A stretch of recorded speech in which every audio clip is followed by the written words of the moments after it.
Oh shit, this is live? What's going Something. on, guys? How y'all feeling tonight? All right, all right. It's good, good, good. Fantastic. Kenny, good to have you back after a long deserved week. You've been hanging out, doing the thing in person instead of just doing it live, which is awesome, man. Yeah, it's nice. It was really nice. It was really cool. And you know, I think, like you said, the coolest part, I'll go right here. This guy right here, hanging out with my boy Mikey. That was coolest part. Coolest part. Got to Right? see. You and Mikey have known each other since what, 2021? I mean, I thought that was that far back. Maybe it was 22, something 22, Around 23. that time. We've been, yeah, 2021, we've been friends for a 2022. while. We've been friends for a while, for sure. Because We, there was a certain somebody that brought everybody together, and then yeah. which reminds me, maybe after the show, probably should have asked you beforehand. I wanted to ask you about that at all, but we can talk about that later. We don't need to here. But in any case, this is the first time you guys have been able to meet face to face. And like you guys have done a couple different shows together, between IG and YouTube and everything. And now you got to sit down and really hang out together, see one another. You got to see this guy right down this side over here. You got to meet this guy in person, Yes, sir. which was awesome. I didn't realize that's the first time you and Mikey got to chill.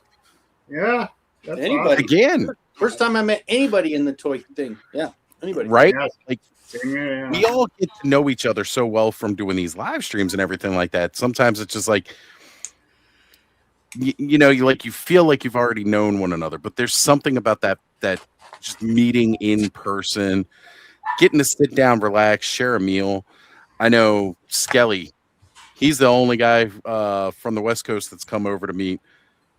Well, that's not true because Brick was at Legion's Con and I was able to meet Brick. But again, it's a little difficult when we're complete opposite ends of the country to see one another. And some of our friends travel across borders and it gets difficult to see one another. But, to have that sit down in person experience, Skelly came out and we didn't have much time, you know, to hang out. We had like an afternoon, and I was dying for the chance to go do this again. And then unfortunately, shit happens. So all we can do is try to plan it again for next year and Absolutely. have an amazing time. Running it back. FBC too, man. Faker Battle Cat was there too. That was another one. Like the Yeah. three amigos. Like that was our little, our little trio. That was cool. Plus, I got to see you got to meet Alan from Attorney of Dreams. You made custom figures for and shipped to him, but you got to meet him in person. Long time. I just saw his post before we were logging online that he had a bit. I went to Attorney of Dreams today. Is his main store that he's had in Westminster forever. Went to the store today. The store was like bare bones in the Motu section and the Legion section. Yeah. All that stuff was gone because he packed it all up and took it all out to California with him. Yeah. And of course, he's got his mobile pop-up store, but he's got all of his actual shelving and stuff like that to set up an actual display booth and all, which his setup looked great. It always does. Whenever he's at a show, it always looks really good. Crazy. And, to see that all the weight from the racks on one side of the trailer snapped the axle on his way back, which explains why he still was not home. Yeah. Because honestly, I was shocked. I was like, I know why the store is empty, but at the same point in time, it feels weird to walk in here and see it this empty because that's something I've never experienced before. He's always got a ton of stuff. Yeah. Even when it's around show times, it's like he's always full. Well, that was my first order of business with helping. Was I walked up, I saw him drive up, and I was like, "Oh, it's Alan!" I went over and ran outside, and of course the kiddo started getting a little anxious and stuff. So I was like, "All right, I'm ready. Let's go." So 100 totes, and I helped him and yeah. So that was one of those things where him and Nikki were usually doing it by themselves. So I was like, "All right, let's do it." So and I know he appreciates that help because again, it's a lot to set up. crazy how much he had. Yeah. So Mikey's saying it was so cool to meet you finally, meet Cobb, Thanos, Skelly, and more. And then of course he makes sure to bring up Dude, Alan big old hug when I saw him. and his wife, Shannon. So hopefully Alan will be joining us here a little bit later. We got more people jumping into the chat. I'm always excited to see this. Ultra Carter Zillers saying here, speaking of custom figures, I will be working on an Ultimate Edition Edge custom in the near future. I had ordered another Elite 94 Edge to use the legs for my Ultimate. Nice. I always like hearing about people's projects that they're working on. It's always fun. I love that creativity in this community. Here's Cobb, been working on some stuff. Got that Chronicles King Gray Skull. Now my lights messed up over here, but I really love how it turned out, man. Yeah, he looks good, man. He does. He looks real good. I know. You know what? Let's get in here and start saying hello to people in the chat real quick. We got Onryu83 says hello. Final weekend before the release of the movie, and that's something we're building up to the end of this week, man. I know I am really excited for that. William Houston's here saying good night time, figure fans. It's that time again. Okay. I see what it's saying here. I thought he was saying good night already. Like, William, you going to sleep? Come on, man. We're just getting started. You know how this show goes. Ultra Carter Zilla already pulled up one of his comments, but he's saying in the house. What is up, guys? Didn't join you all last Saturday as I was in a different live from an old friend who I cursed for disliking Valaverse Action Force. It's not everybody's cup of tea, man. It is what it is. Some people like it, some people don't. We got Hayes EHL saying hello. And there's Mikey again. Freaks Figures here. We got Terrence St. John. Terrence's next toy in the house, all the way from IshCon. He's been down there promoting the Creative Realms studio that he has created, where he's promoting all kinds of indie toy brands. Rise of the Fifth Stun. It's the last weekend for Tide Realms, so make sure that you get if you're planning on backing that Kickstarter. If you want a Skeletor pirate, get on in there. We got Mark's dog going crazy. Mark, let me mute you real quick. Guys, if you want a Skeletor pirate, which is something I never knew I needed up until this Kickstarter, you need to go back it. If you're a Motu fan and you're watching the show, you need to go back for a Skeletor pirate. Okay? Yeah, that's a thing. It's fucking gorgeous. We got Mudhorn stationed in the house and Manamana. Jen Lucky Sprinkles saying, hey, everyone. What's going on, Jen? As I was saying last night, it's great every time you see Jen popping up into the chat because it just makes you smile when you say that name. Lucky Sprinkles. It makes you smile. If you guys missed it, we did do a special Clubhouse last night as there was new Four Horsemen news drop. We're going to be going over that a little bit more later. But we did the live watch along, which was really awesome to see everything drop. Really freaking great figures coming out. Rick Jones in the house saying, yo, sup, peeps? What's going on, Rick? We got Todd C, JMac77. It is an honor to meet JMac in person. Keep going to these conventions. Hopefully you go to one with JMac. He brings a whole family out. It's just incredible to meet them all. Gap After Dark hanging out with us saying hello all. What's going on, Gap? Good to see you. We got Paul Morales in the house saying, hey, everyone. Twizzler 19, another one that makes you smile every time you say it. 2 nights in a row. I know it's a rare occasion.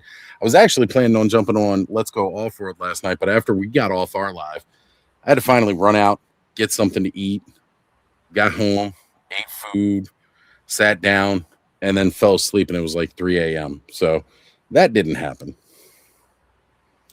All right. I think that about covers everybody for now.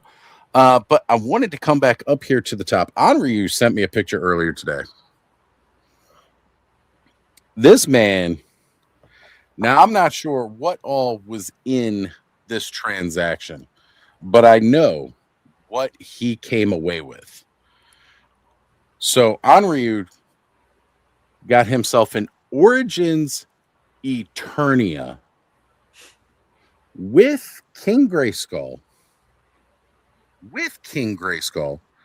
Oh, and what else was it? Henri, you got Skeleton Warriors 2-pack. That was it. Okay. In a trade. Didn't buy. In a trade. For Pokemon cards and comics.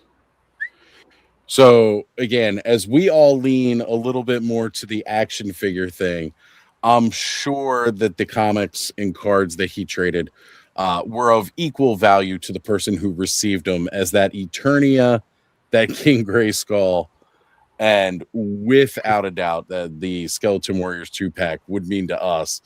I mean, I ain't gonna lie, I'd definitely much rather have all of that than Pokemon cards. And it really depends on those comics. I mean, if it was some type of Venom comic, then I might not be so willing to trade it off. But what a deal. He sent me the picture and he goes, I just got this in a trade for some Pokemon cards. And it was like the Central Tower. I'm thinking he traded it for like the vintage and it was just the Central Tower. Like that, like that was it. I was thinking, oh, okay, cool. That's nice. Yeah, pretty cool. And he's like, no, it's the Origins one. It's the whole thing. Complete playset. And King Grayskull. And a Skeleton Warriors 2. I was like, no shit.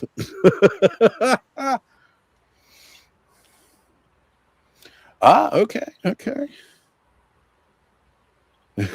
Oz, I think I just sent you something on Insta. That or someone else with a similar name. If somebody else is going around calling themselves Ostradamus Toys, you better let me know.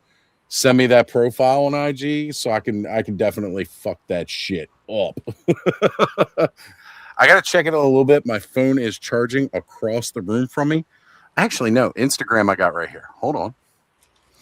I have a new message request. Ian Patrick Sweet. Okay. Oh, I see what you did, you bastard.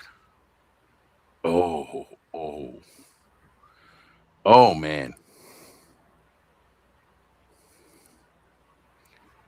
Well, we are going to get into that because I definitely have my Boba Fetish reared its head today. As a matter of fact, new figure I will be opening up tonight is indeed Mandalorian. I got a Cosca Reeves today. Cannot wait. Oh, man. That is sick. I'm loving that, by the way. All the different paint variations, different colors. Did you customize that orange and green one? Is this Black Series or Vintage? All right. So Mikey's saying he'll make that trade all day. I feel you, brother. I'd be the same way. Alan telling us he will be on soon. Okay. So these are 3.75. Then some of those colorations were from older sets that I'm that's why I was asking, because I kind of recognized some of them from older things, but I love that. Oh man, that is really good. You know what? I'll share screen here in a little bit. We got Riley joining in. What's going on, Riley? Good to see you. It was like 20 Pokemon cards from the Team Rocket and Gym Leaders era. I remember when those came out. And 10 comics, some #1 and first appearances. Yeah. Again, for a comic collector, that totally makes sense. Totally get it. And then, of course, again, that stuff's going to mean to people. It's going to mean more to somebody else than like us. To us, that Eternia playset's going to be the big thing. We got G.I. Jetman in the chat saying, what's up, Oz in chat? Mikey saying, Oz, you doing Motu Fest? I'm actually heading to the Midwest for the first time. Looking forward to meeting folks who couldn't make it to Motuniverse. For me, Motu Fest, probably not, because it's going to be shortly before. It's going to be like a month before Legions Con. My main focus is getting to Legions Con. Connor wants to get to Legions Con, and that is why I'm like dedicated to making it to Legions Con this year. Not for me. I would love to. I'm not buying that shit. Oh, wait, look, what? Man. What? We went to a Mythic meetup up in PA like September. And Connor said to me, he goes, I want to go to Legion's Con. And I was like, done. Yeah, like I didn't need to hear any more. You're like, I wasn't gonna go, but now I will. Yeah, I'm definitely going.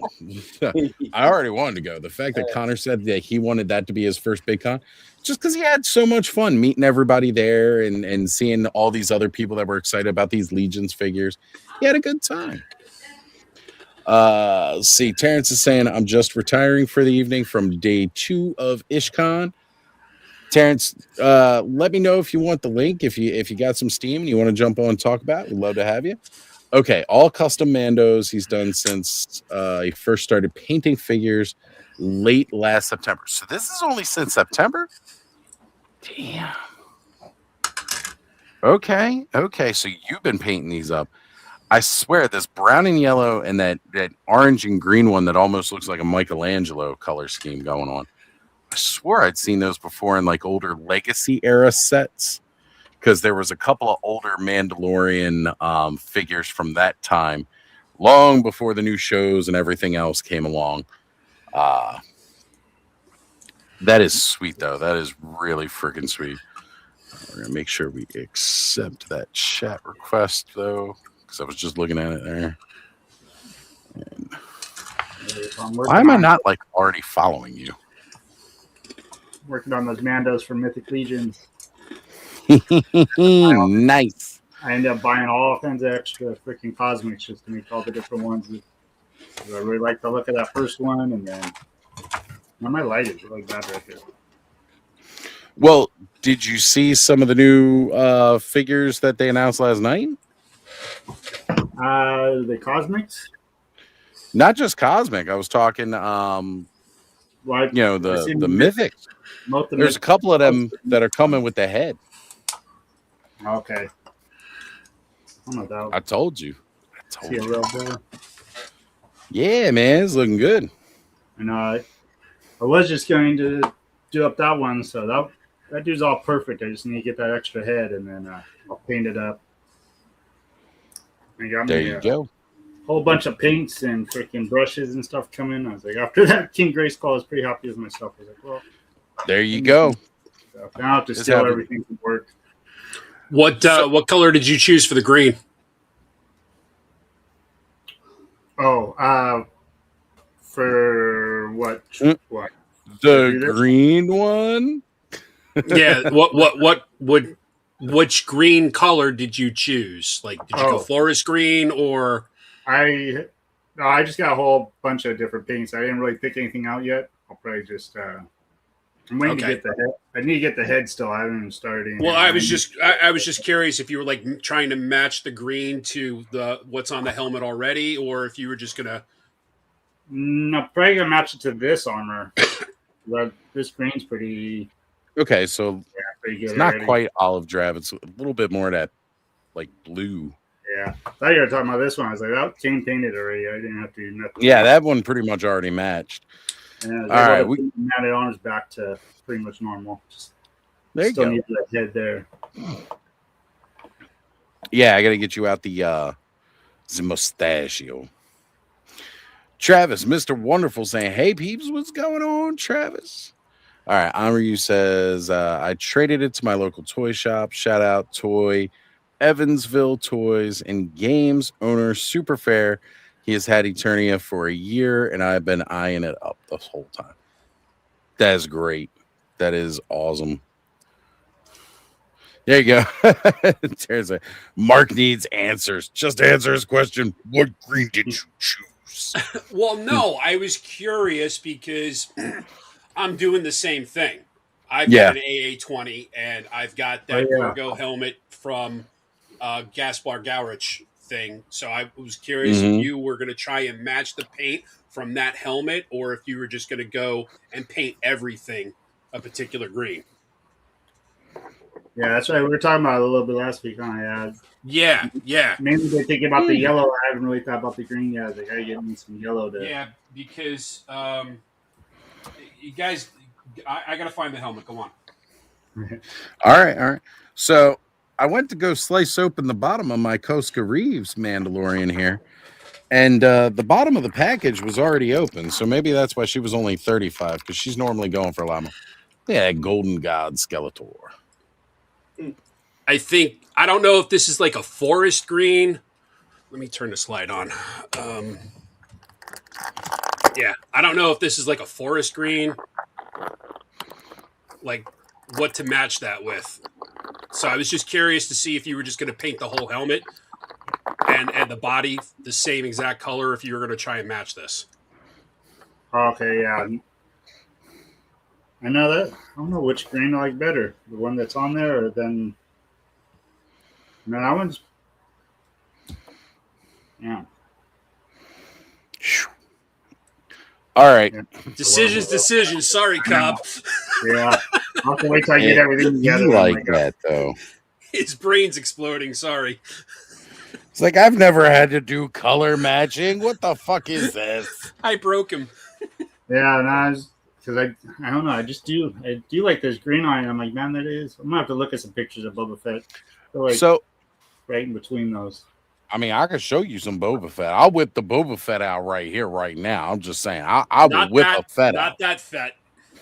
All right, so I opened her up, and I kind of started to freak out because, like I said, the bottom of the package was already open. So I'm guessing that's why she might have been like just 35 as opposed to like more expensive, which the Koska Reeves figure is. But the first thing I had to do was lift up the helmet and make sure that it was her head sculpt under there, because I started to get nervous, and it is definitely her head sculpt. So fucking awesome. Super glad to have this. I'm realizing her belt only has one holster, and she came with 2 blasters. I don't know what to do with extra parts with Star Wars like that. So we'll figure it out, though. But yeah, I'm super glad to have yet another Mando in my collection. I freaking love Mandalorians. Always have. Always been a big fan ever since I was a kid. I like the old Boba Fett from Empire and Return of the Jedi. Yeah. I do not like the fatter version from Book of Boba Fett, or when he repainted his armor. It's just too damn clean. I can understand the clean, because I definitely like the more worn look. Mm-hmm. But I mean, Tamora Morrison's a little older now. You get a little pudgy in the midsection. You know, he got a lot pudgy in the midsection. It's because he's eating all that good Tusken Raider food. You know, I honestly didn't mind it that much. I was a big fan of the Book of Boba Fett, and I want more. I really, really want more. There were certain aspects of it I enjoyed. I did not enjoy the kids' Hell's Angels. the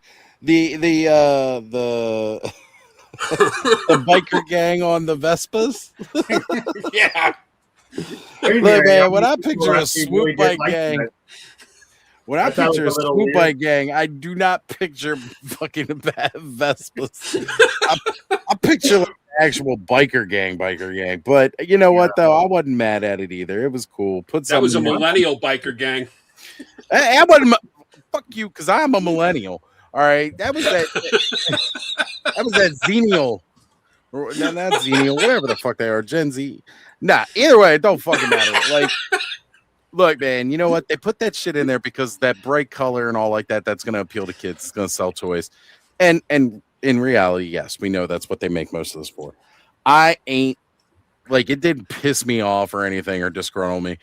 I like the fact that they had an actual slicer gang, because, like, you know, they could hack the different stuff because they had the cybernetics.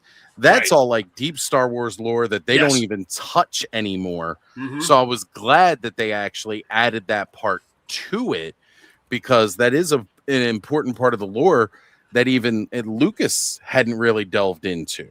Mm-hmm. Again, I really do wish that we'd gone with like a more serious swoop gang, because I had a hard time taking them seriously, but it was all right. And I still stand by the last 3 movies should never have been made. It should have been the Timothy Zahn 3-book series. Those should have been the next 3 movies. in my heart, that is definitely what I've always would have liked. However, I always kind of knew that if they ever did, that it wouldn't be. You know, it just wouldn't Those be. books were too good.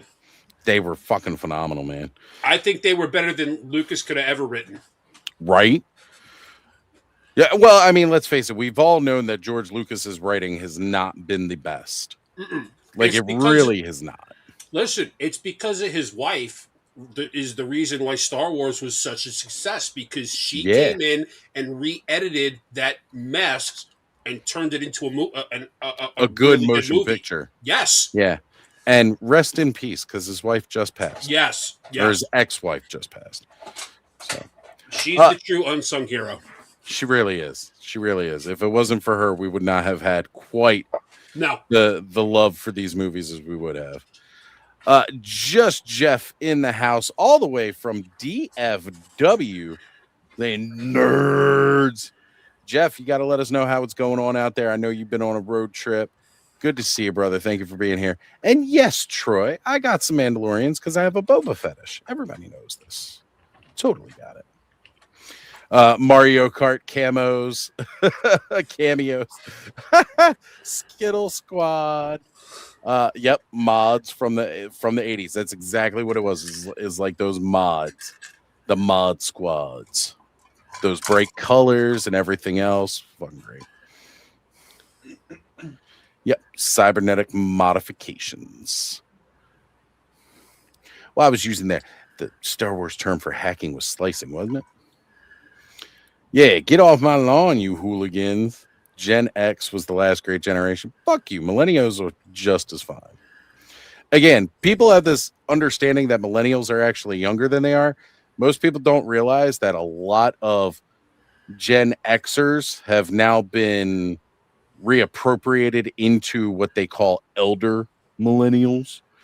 Because it used to be like Gen X went from 1968 to 1987, and then they've been like revamping it like every couple of years. But yeah, it's stupid. Marsha Lucas, rest in peace. Absolutely, Rick. Plot and concept solid, but some of the most wooden dialogue ever. Plot and concept is solid because it's the same fucking story we've had in fantasy since before fucking Shakespeare was around. Oh, the farm boy has a greater destiny and rises up against the evil king and rescues the princess. Like, again, that William Shakespeare said there's like some 12 stories, and once you've told all those stories, everything else is just a repeat. You know, that's literally it. We've had every story ever told already told. It's just who can tell it in a different and better way. Yeah. And, you know, that, again, it's how can you get around telling that story better? And George Lucas's ideas for the sequel trilogy, not that stuff that the people are pawning off now saying, oh, this is what George Lucas's vision for the sequel trilogy was. No. I've seen those. Most of that, 90% of it is pure bullshit. His original idea for the sequel trilogy was going to deal with doubling down on midi-chlorians and the wills of the Force, and not even the wills of the Force that they later introduced in the Clone Wars. He was going to go hard into like the wills of the Force being in like an organic creature. It was shit. Just Jeff says, doing good, sitting at the lobby with Masterson. Nice. Son of GTO and retro blasting. Day is going to Fast Life is gold. Nice, man. Nice. Glad you're having a good time. Did you stop by the Delta 17 booth, Jeff? I gotta ask. You know, I'm intertwined with the Delta 17 guys pretty hard, so I gotta ask. I know John was supposed to have the booth set up, and he was going to be, you know, shoveling the wares out at the DFW. But we did get some very cool announcements about the Joe Fest exclusives that are going to be available for Delta 17. I'm going to have Ken talk about a little bit more if he joins a little bit later. But earlier today, him and Steve did release a video of the Delta 17 exclusives. I did just drop that link in the chat, guys. Make sure that you definitely go check it out. They've got some really, really sweet, awesome looking exclusives that I'm excited for. Again, it's a lot of it's repaints of what previously had. It's an easier, quicker way to get that out into production in hands before a con when you only have like a year to work with. And they look really good. We've got Vac Metal Chrome Hailstorm, now renamed the Sky Storm. We've got Desert Camo Shepherd and Desert Camo Jaguar coming out, which both look really cool and different. Jaguar still kind of got his striping pattern, but in a more desert camo. And Steve went with the more chocolate chip desert camo from the early 90s. He mentions Rwanda. Of course, a lot of people were familiar with it from Operation Desert Storm and Desert Shield. So really, really cool to see that. Not only that, they got the same tempo and color on the guns, which is really nice because the standard black guns can get a little old over time. All right. Alan's saying if he didn't have Monster Camp, he'd be at the toy show in DFW. Hell yeah. Jeff says lots of good shit. Bought his first Savage Crucible today. Nice. He says, I mean, those are there, I think, anyway. Well, definitely swing by and check them out. And yes, a big return to Vac Metal. I mean, this thing's all sick chrome and everything else that'll be there.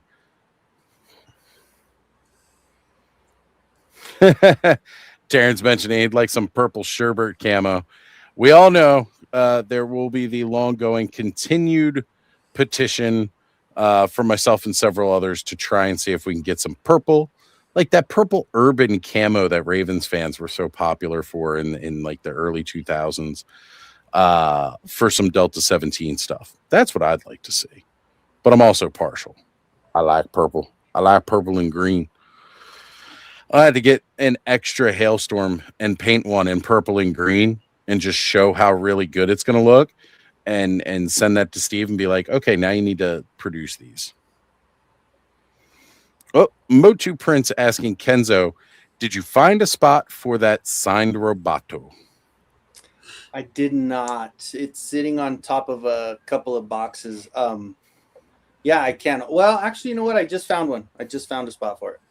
I got to keep it in the box because, yeah, Mike Young. It's signed. Yeah. It's signed. So. You can't not. That is one thing you guys all know. I fully believe in opening up my toys. And this is funny if you guys remember what we were talking about for May the 4th a couple years back.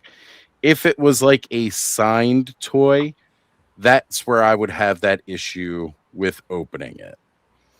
With that being said, we did threaten to buy several signed Power of the Force 2. God, he looks good. He's so big. He's beefy. That's a chunky boy. It is, man. It is. Oh, Terrence saying Elric sold out at IshCon in less than 10 minutes. Well, good news is, and people better be quick, this Friday, going up for sale at savagecrucible.com, Elric will be available. I was looking at it today while I was at Eternia Dreams, but he was charging $100 for it. So I'm just going to wait it out until Friday. Yeah. Yeah. And yes, Mike Young is an absolute amazing guy. Definitely 100% the reason why I love the 2000X series. The ideas that he had for that show. Honestly, I wish they had gone with his original ideas, but they still managed to pull out my favorite version of Masters of the Universe with the 2000X, the Mike Young production series. Find something too. I don't know on what. Signed Blade is taking front and center. What was that, Cobb? Oh, because I had him sign something too. I don't even remember what I had him sign, but we got talking to him for a while, me and my son. He's a funny dude. Yeah. He's like, I didn't kill off Moss Man in my right? Look, man, they were quick to throw him under the bus, and that was definitely one of those hurtful things in Revelation. Was like, like we're gonna open the story by killing Moss Man. Ooh, it was even worse because it was voiced by Alan Oppenheimer. They're like, nah, we're just gonna kill off original Skeletor's voice too. Nah, fuck that shit. We're gonna kill this whole thing off. But then he did show up in later episodes in Preternia. Only 10 Elrics available for tomorrow. Woo. Speaking of Moss Man, Troy's got a Moss Man coming from Mattel Creations. Nice. He doesn't even collect Motu like that. Got me a couple 2000X while I was there. Oh, yeah. You got my boy Decker and Sorcery. Yeah, it's like 2 figures. I know Masterverse. Well, definitely not going to get to them now, but we would probably never see. That's not true. That's not true. They're still doing Masterverse. They're some vintage. I don't know. Yeah, we're still doing Masterverse. Oh, it's not over yet. Speaking of which, Kenny, Masterverse Beastman's on Mattel Creations. The new one? Yeah. You heard that, Alan? Masterverse. Tell Alan. Let me order one first, Alan. Hold on. I just remembered. Yeah, guy told me earlier. Okay. Damn it. Let me order one first, Alan, before you buy them all. I know, yeah. I'll get on there and get the rest. You better be quick. He's going. He's going. What would make this better if Alan was actually on with us and we're watching the two of them race at the same time to order this? Yeah, and you see, Alan, I got 10 of them. And he's like, oh, it's sold out. Sold out. It's not over until Nutlick sings. No, it's not over until he uses his wife's laptop. Fuck. So was Nutlick at Motuniverse? Did he show up? Mm-mm. Probably because he was worried he might get stoned if he showed up, and not in the fun way, like a biblical way of being stoned. You know. I like how Troy, again, mostly Star Wars, and then Chronicles came out, and he's been watching us, and suddenly he started snatching up all these Chronicle figures. It all started with a Scareglow. Got it. Yeah, there we go. All Kenny's got it. Only needed one. Yeah. Proceed to order the rest, Alan. Go ahead, Alan. You're good. We're clear. If I should cancel Walmart right now. Cancel Walmart. Fuck it. Let them cancel it. Cancel Walmart. Well, they're always canceling everybody else. You cancel Walmart first. I got a hold of Skelly, and he said that the merman actually did get sent. That they did actually. He went and did another order because I have a couple extra. So I was going to I was going to sell him one, but yeah. As soon as they cancel, I notice if they cancel, like as soon as they do, if I go to that one store that's in between like me and my kids where they stay. Seems like I'm 3 for 3 right now. I've gotten the Merman, the Tila, and the Scareglow were all there. So nice. Yeah, Troy's praising that Scareglow, and Hayes saying, "I got Chronicles, Man at Arms, and Triclops in today," and wasn't impressed. Okay. Well, I don't know. Man at Arms and Triclops are probably the two that are the least out of all of them for me. I'm just saying the sculpt and detail on this Scareglow, freaking phenomenal, and for the price of the figure, it's really, really good. This is better than what Mattel normally does, and honestly, Mattel's normal sculpts have a lot of good detail in it. They just don't paint that shit up to highlight the details that they put into their sculpts. Alan. Kudos to Alan again. I will forever shout him out. He made sure that all this new sculpted bone, these aren't just painted bones like they were on Masterverse. These are sculpted bone on there, and they are painted a different color green, but they didn't glow.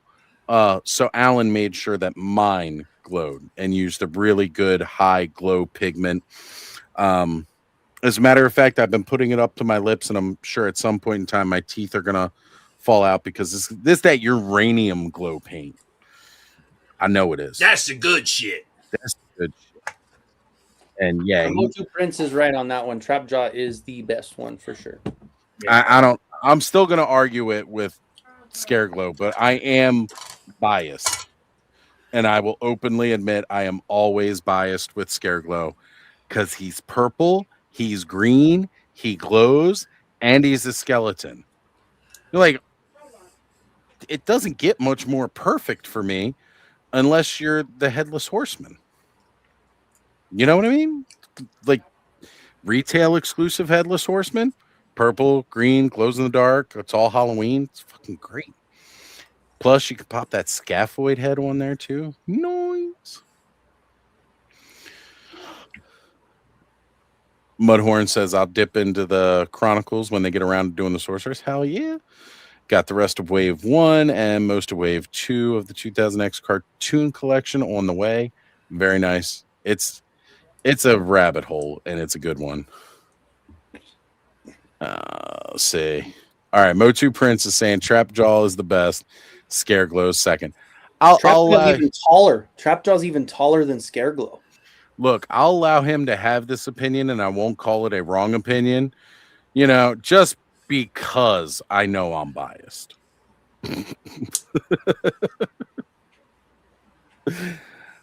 But nah, I love y'all. Yeah, that Tila should be coming in July, Allison. I think that's gonna be a good one. Nice.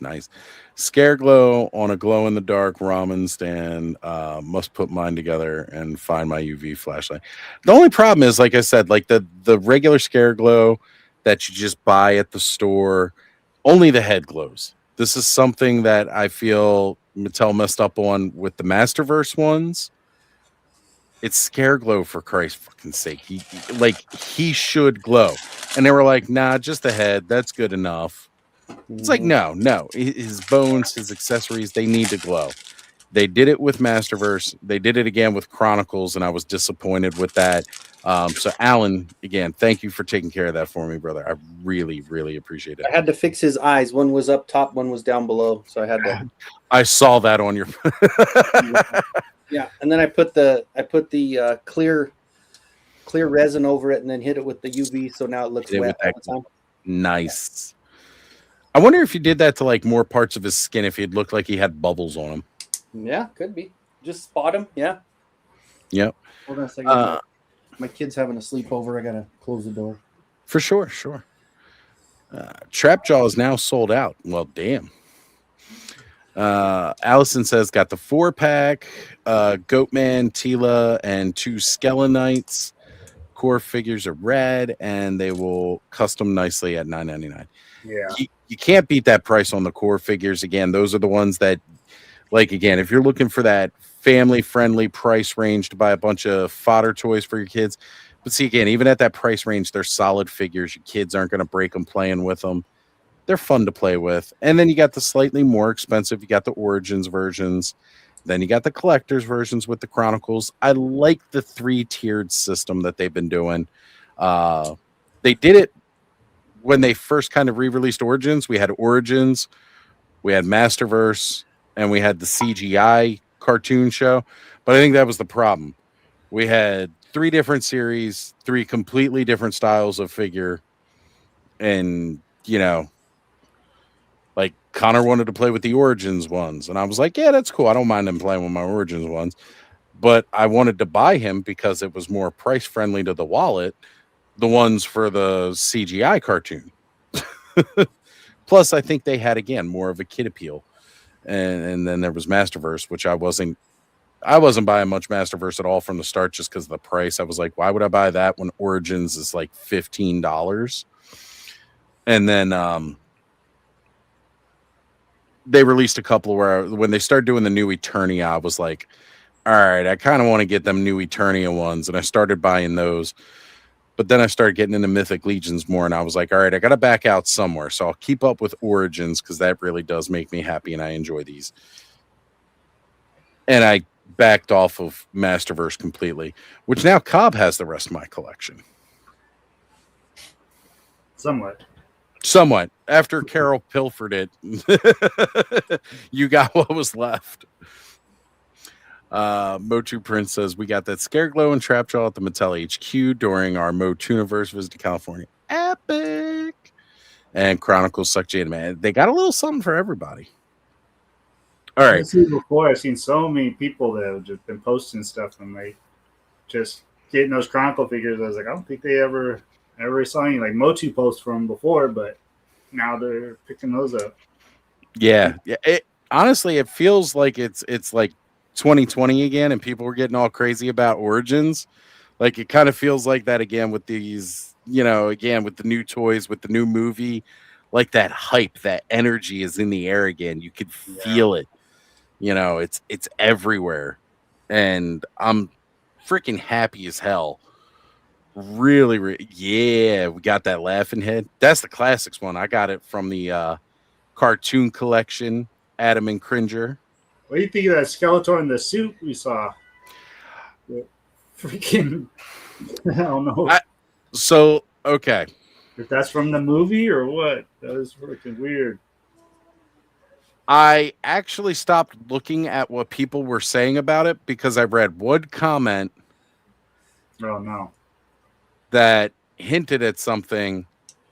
And I'm like, man, I didn't want any spoilers. You know what I want? I want to get that Skeletor. And then I want to see if I can find one of those McFarlane sets from the Joker movie, where it's like the talk show. Oh yeah, and kind of do like a Space Ghost thing with freaking Skeletor. Thanos has a bunch of those. Yeah, Thanos has it. Yeah. Pictures, yeah. What's up, Ken? I'm trying to set up my lighting because it's kind of dark right now. I got to figure something out. With the lighting. Ugh. What about the lamp behind you? Like me. Try turning the lamp behind you off.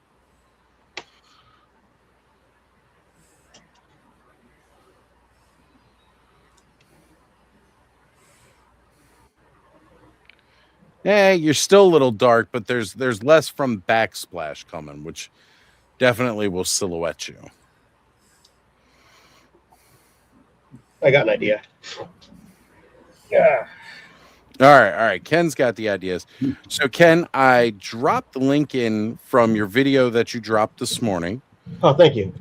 Absolutely. So, as soon as I saw it dropped, I went ahead and sent the link over to Ziggy. He watched it earlier, too. He's like, man, I got to place some orders. Well, that's good. We won't be at Joe Fest, but he's already in. He's talking about buying some more. I think this will work. Yeah, that should work. So he said he was definitely going to be buying some more. I've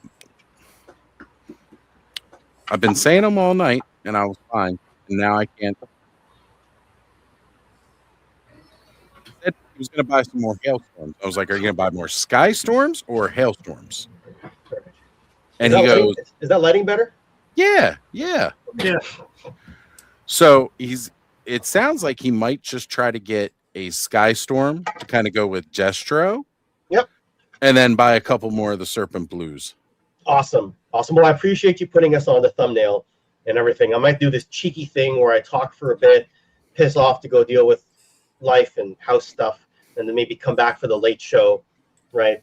Assuming I don't get sidetracked watching Daredevil, because, you got me into Daredevil Born Again. You're welcome. Yeah, but I'm on the last episode, right? Okay. I kind of have a thing for Deborah Ann Wool right now, so as soon as she came back into the series, I was kind of like, oh. So, okay, go back and watch True Blood. Oh, God, yes. She's got the red hair going in that. All right. Sorry, dealing with amazingly bad allergies at this point in time, so, yeah. All right. So, while I have you here, yeah, let's go over the details here. So I already explained we've got the new Desert Camo 2-pack that's going to be coming, Joe Fest exclusive, but then will be available later on the website. Yeah. Ken, because I couldn't remember the figures, what are we pricing these bad boys at? $109.99. Right. Unless you buy a membership, then it goes down to $104.99. Right. And it's going to pay for all that new tooling because these are completely new figures. Okay, so everyone was supposed to laugh, but we didn't set up the laugh track properly in case the guys on screen tune out and aren't paying attention to Ken because they're not Joe guys. But so since I completely flubbed my joke, we'll do this, we'll do the regular pricing. It's $44.90. It wasn't a laugh track. It was just applause. Like the timing is just like, we got to get a producer going here. All right. $44.99 or 10% off if you buy 3 items or more at the booth or on the website. These should be on the website by the first week of July, right? Because Joe Fest is at the end of June, the 26th and the 28th. Everyone's traveling back on the 29th. Depending on how far you got to go, it'll spill up to the 30th, maybe. The hailstone, for some reason, came in an extra little baggie here. So this baggie is actually mostly open. So this will be what the hailstorm is, Skystorm, right? Yeah. And it's got unit JF26 because it's Joe Fest 26. It says Skystorm rather than hailstorm. I got loose samples here, right? This is the silver version of the hailstorm, or the hailstorm, also called Skystorm, right? And compare it to the blue, and you compare it to the gray. So the best thing to probably do, right? And I do have the chocolate chip camo shepherd here, which hopefully. Oh my god, I love it. Right, and the camo Jaguar as well, right? And we'll also have a special price at Joe Fest and after Joe Fest for last year's 2-pack. So if you want to get both, you can get both. I highly recommend. We're going to drop this one to $40 on the site. Right? Steal. After Joe Fest or during Joe Fest if you're there, but afterwards if you're going on the site. I guess the best thing I could do, unless somebody objects, is I could always just share the same slideshow. Yes, please. Okay.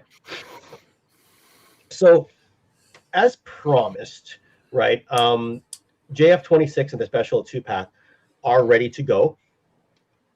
They hit our fulfillment center a few days ago, but we had a weird barcode issue, and this is going to come down to how I like to tell stories. Look for our Motu videos, Oz, right? I like to tell stories, or I get you or Adam to tell stories about how something was going to be produced, something got screwed up, et cetera, et cetera. Absolutely. Our entire barcode system. Here, let me add Alan to the stage. Alan's here. Hi, Alan. Our entire barcode system got screwed up on the JF26 because Steve accidentally put the barcode for the blue hailstorm. So when I hit the fulfillment center, the blue hailstorm and the JF26 silver Skystorm became the same item. We couldn't have that, so we had to relabel all with a sticker all the JF26 Skystorms.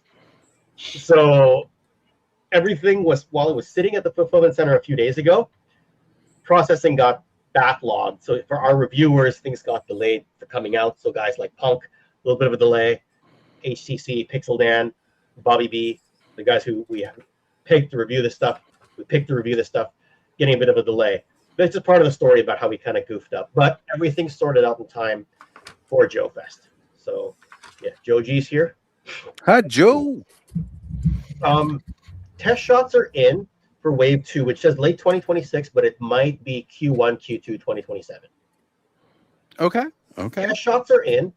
EP samples are supposedly done, but it doesn't mean we can hit production yet. We're going to try to get the EP samples, which is the colored prototypes that come from the tooling for Joe Fest, right? So we're going to try to get that there so people can see it in hand. We're going to try to get a prototype of the Hind on as well. I was telling Ziggy that earlier today. Right. Yeah, and I'm just going to text Steve, let him know I'm on it right now. I'm on Ozus. Yeah, give him a holler. Let him know we're here. We're talking it up. We're doing our part. Now, I'm excited for Wave 2, or going into that full wave, because you see there's a lot of you see Snow Sparrows, Arctic Death Sparrow, Arctic Thunder Battalion, 10th Mountain Division. Yes. I don't know if it's just because like one of my favorite movies since childhood being Empire Strikes Back with the big battle on Hoth. One of my grandfathers being in Battle of the Bulge, that cold weather warfare to me, just so visceral. and heat sucks. All right. Like, I think I'd probably felt a lot better in cold. But Todd's asking, what's no aloha? You want to explain no aloha a little bit? He's not technically considered winter. He's a Hawaiian character who will come with a surfboard, a bulldog, and he's an M249 gunner. Of all the figures here, he comes with the most accessories. All of these characters are they come loaded with a ton of accessories. Yeah. Now, Steve first came up with the name No Aloha 3 years ago. He told it to me on the plane, before Wave 1 came out. He told it to me on the plane on the way home from Joe Fest 23. He flew down for that one because we didn't have a full inventory. We just had prototypes. I told him it was kind of a silly name. I didn't like the name. Once I saw the theme of the character, it's the only name that works for the character. So once you get it with the character, once you see him, you'll get it.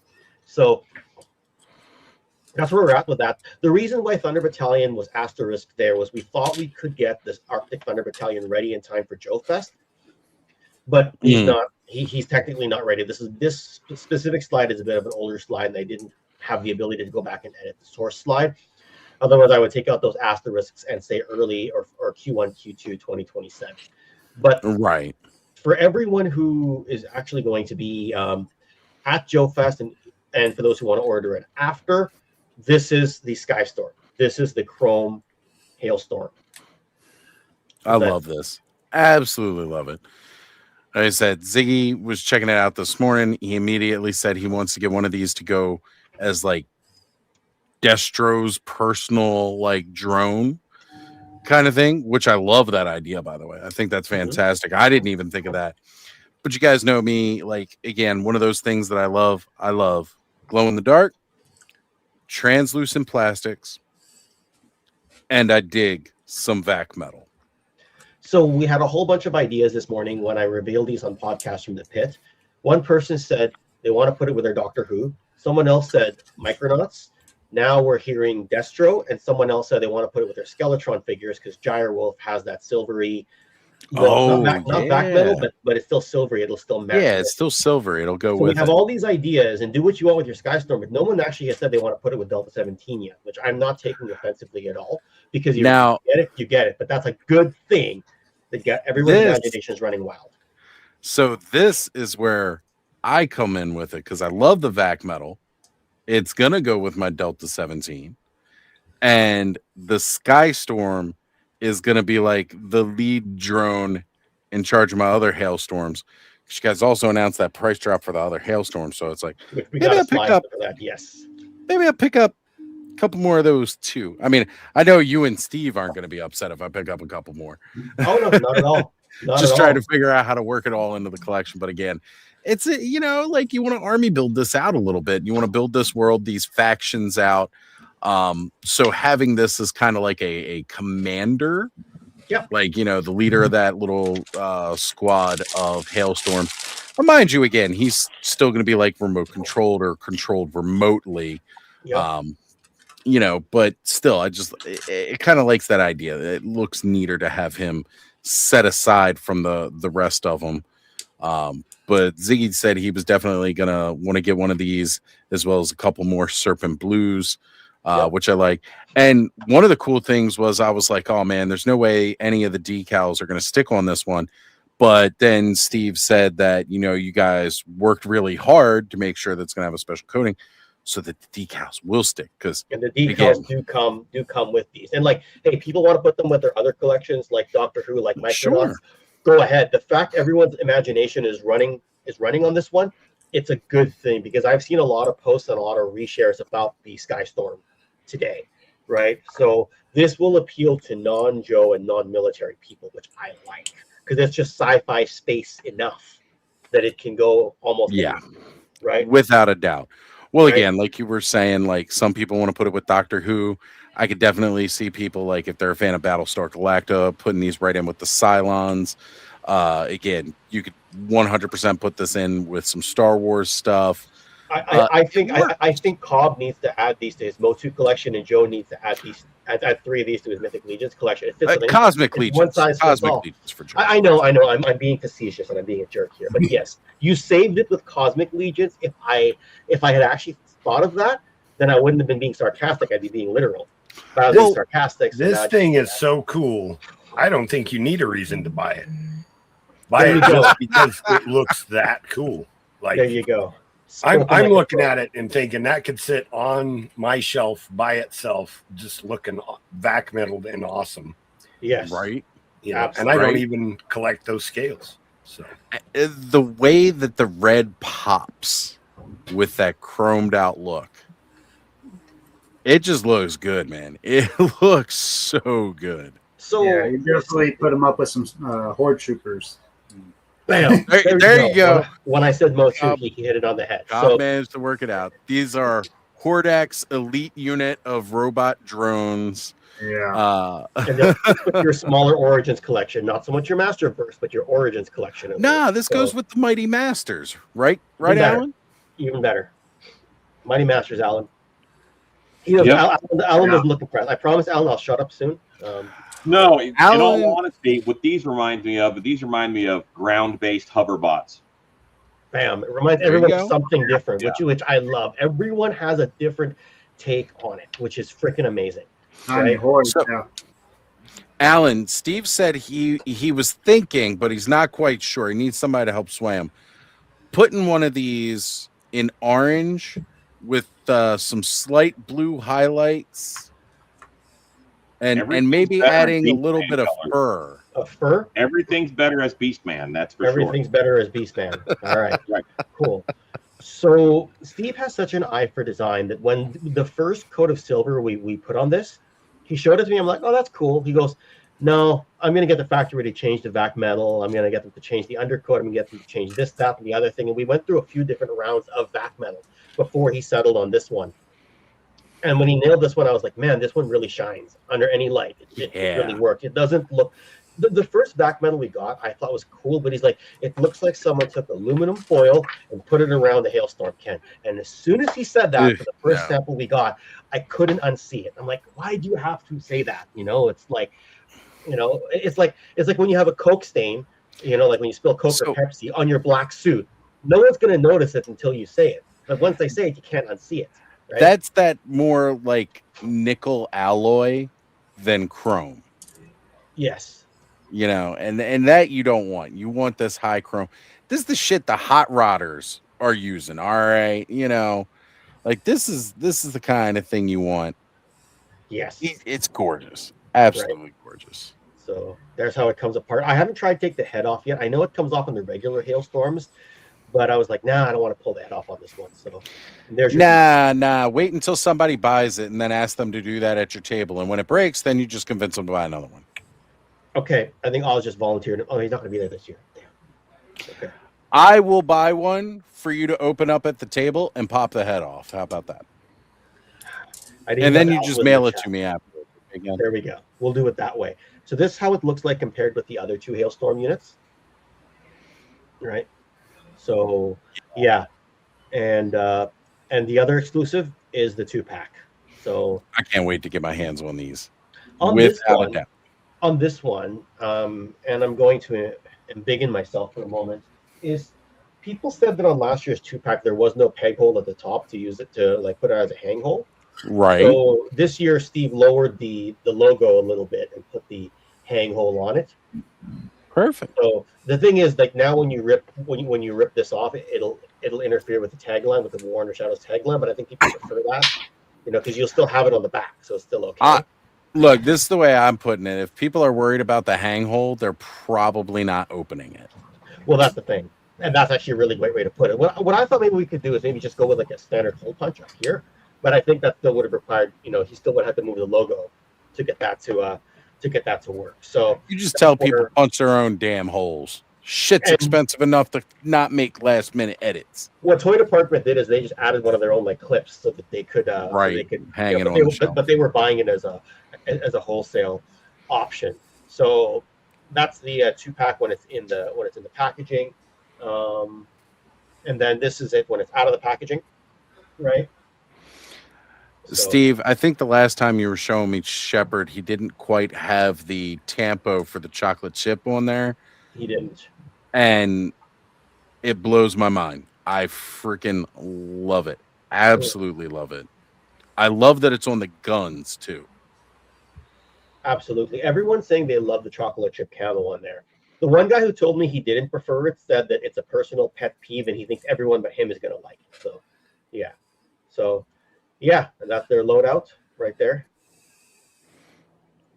Right. All They the same look great. gear as Wave 1. This is what Shepard was going to look like back in 2020, and Steve has made some changes to that as well. Oh, did I try to add Ed to the stage and then? No, Ed can add his own fucking self to the stage. Okay. All right. So there's been some changes Love since you, the Ed. original 2020, look that we had, because this was actually Shepard's original color scheme. Mhm. And then we moved it to the primarily black color scheme, and then Steve went back and made more of a chocolate chip desert camo rather than a standard desert camo. He changed the web gear and the tactical vest to a black, and the pouches and belts to a black color. And he swapped out for a different set of arms, so it went with long sleeves rather than short. Right.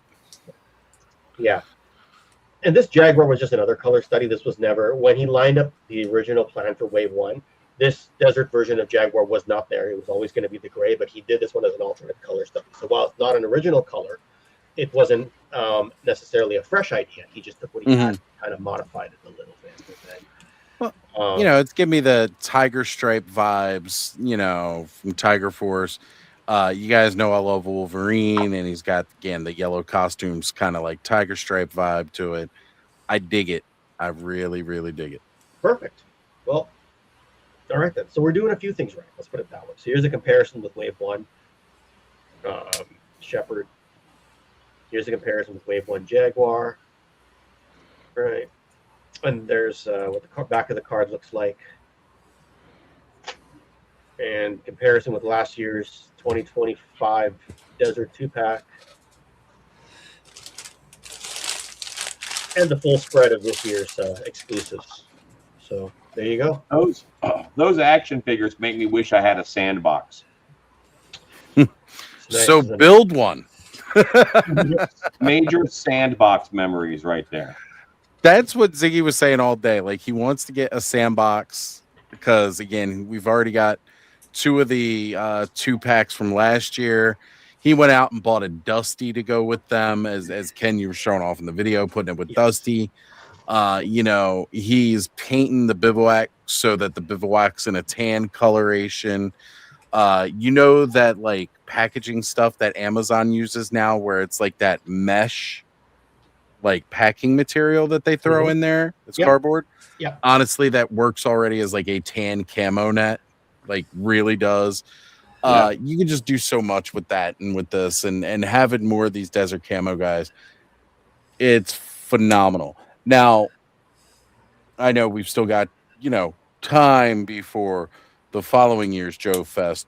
Is this going to be a reoccurring theme? Will I be able to flesh out more of my Delta 17 in the future in desert camo?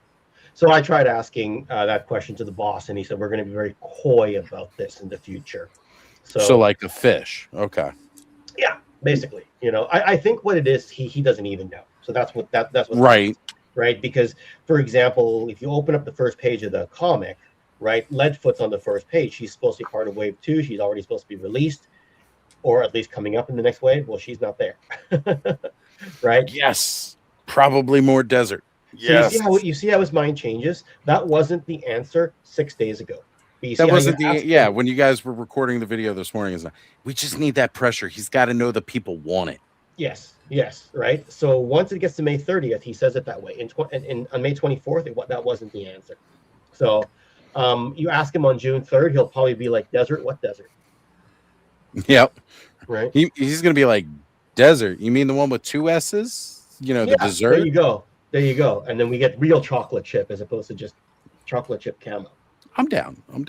William says, Army guys in sandboxes. That's my childhood. Well, I tell you what, William, go to delta17toys.com and fall in love with that part of your childhood again with some modern O-ring action figures with in my opinion, more practicality in use than a lot of the older GI Joe stuff, like the full tactical backpacks, as you can see from the pictures here, the extra accessories. Do not, I repeat, do not lose the K-bar. It's tiny. Don't lose it. Let me see if I still have my K-bar or not. I've knocked over my figures a few times. Oh, I've got mine. Yeah. See all the characters that have knives with them. Just gotta make sure I didn't screw up at all, because I don't know my weapons as well as you do. So yeah. All right. So as for last year's exclusives, to encourage the army building and more in the way of selling more Hailstorms and more of last year's troopers, because last year's are actual army builders, right? Yes, yeah. Jaguar with a mask and Shepherd with the ghost looks like an army builder, but that's more of a preference rather than the canon story. Do what you want with your collection. Like we said, we're putting these with Cosmic Legions and Hordak as it is. So last year's exclusives were going with a special price. $30 for Hailstorm, or a total steal of $27 if you buy 3 items or more to get 10% off. Same thing with the 2-pack, with $40 for the Joe Fest price, down from $45, $36 if you get the 10% off deal when you buy 3 items or more. So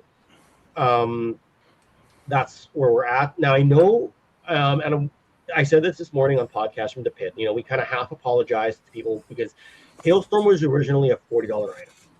And at the time, it was a trial run where it was a lot of tooling, very expensive to make, a lot of extra sculpting to be done, and a lot of extra plastic. So we didn't know how many times we were going to use the tooling. Once we realized we were going to use the tooling a third time, it kind of cut your expense down just a little bit, right? Right.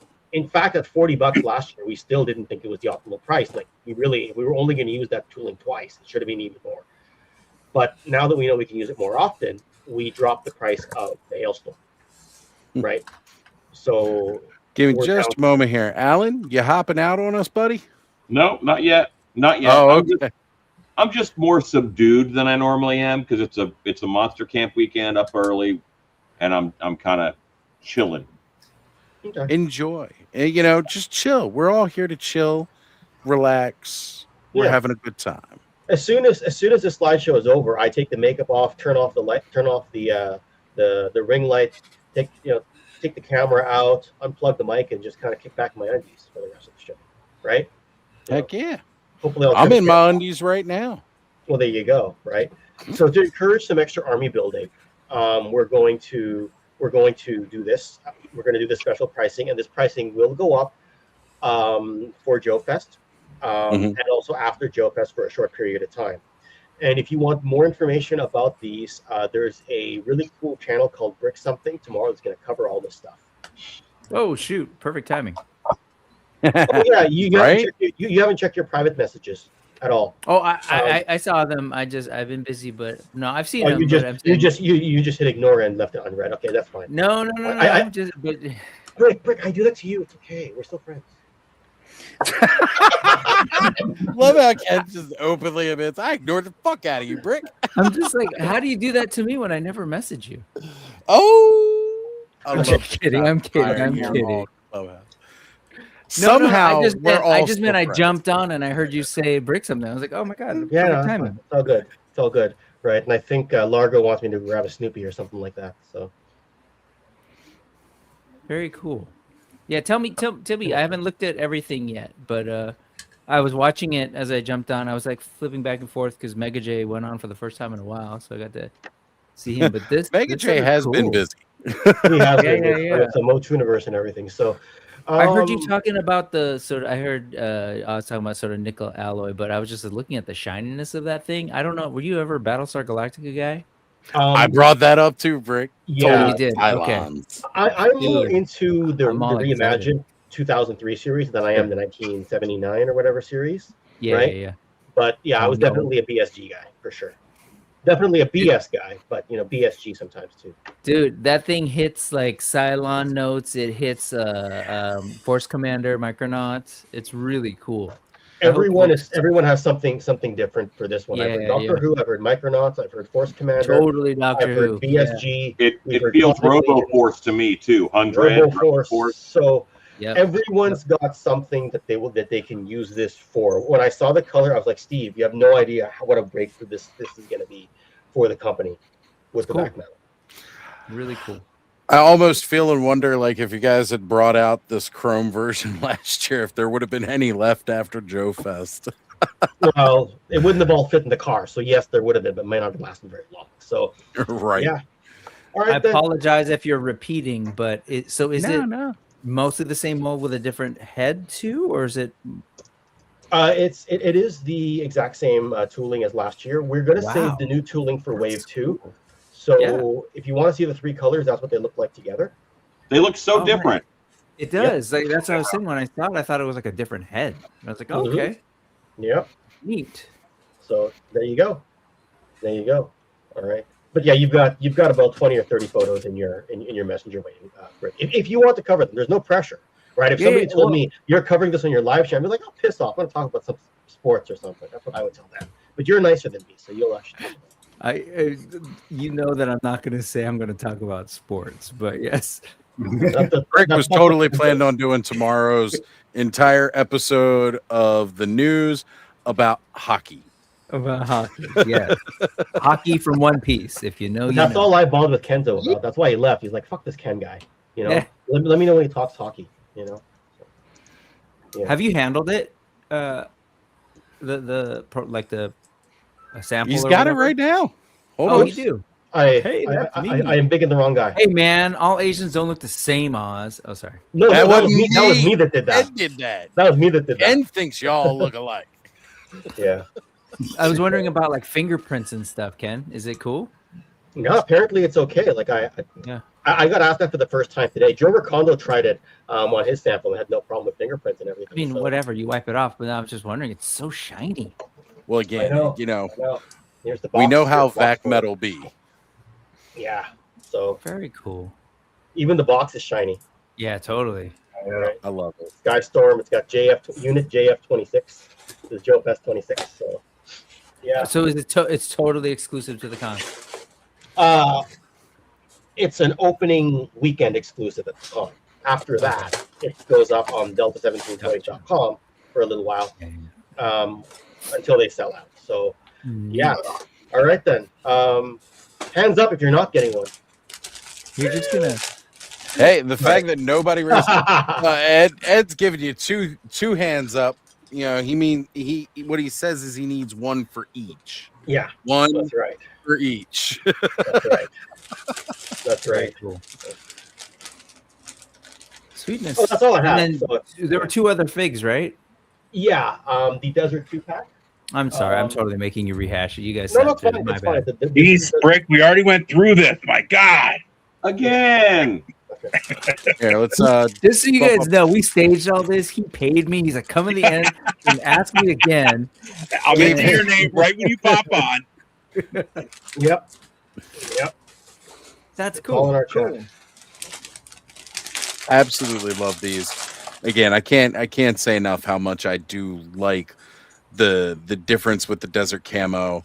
Again, same figures, and yet they can look different with just different paint application. Like that sounds redundant, but it gives them a whole new feel seeing them in the different color. So when I bought the Animal Warriors of the Kingdom Pale, I really loved the figure. I couldn't put it down for about a month, right? When I got the Gladiator version, I liked it even more.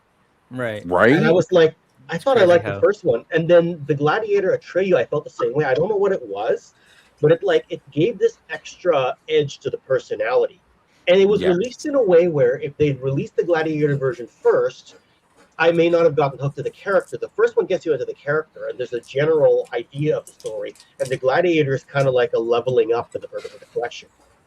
So that's kind of what we've done here with the Desert Camo.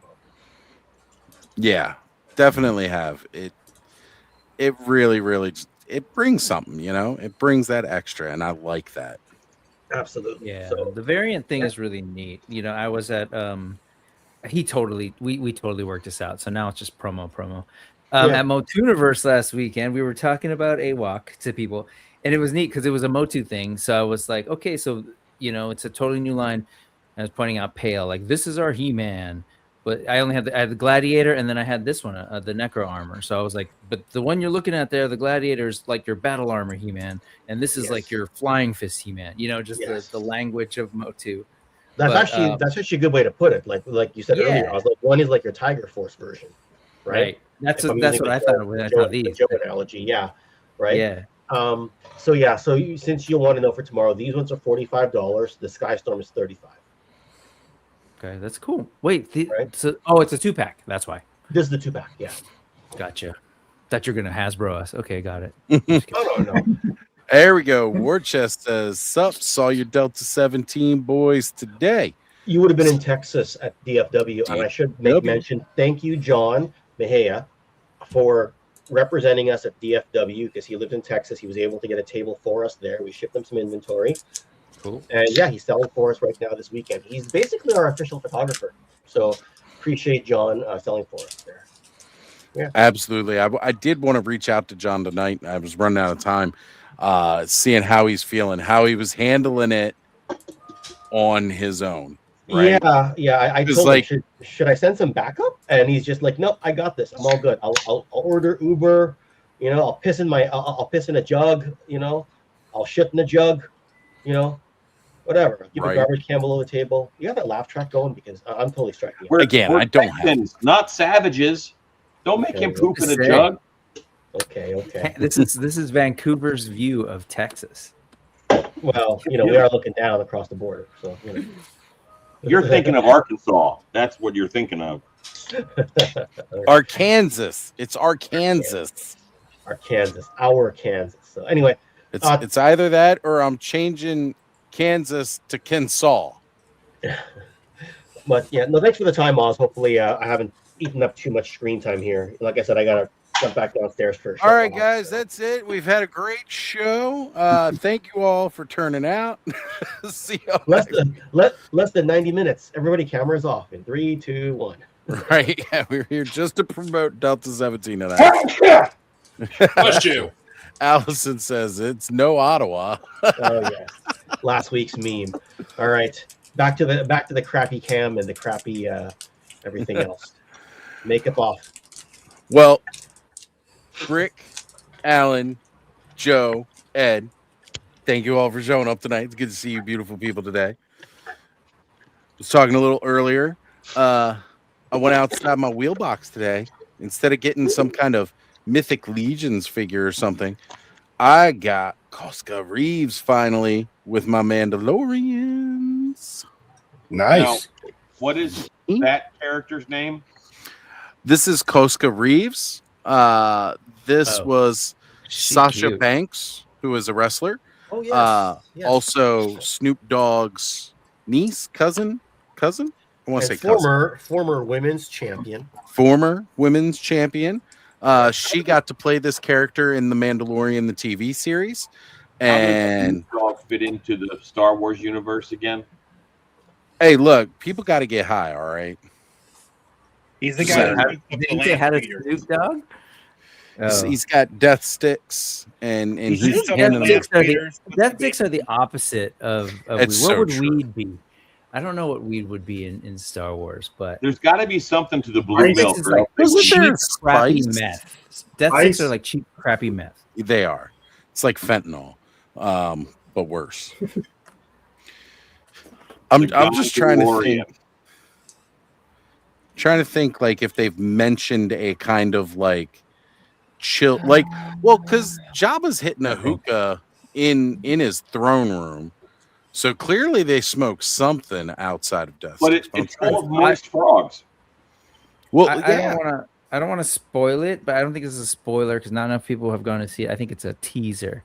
If you watch the Mandalorian movie, man, those Jabba's people, the Hutts, they got some killer orgies. I'll just say that. The Hutts are absolutely wild, and the crazy part is like, now go see it. Jabba was like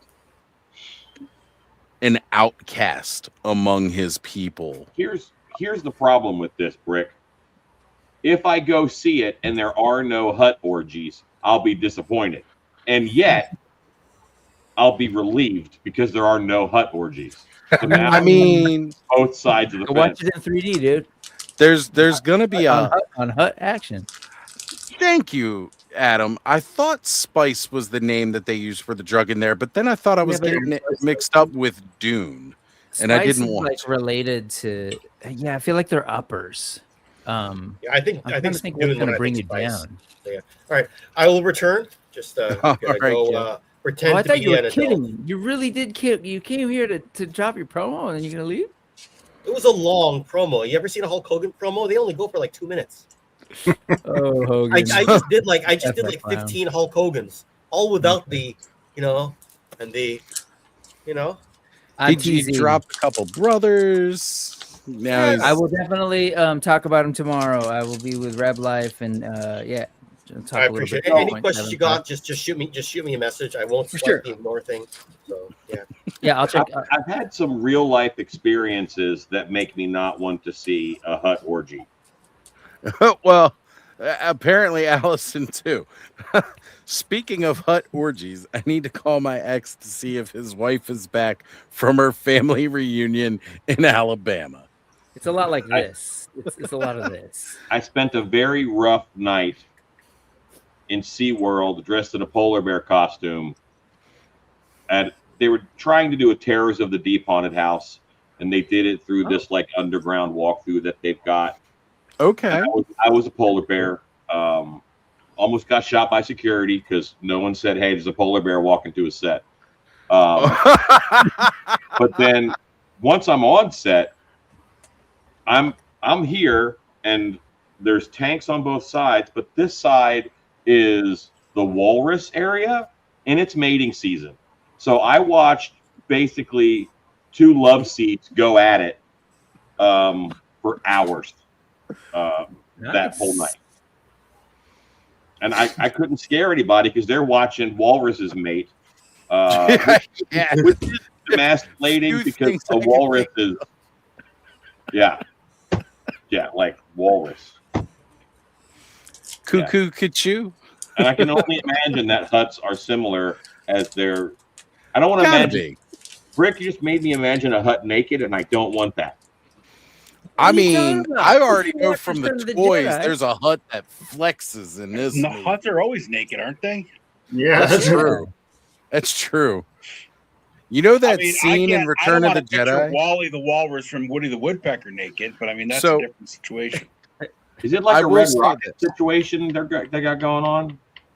I will put it this way: never listen to the original like radio drama of Return of the Jedi, or read the novelization if you're not ready to picture some grotesque hut imagery.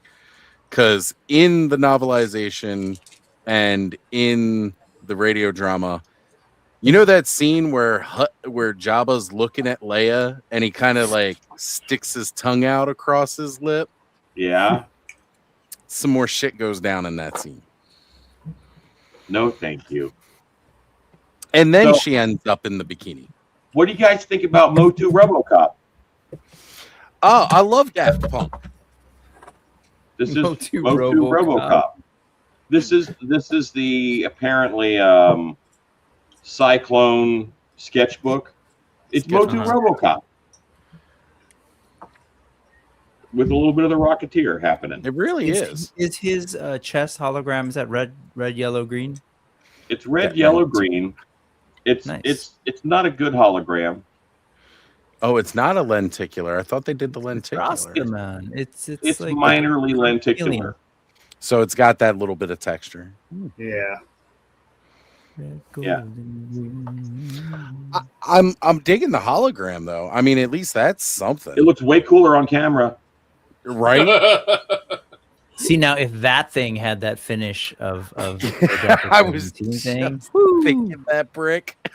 Damn. We need to vac metal chrome the crap out of that. Yeah. And yeah, that is 100% RoboCop in Motu. He needs to team up with Rio Blast and bring the law to Eternia. All right. Paper airplane. Guys, I've been on here for an hour and a half, and I didn't even have my coffee made up before we started. There's enough of you here that have controls. I'm going to hop off so I can get coffee. I'm going to hop outside. We've talked about the Delta 17 stuff. Joe is yawning and falling asleep, so somebody bring up that awesome new wave of reinforcements. Hey, I was blowing my nose, but allergies or mind stuff? Probably allergies. It's getting to be that time of year, so I totally got Motuniverse crud and got over it pretty quickly. No! But then it's like allergies were like my eyes are crazy itchy and just whatever. I got like the Flonase nasal spray stuff. Mm-hmm. Oh, that's this is like the only thing that works that doesn't put me to sleep for helping clear out any kind of allergy stuff. And I'm thankful for this because when I go outside, especially like times like this where we just had rain for like a couple days straight, and then it's starting to heat up again. The trees are feeling a little frisky again, and they're they've got no couth. They're just spraying their shit all over the place again. And that means it's causing hell for the sinuses. So the worst part is like I kind of started coughing before, like when it was raining, which normally the rain washes the pollen out of the air, right? And like my aunt said something about like, I wish you would say something about your allergies. I'm like, I don't think it is my allergies because we got all this rain. It should be having the opposite effect. And then it was like the last 2 days, it's been really, really bad because it's just warmed up and been sunny again. I'm like, oh yeah, no. Rain stirs mine up in Texas. It's because it's kicking up all that dust instead of keeping it down, right? Yeah. So reinforcements. Would somebody share screen with that beautiful pre-order page and walk some people who may not have joined us last night while we were going through these awesome figures? And just yesterday, damn, that was just yesterday. I don't know how to do that. That is okay. Ed, you got me. I'm trying to get there. I know you guys can handle this. I can relinquish my reins. I wish this guy didn't look so freaking heroic. Why? All right. Cyclone's purple, a hero. No? Yeah. Purple and green color scheme will automatically make him more villainous. It looks a little like what's that movie? I've actually never seen this Arnold movie. The one, the Christmas one. Oh yeah, the Christmas Jingle one. All the Way, Brick. With him and make Sinbad. sure you watch it. His head armor is cool as hell. That's a dragon, like on his back, got the tail going down the back, and then freaking. Nice. Wait, who is that? Is that a wrestler? No, it's Expandor. Extendors. Oh, another sketchbook. Yeah, yes. Oh, No, this is an original character that didn't make it to classics, but they always intended to do a counterpart to Extendar. Oh, that one. Okay. And now it just sounds like both of them are named after erectile medication. Right. Blue Chew, Expandor, Extend. I got it. Yeah. One gets it longer, one gets it wider. That's all that matters. Up there. There you go, Brick. Oh shoot! Who is I know that? we're trying to look at the reinforcements, but is that the Fury Toys body? Yeah. Okay, talk to me about the armor. What you got on her? It's from Masterverse Dispara. Oh, so you just have the and it works, huh? I haven't messed with. Yeah, I got it tied up in the back, but. Okay. Looks like he's about to enter a rap battle. Yeah, her diva look, almost like an Evil Lyn pose. Oh, I thought you said Devo. I was like, it's No. not that cool. It's trying to whip it. This is mine right now. That I'm just whatever I have. But the body's great. That's a Marvel Legends Quake. but I want that harness that you had. I considered getting a Chronicles movie figure today, and it was hanging on a peg that I must have been for like the core line because it was like $69. I was like, oh crap, I didn't realize these were that cheap. And then I went downstairs and it rang up 26, and I was like, ooh, I'm just trying to get a harness. So I don't know. We'll see. I dropped it. Anyway, reinforcements. Talk it through, Brick and Joe.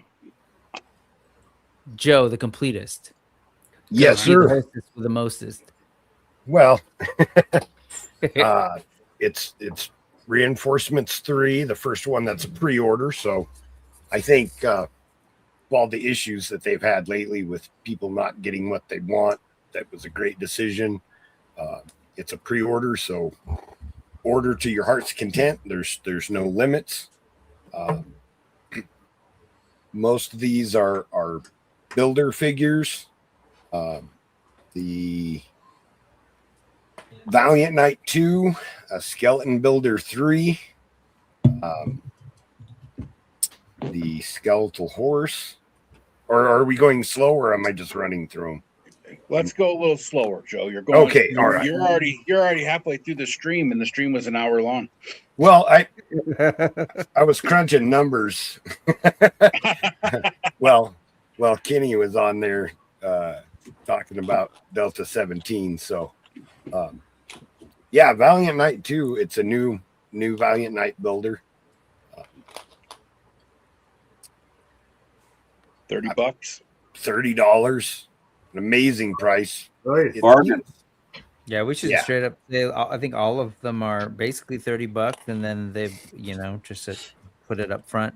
They've got the $30 builder figures, and then they've got these $20 add-on packs for most of them. It's Right. kind of cool. And one standard figure and one deluxe figure, the Barbarian. So the Legion's Lady is the standard, and the Barbarian is a deluxe. So they'll be 45 and 60, I believe, in the pre-order.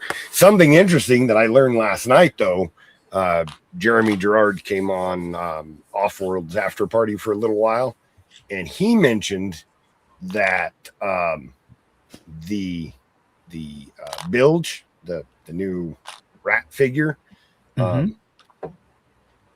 they might have priced it a bit too low. So the increase when it goes to retail is probably going to be more than the standard. So if anybody is looking to army build the Bilge, do it this now. pre-order is probably the way to go. Yeah. Okay. It'll be by far the cheapest price. I think one of the standalone features on that new Valiant Knight is this is the first Knight builder that we've gotten that has a face. Flip up visor. He's actually got a face sculpt. So the Silver Knights had a flip up visor. Well, with a yeah. face, so That's the Silver Knight too. But maybe the second one. Well, Otho did. Yeah, no, the first builder. I'm sorry. Otho's not a builder. He's not a builder. Well, maybe not to you. He's a main character. Joe, everything's a builder to you. He comes with an alternate nondescript head helmet. Joe just called you an amateur. No, compared to him, I certainly am. That's not what I said, but I might have implied that. He said you're poor. That's what he said. Oh man, no, Joe's I'm poor because I army build. That's right. That's actually the truth of it. But damn you, Joe. It's a great figure. A few people have mentioned that the King Arthur figure that's going to be coming out at Legion's Con comes with the alt head. That this is a $30 body that you could throw that alternate head on to put with King Arthur. So how long is this pre-order going to be live? Almost a month. Oh, yeah, about a month. What did they say? Good. The 28th? The 28th of June. Yeah. Because all of my Motu pre-orders are coming in at Big Bad right now.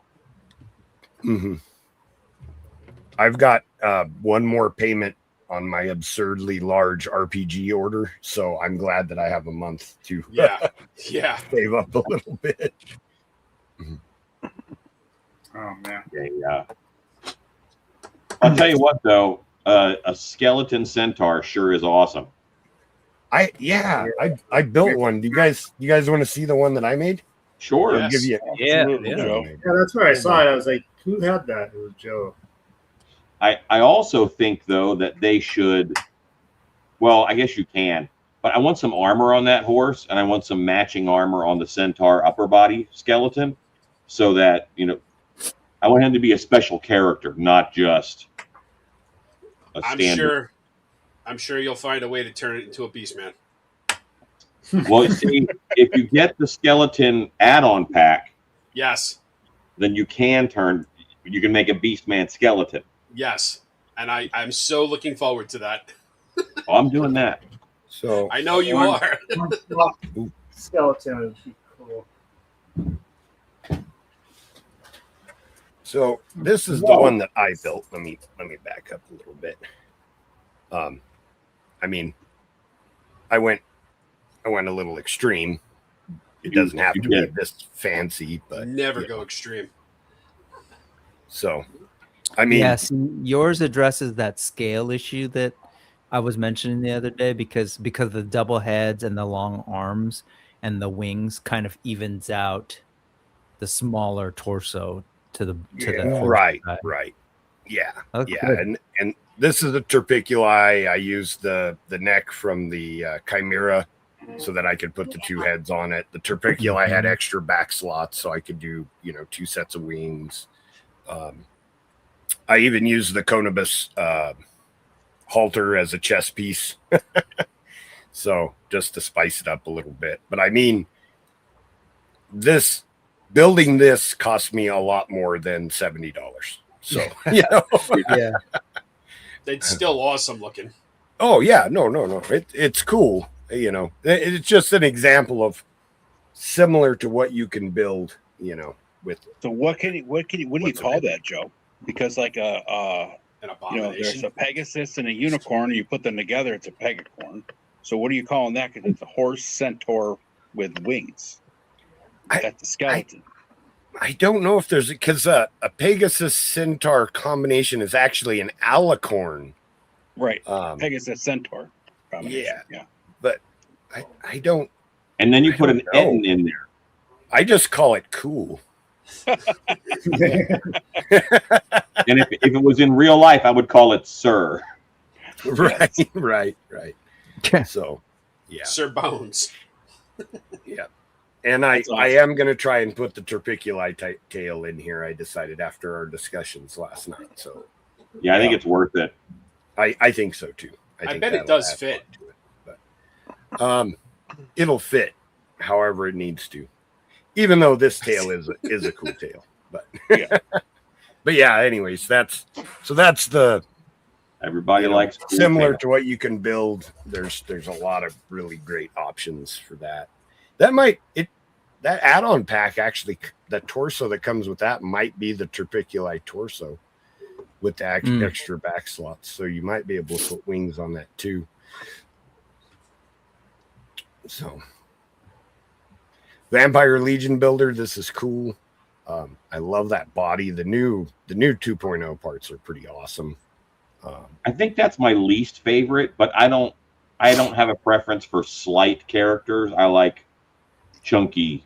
It's Motu. I like chunky figures. Right. I just like the variety. I like a lot of different looks on my shelves. Trolls, Same. ogres. 1.0, 2.0, goblins, gnomes, whatever. The more variety that I can have on my display, the happier I am. I'm with you, Joe. Cool. Just because. Go ahead. Go ahead. I was going to say, it could be a male or a female.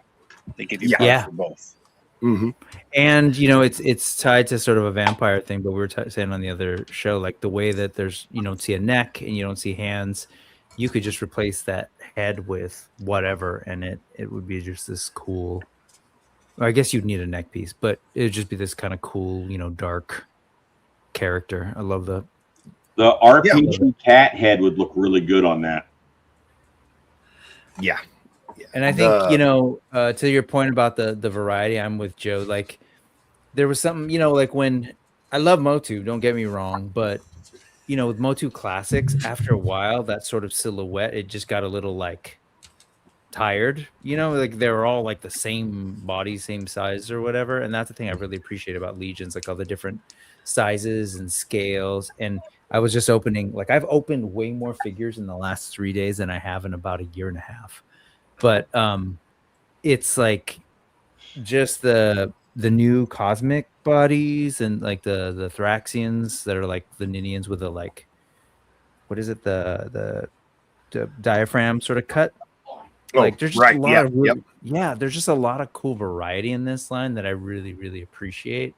So seeing him after seeing sort of like 1.0s and skeletons, it's really cool. Or him or her, I guess. Them. Brick, there's a variety in Chronicles, just so you know. Just so you know. Okay. Okay. Oh, no, I totally know that. I mean, again, I think that's the thing with Chronicles. It's like I think a lot of people don't like it because it doesn't have, like, the people I've talked to are like, I get it. Like, if you're really into Motu, people want to see. It was Comic Fan Man. I think he was just like, they don't feel Motu to me because, again, there's that thing that Alan's saying. Like, Motu's very big. Like, look at Alan right now if you can't see him. Yeah. Anyway, cool fig. You get a little animal too. I love the add-on set for this. I mean, the other two heads are not just reissues, but they're painted very similar to the original Vampire Legion builder and the Vampire Knight. So these two heads are going to be how I'm displaying them since I have those other figures. And I mean, that Dispatar head repainted is just awesome. The Manisha Cinderhorn one is really cool too, but yeah, I like it a lot. Can we get alt heads for the bird, please? Like an owl and a raven. I know Wolf King Customs had a crow head for that 3D printed, part for that. So that would go really good with vampires. I will say the $30 as we were talking yesterday, is I forget that these are the pre-order prices, but I was all excited. I was like, that's dope. You can get like these figures for $30. But I forget that they're gonna go up to probably like what we said, 38. In this case, you said maybe even higher.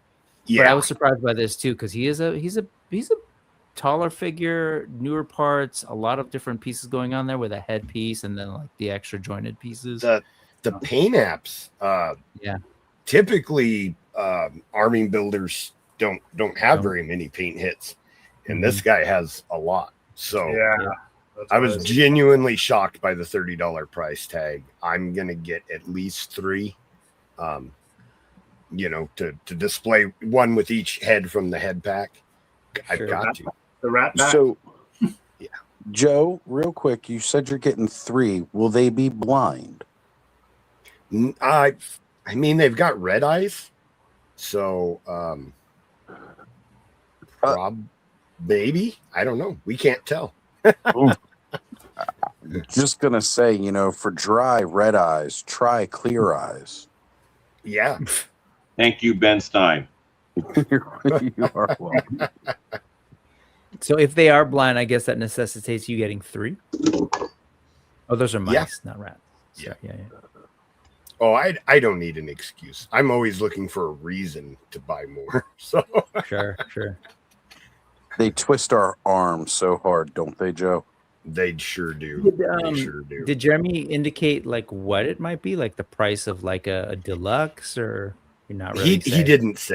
He didn't say. He just said that their production manager might have slapped their hand earlier this week for putting this as a $30 figure. So he said, don't be surprised if when it eventually hits retail that the price is higher than the other army builder figures. Yeah, cool. It does seem like this would be a bit more, because again, it's a bit larger. There's more going on with it. If what was the Jersey Devil had the wings, I guess, and the stand and a few extra accessories. He was like $70. He was right? 70. But it's a similar body, Yeah. scale wise too. And I love, again, like Mouse King had a lot of these parts. I just love seeing them get those parts back out there again. You know, with a more standard figure. Right. And it's the wind dodgy arm, so we get the double joints for the arms. So I'm with you, Rick. 30 is a nice price. Let's enjoy it while we can, folks.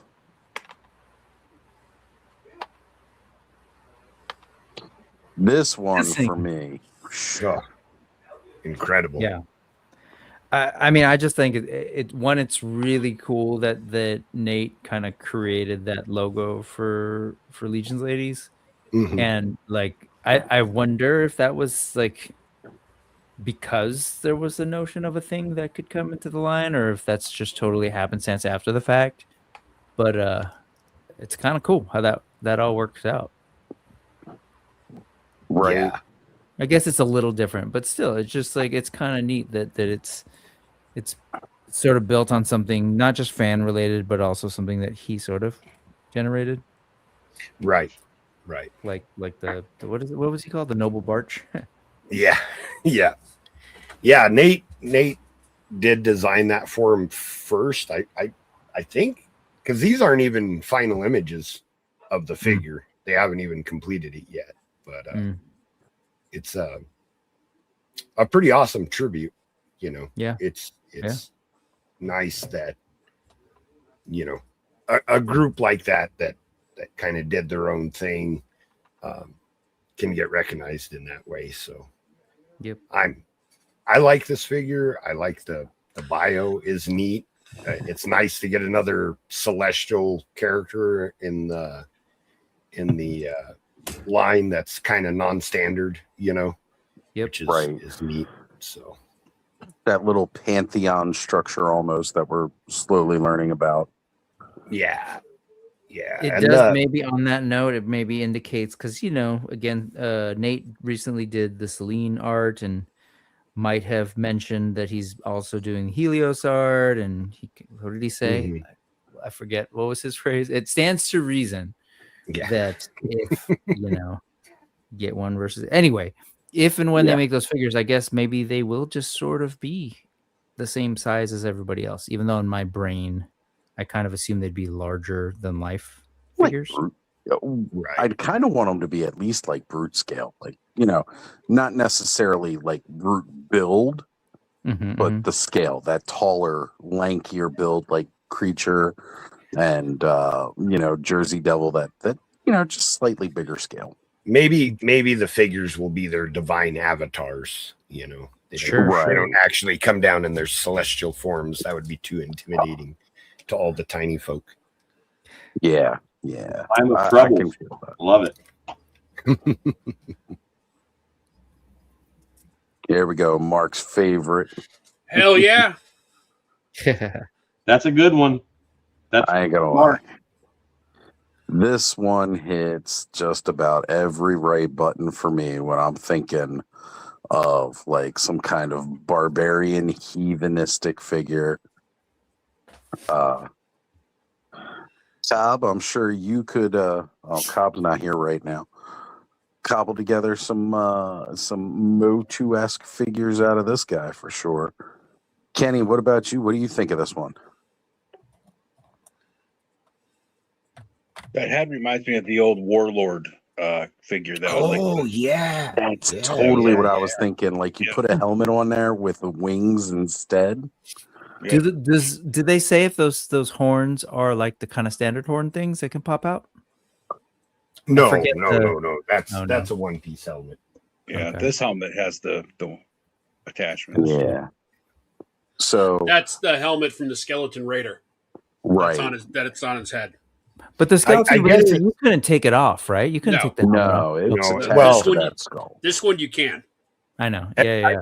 I think this one is keyed different too, to be compatible with the legendary barbarian head. So I was just thinking it would be cool if you could pop out those horns and put the wings like a warlord.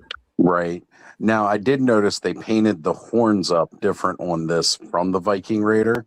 because I was looking at mine last night after, and I was like, my Viking Raiders horns are black. And these ones are that kind of white. And the helmet itself is a different color too. This is darker. I really like the head sculpt on this guy. I think he looks really cool looking dude, like grizzled. But there was something when we were looking at this while the live stream was going on. I was like, the only thing is like all the armor, like on right there on his shins, basically these metal boots. I was like, oh, that's a little weird. I would have preferred feel like barbarian leather. to me. Right. And I was like, I would have preferred like the leather boots, like this thing. And then they showed the add-on pack and was like, oh, of course. Yeah, you get the add-on pack to be able to do exactly that for $20. I picture him like killing an orc and taking his armor. Hell yeah. Sure. Yeah. For me, I think it was more like, instead of just necessarily these leather boots. Now, again, this is what came with the legendary warrior or legendary barbarian last year.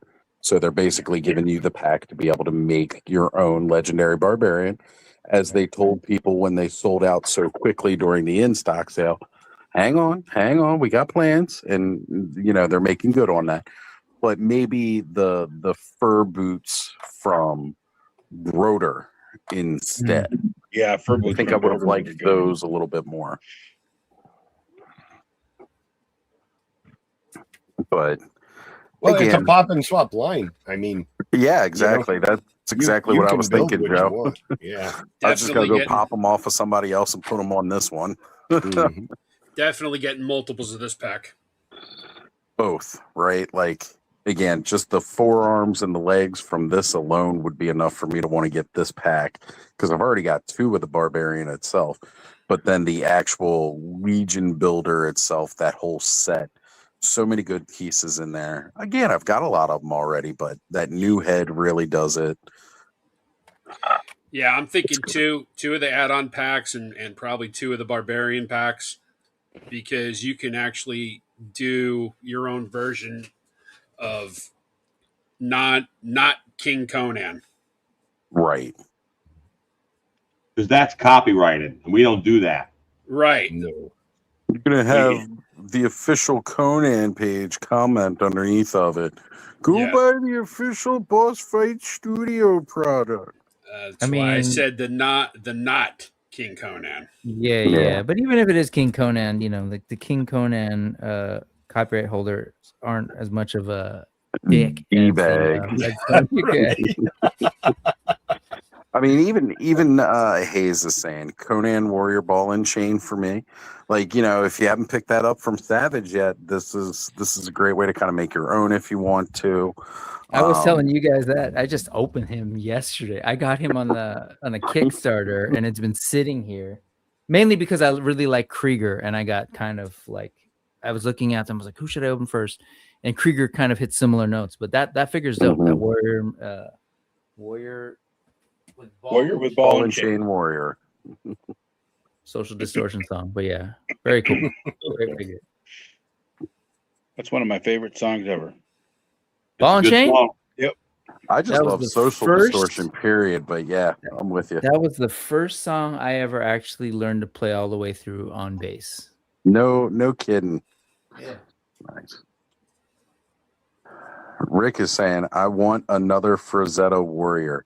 Do we mean like the Norseman or just another ball and chain warrior? Like, what are we talking here? Which Frazetta? What up, Rick? And again, these sets complement, going with the Valiant Knight 2 and complementing the different factions just perfectly. My only thing, and I was talking with Ziggy about this today, so the Valiant Knight is kind of like that silver colored body, right? That standard steel look. And every one of these, except for the Army of Leodicius, has gold trim on the shield.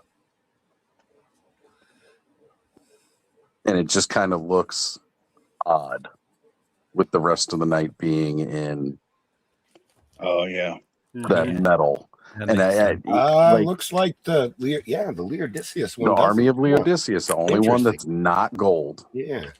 And mind you, it's different shades of gold on the other ones because it's not even all the same gold. Yeah. But it's the one that comes with Army Elite Odysseus, which is funny because Attila has gold armor. Of course, he can't carry a gold shield either because he's got the giant freaking hammer. I'm not a big like knight guy in general, but also like these. I think these are really cool, especially like you can create variety. But some of the colors, I'm just like, it's not really my like. They feel a little bit more like pageant, like a Disneyland, more kind like of thing. jousting. Like that one, especially the bottom left one, especially the Basilia one. Yeah, but different strokes. I totally get it. Like I'm that's totally my favorite one. Is it? Yeah, I love the blue and purple. Cool. Yeah. Did anybody see the C. Jessen post today where he took the existing Silverhorn Sentry and put those soft goods on it? No. Yeah, I was thinking that all last night too, and I was glad he posted it today. Yeah. I asked that same question last night. I think I asked you, Joe, if it would fit. Ouch. Yeah, and they should.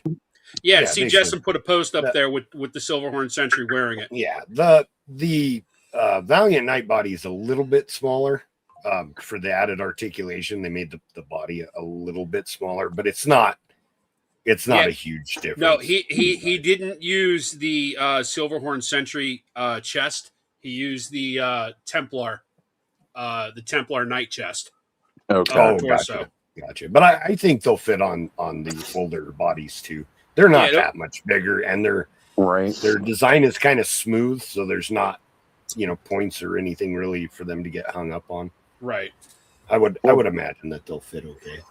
For me, especially, like as soon as we saw the Xylonos Flock one last night, I love the color combo, and that was exactly what I was thinking of, putting that on my Silverhorn Sentry to make kind of like a champion of Xylonos Flock,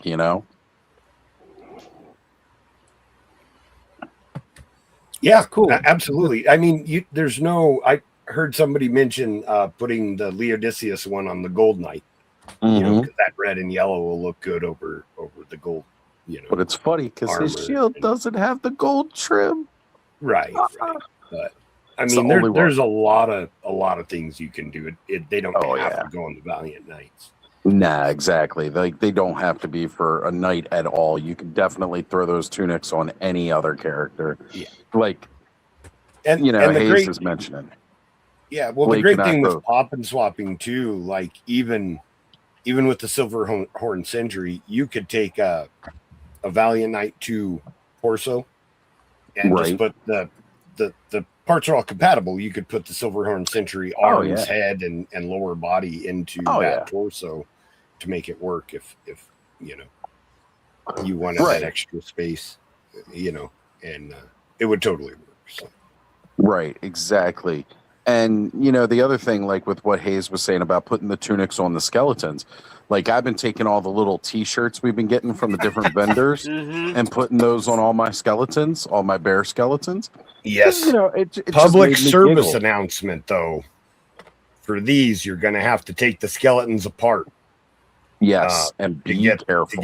Be very careful because the bones are so slim and everything. When you heat them up to take the parts apart, you can break neck pegs and cave in chest cavities and do all kinds of unnecessary damage to your skeleton. So please, if you intend on doing that, do so gently and with caution. I mean, just buy a couple of extra Skeleton Legion Builder 3s so you got spares.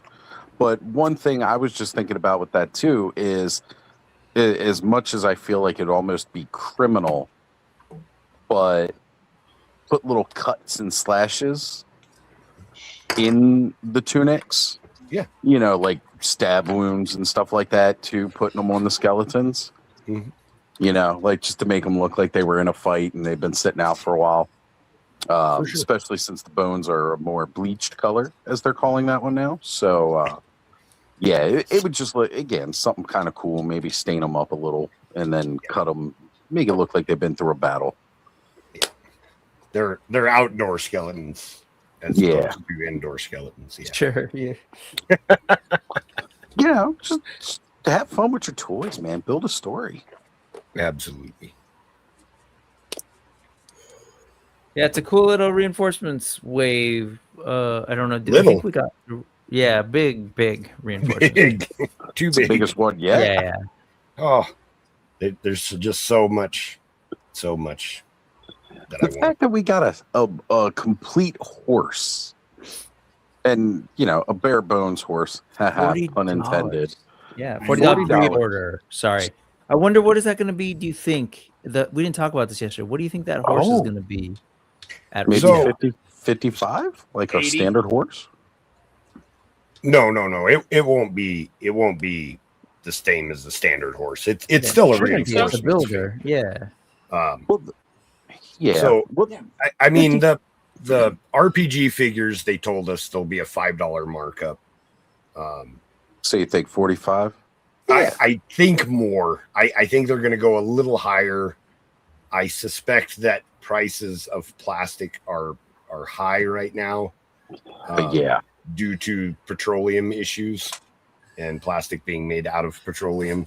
So I would suspect a little higher, but in horseman fashion, I can't imagine it would be more than $2 or $3 more. So maybe 7 or 8. And I don't have any insight. Like 47, that's 48. that's just speculation. So, and I'd say that's a pretty decent speculation because they're kind of still what they do. going with lesser pay naps and things like that to Right. to do the Legion builder.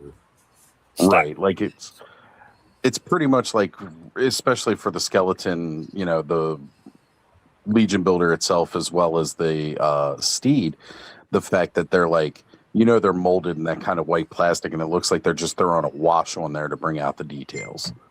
Like there's not even like a full paint job. The horsemen classically they do not mold their figures in the color plastic.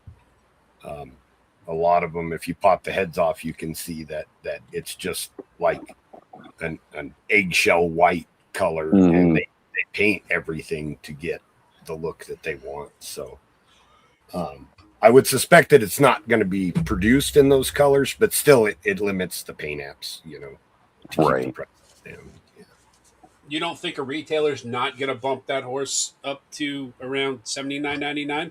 Not a Like the retailer, other no. horses? Aftermarket, absolutely, but not retailer. Oh, without a doubt, because people will be putting those in like Halloween displays, and yeah, the retailers will have a suggested retailer price from the horseman, and the retailers will get a retail price from the horseman that they can't vary from. Period. Right. That's how it works with the horseman. Yeah. Yeah.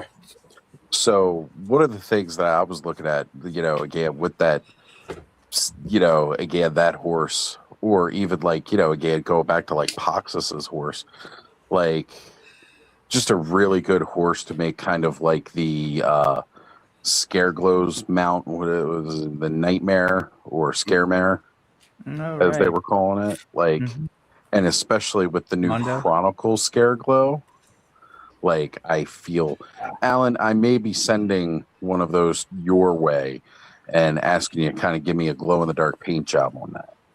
Okay, yeah, that'd be cool. I'd be down, and it'd be that new Chronicle Scareglow sitting on top of that horse. Woo. Yeah, that'd be great. Probably what I'll have to do is I'll go ahead and I'll pre-order it and then set the delivery to Alan's house, and then I'll forget about it like I did that one time with Bud, and then I'll order my next 4 Horsemen thing and get it delivered to Alan's house. Be like, oh shit. And I'll be like, Christmas. Yeah. I don't remember this. This is the weirdest looking beast man I've ever ordered. Right. I could see those horse heads being used at a dio. Oh, without a doubt. Without a doubt. I like that the skeleton steed is coming with an extra head. Mm-hmm.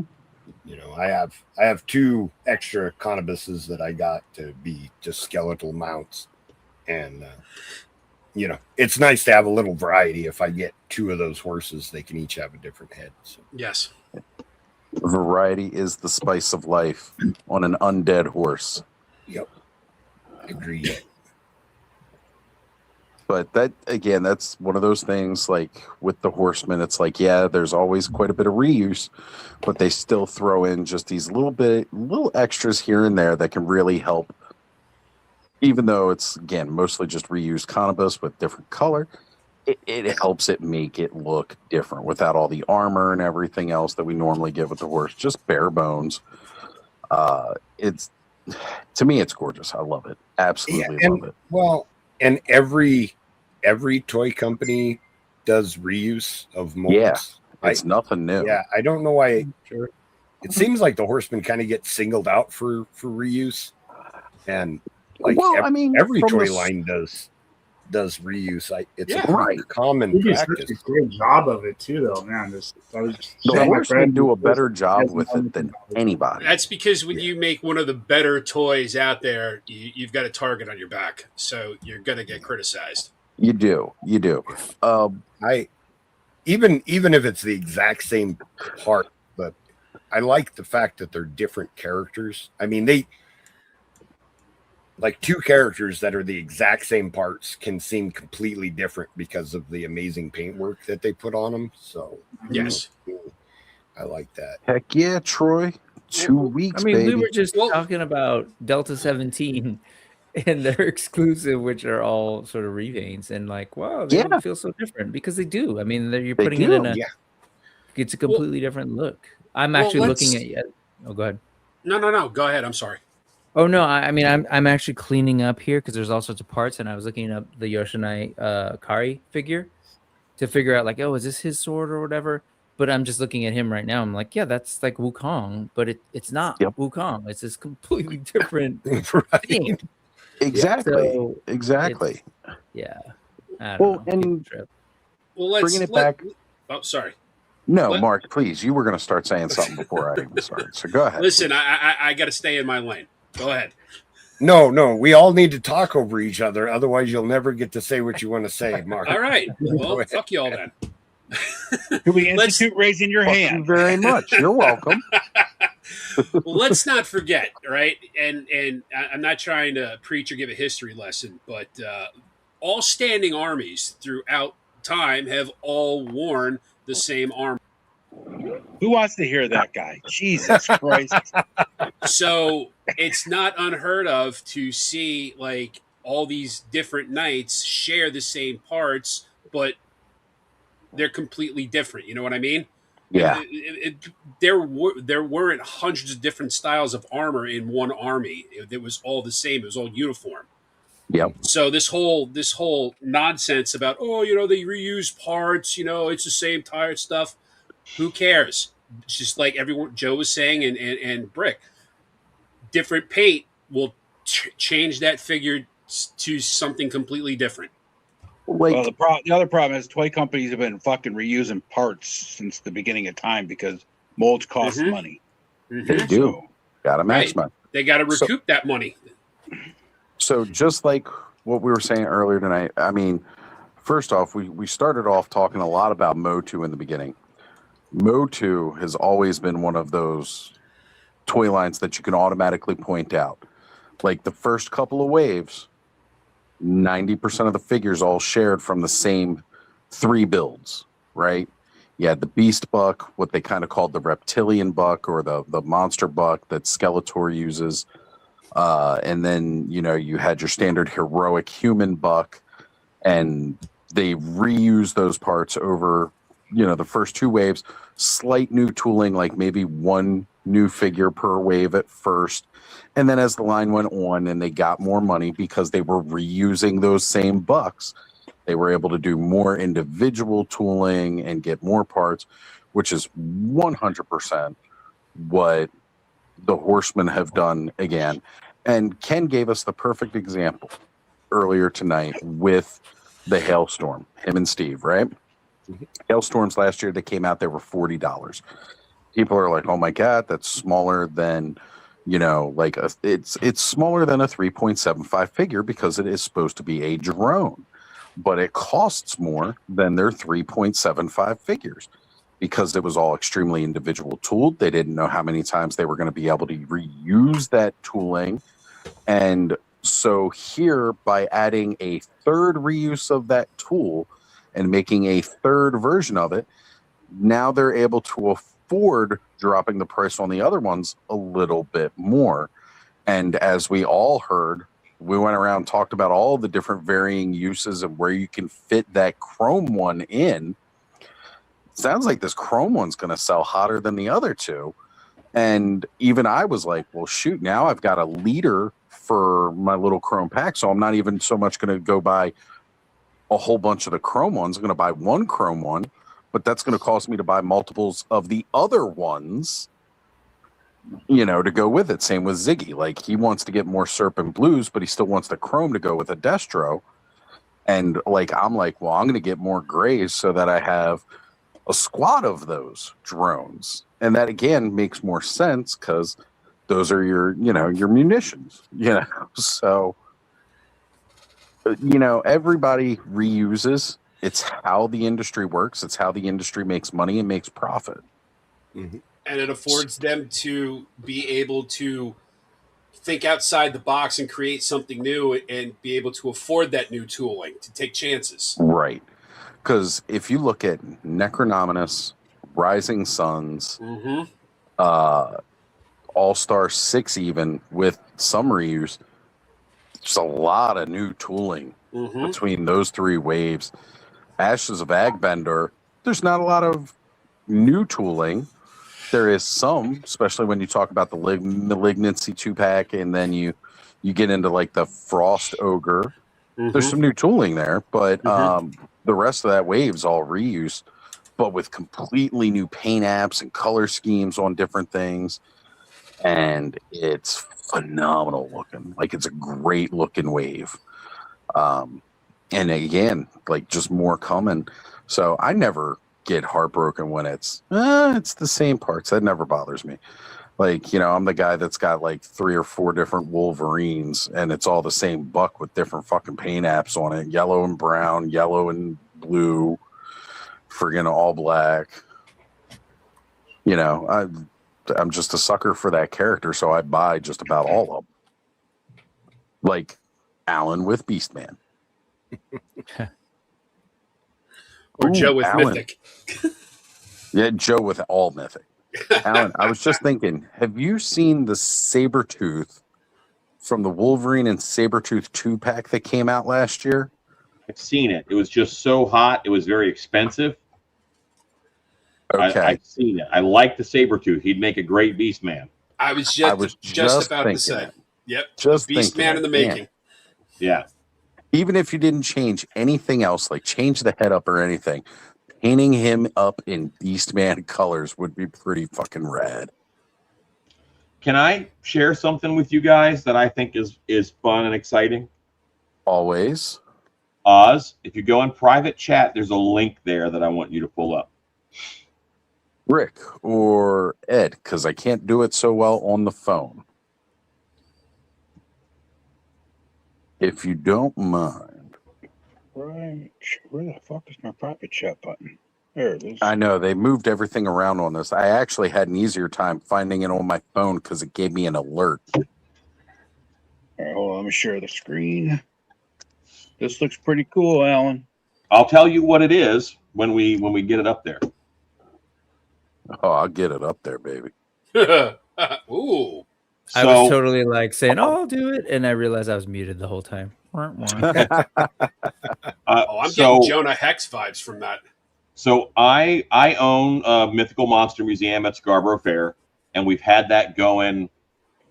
Boy, I think its first year was 2006. So we've been doing that a while. Me and Dan, who's that guy right there, we thought of the Monster Museum together in 1995. And I said, I want to do this Monster Museum for Renaissance festivals. And he said, and I said, I want your help, because he was better at story, like he's better at art, like that's some of his art. And we worked together, very good team. We did a lot of stuff together.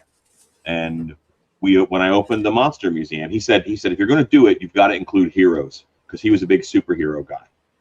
And so that's why the Monster Museum is 2 monster hunters and their team who, you know, all the monsters they capture end up in the museum. And that's, you know, we've done a little D&D thing with it, but not with Dan, because I went haunted house route and prop making. Dan went graphic artist making. Dan is now the creative director at Gatorland in Orlando. But we both have this love for this property. So he is launching a comic series, a graphic novel. And basically it is, boy, I don't want to give any, I can't give any spoilers, but it's got a life to it, you know, because obviously a property that we came up with as kids, 30 years ago.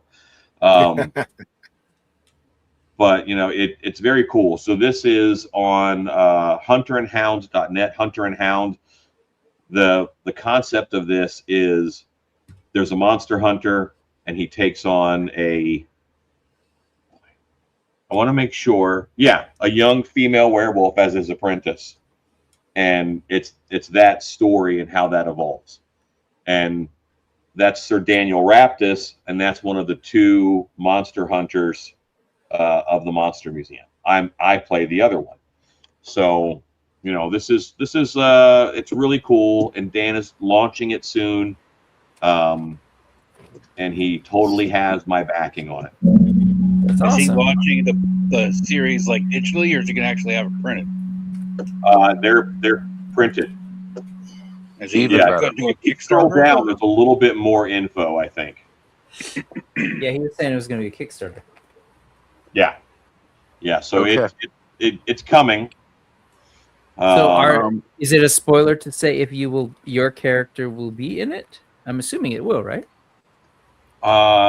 That's a good assumption. Okay. I can't say it stands to reason. Sure. Yeah. That's awesome, man. As Travis is saying, that's cool. In. I mean, you guys know how to market your stuff, of course, clearly. But I appreciate you sharing this here with our crowd because we love monsters. And this is right up our alley. I've known about this. He's had this in development, obviously, for a couple years. But, now they have several issues done, right, and ready. Okay. And but he launched it a little while ago. He's in Orlando, so he said this is the worst possible time to launch something, but it's midnight on a full moon, and this project involves a werewolf, so here we go. Right? I mean, I was gonna say, and it's a rare blue moon at this, right? Yeah. So I just want to share that, and I'll be sharing it more through different things, I dropped a link in there, so anybody that wants to sign up for the alerts and all that. When I go inside, I'm going to be doing that because this is 100% up my alley. I'm digging this cowboy aesthetic too. Well, this is the mythical monster. It's Raptus and Cranes, Raptus and Cranes Mythical Monster Museum. It's the bestiary of Raptus and Crane is one of the things it's called, but it's really fun, and it's an IP that we developed, 30 years ago. And both of us have taken it in different directions and done different things with it, but it's all that one shared universe. And he's a master creative, obviously he's, a creative director at one of the big theme parks in Orlando. And I work with him on all kinds of projects through our different, lines of work. But it's really cool to see at least this get launched. I'm really thrilled, and I can't wait to get some copies in my hand. So effectively, when people go to, say, the Scarborough Fair or the ones where you guys are at and you're working, they're in this world, at least in your little corner, right? Essentially. Yeah. That's cool. So then you can tell people about the comic and stuff. That's dope. And have all that. Is the backstory kind of, I'm curious. Again, you don't want to spoil it, I guess, for people who've been there, but are you trying to work that into your live action kind of role playing thing you're doing at those fairs? It's solidly in our world. It's solidly in our world. So it's almost already worked in, You know, Okay. It's you're in the Monster Museum, and you can point to an object, and what's the story behind this, and then boom, it can go. Nice. Yeah. The Monster Museum is one of the things that I'm the most proud of that I do. I love. Yeah, it's funny, Alan. You've been talking about the North American, Cryptid Museum for a while, and doing that, and having this Monster Museum. Like, I didn't even know you had a separate IG account for that till like a couple weeks ago, and I made sure that as soon as I saw it, I followed. I'm really bad about promoting my stuff. I know. Yeah, he came on my show and we're talking about all this stuff, and he's like, "Oh yeah, I've got this," and I'm like realizing, wait, you've got presences for each of these things that we could be looking at. So it's kind of cool though. It's you do a lot of stuff, and I think this is really cool that you've got this other thing. I mean, obviously this is the crowd that we're on right now, but like these look like they could be dope action figures. So have you customized any of these characters already? I'm feeling action figures. Yeah.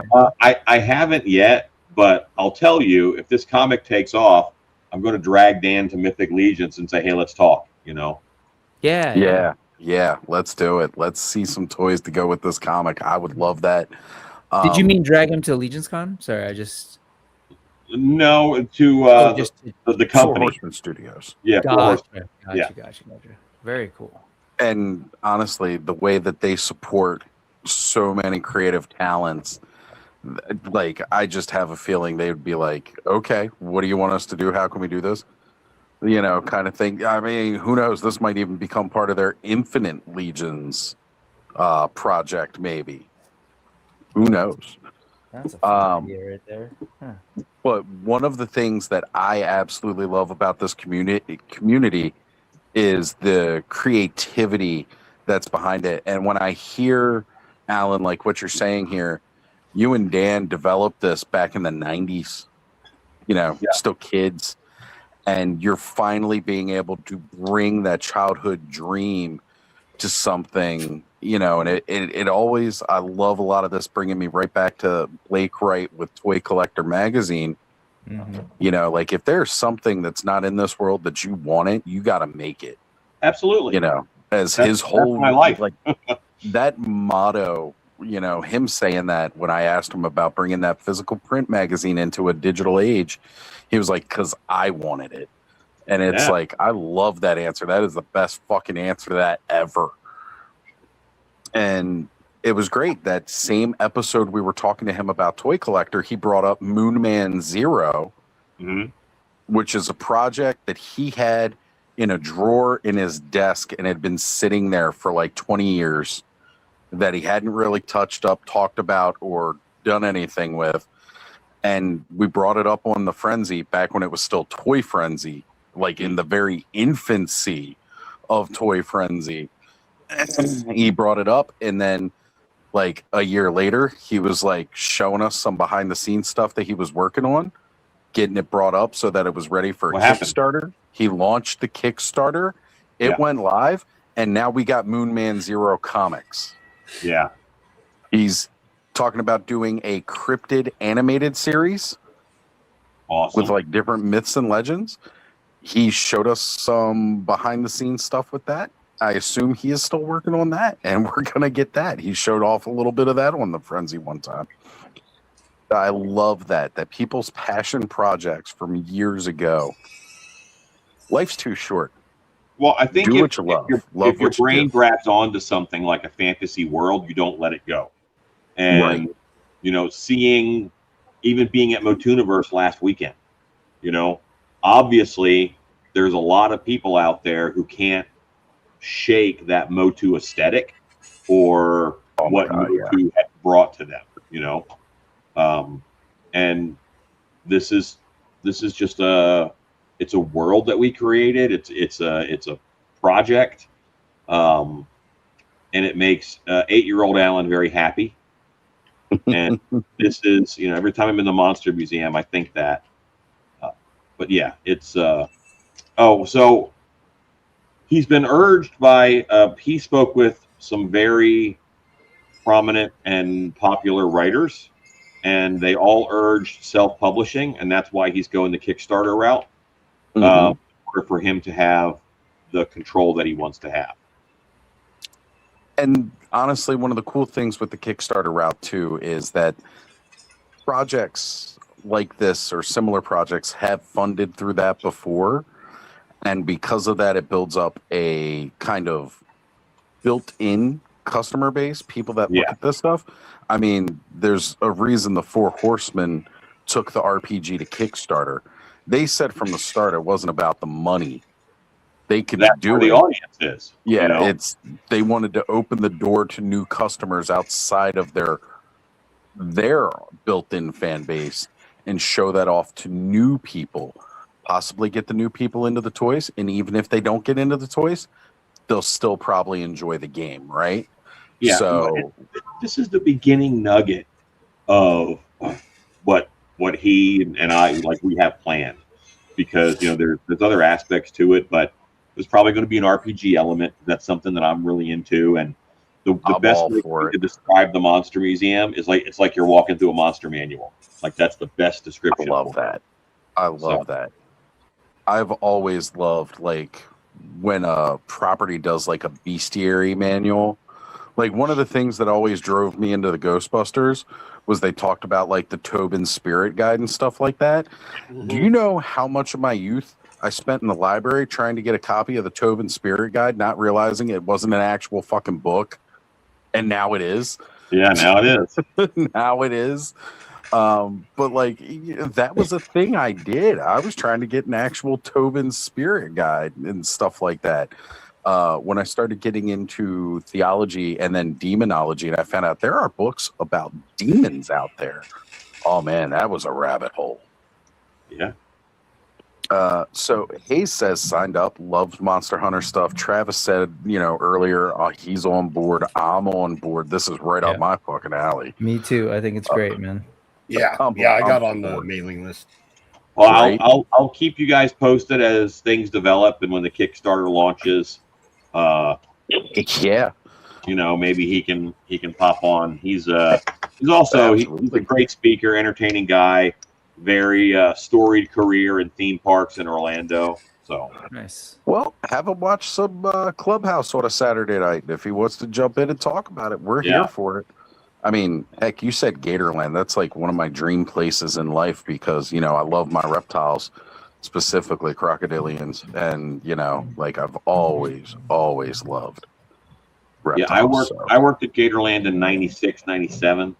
And later on, much later, in the last 6 years or so, Dan has ended up he did a lot of their graphic design, and that turned into he's now the artistic director of the park.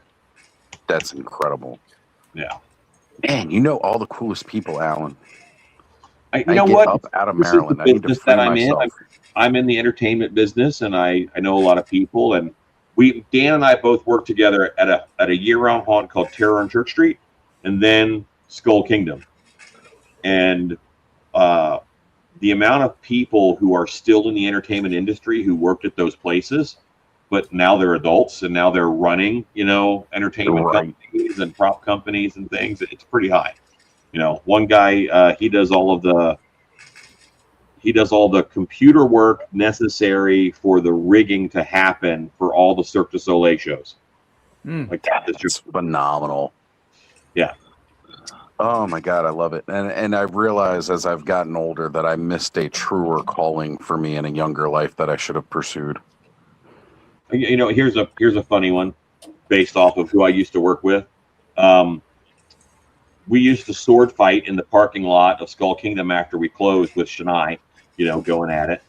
And one of the guys who played with us all the time was Damien Fortier, who played Thanos in the first Avengers. He was Thanos, who turned and looked like it's a very short part, but that's Damien, and he was a Romulan assassin in one of the Star Trek movies. I mean, so cool. He does a lot of cool stuff too, but I used to sword fight with Thanos. Yeah. That's cool. Not the Thanos that you see here on Clubhouse, folks. The Thanos from the first Avengers movie. That post-credit scene. And, Oh, I love that story because I was like, oh, like when all of that was developing and they were like, oh, we brought in Josh Brolin, but he wasn't the original Thanos. That's really cool to know that tidbit too. And Damien is also the same guy in another one of the Avengers, one of the Marvel movies. He's one of Crossbones' thugs that fights Cap in the elevator. Oh, with Black Widow. Okay. Yeah. Cool. And there's a bomb that goes off, and yeah, it's bad. Captain America Winter Soldier. Was that it? Okay. Yeah. Well, I don't know. Depending on what bomb went off, that could have been. Was that Winter Soldier? No, that wasn't. It was after Winter Soldier. Civil War. The big bomb went off in that one with all of Crossbones' thugs. Oh, I don't know. Stretching back too much to movies I haven't watched in a while. I'm going to need to go back and watch them now, just because. But I'm trying to catch up on all the original X-Men series and then rewatch season 1 of X-Men 97 in preparation for season 2 of X-Men 97 because I'm geeking out and getting into my X-Men vibes again. You were right. It was Captain America Civil War 2016. Okay, so yeah, that was the big bomb in the beginning that caused them to have the Sokovia Accords. Yes. Yeah. Right. Well, the Star Trek thing, we won't hold that against him. Yeah, Troy is a big Star Wars fan. For is he was in True Blood for a little while, and he did. Who was he in True Blood? Because we were just bringing up True Blood earlier. I'll have to look. I loved that show for the first couple of seasons. Then after a couple of seasons, I was like, But who is it? We were talking about. He played Duprez, the vampire sheriff of Louisiana's Area 2. He debuted in season 4. I don't remember those guys anymore. Who was it? Deborah Ann. Was that me and Kenny that were talking about her? And I was like, if you age watch True Blood yet, go back and watch it. Oh, no, it was Ken.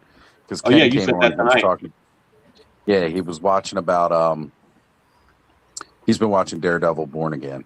I talked him into it.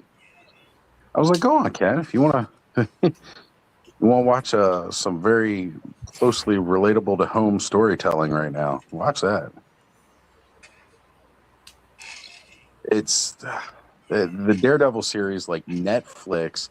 I was like, I don't know if Disney will be able to pull it off the same gritty, dark feeling that Netflix was able to pour into it.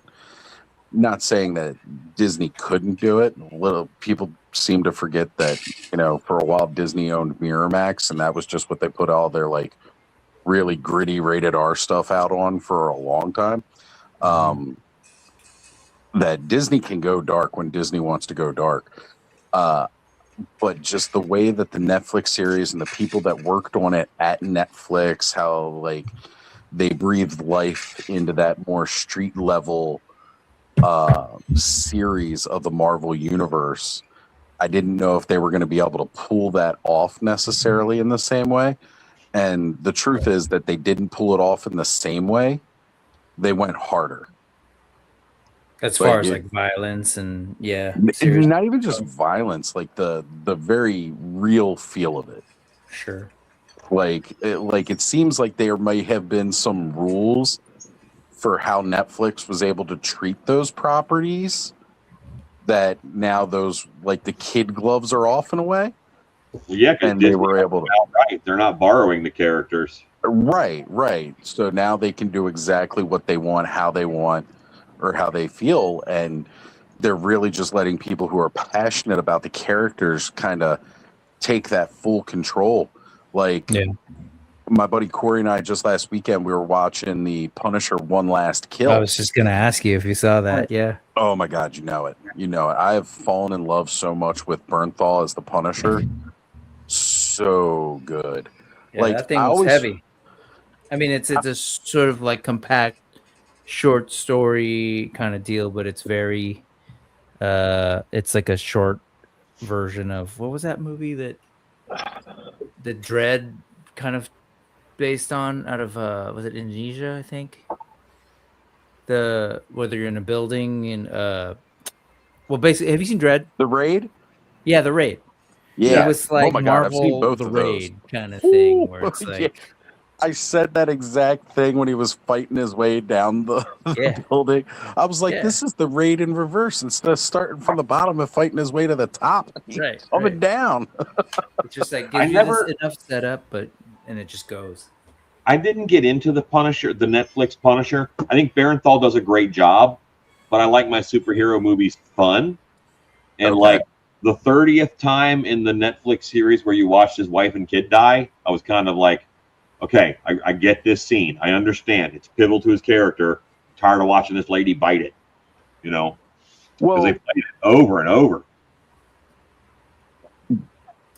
It's when we say pivotal to the character and all like that in terms of it, you're talking about someone who's had this trauma, this PTSD, and that's how PTSD is. It's persistent. It doesn't go away. I got you, but I don't want them to give it to me while I'm watching the show. That's cool, but somebody like me who suffers from it, it allows me to relate to this character on a whole different level.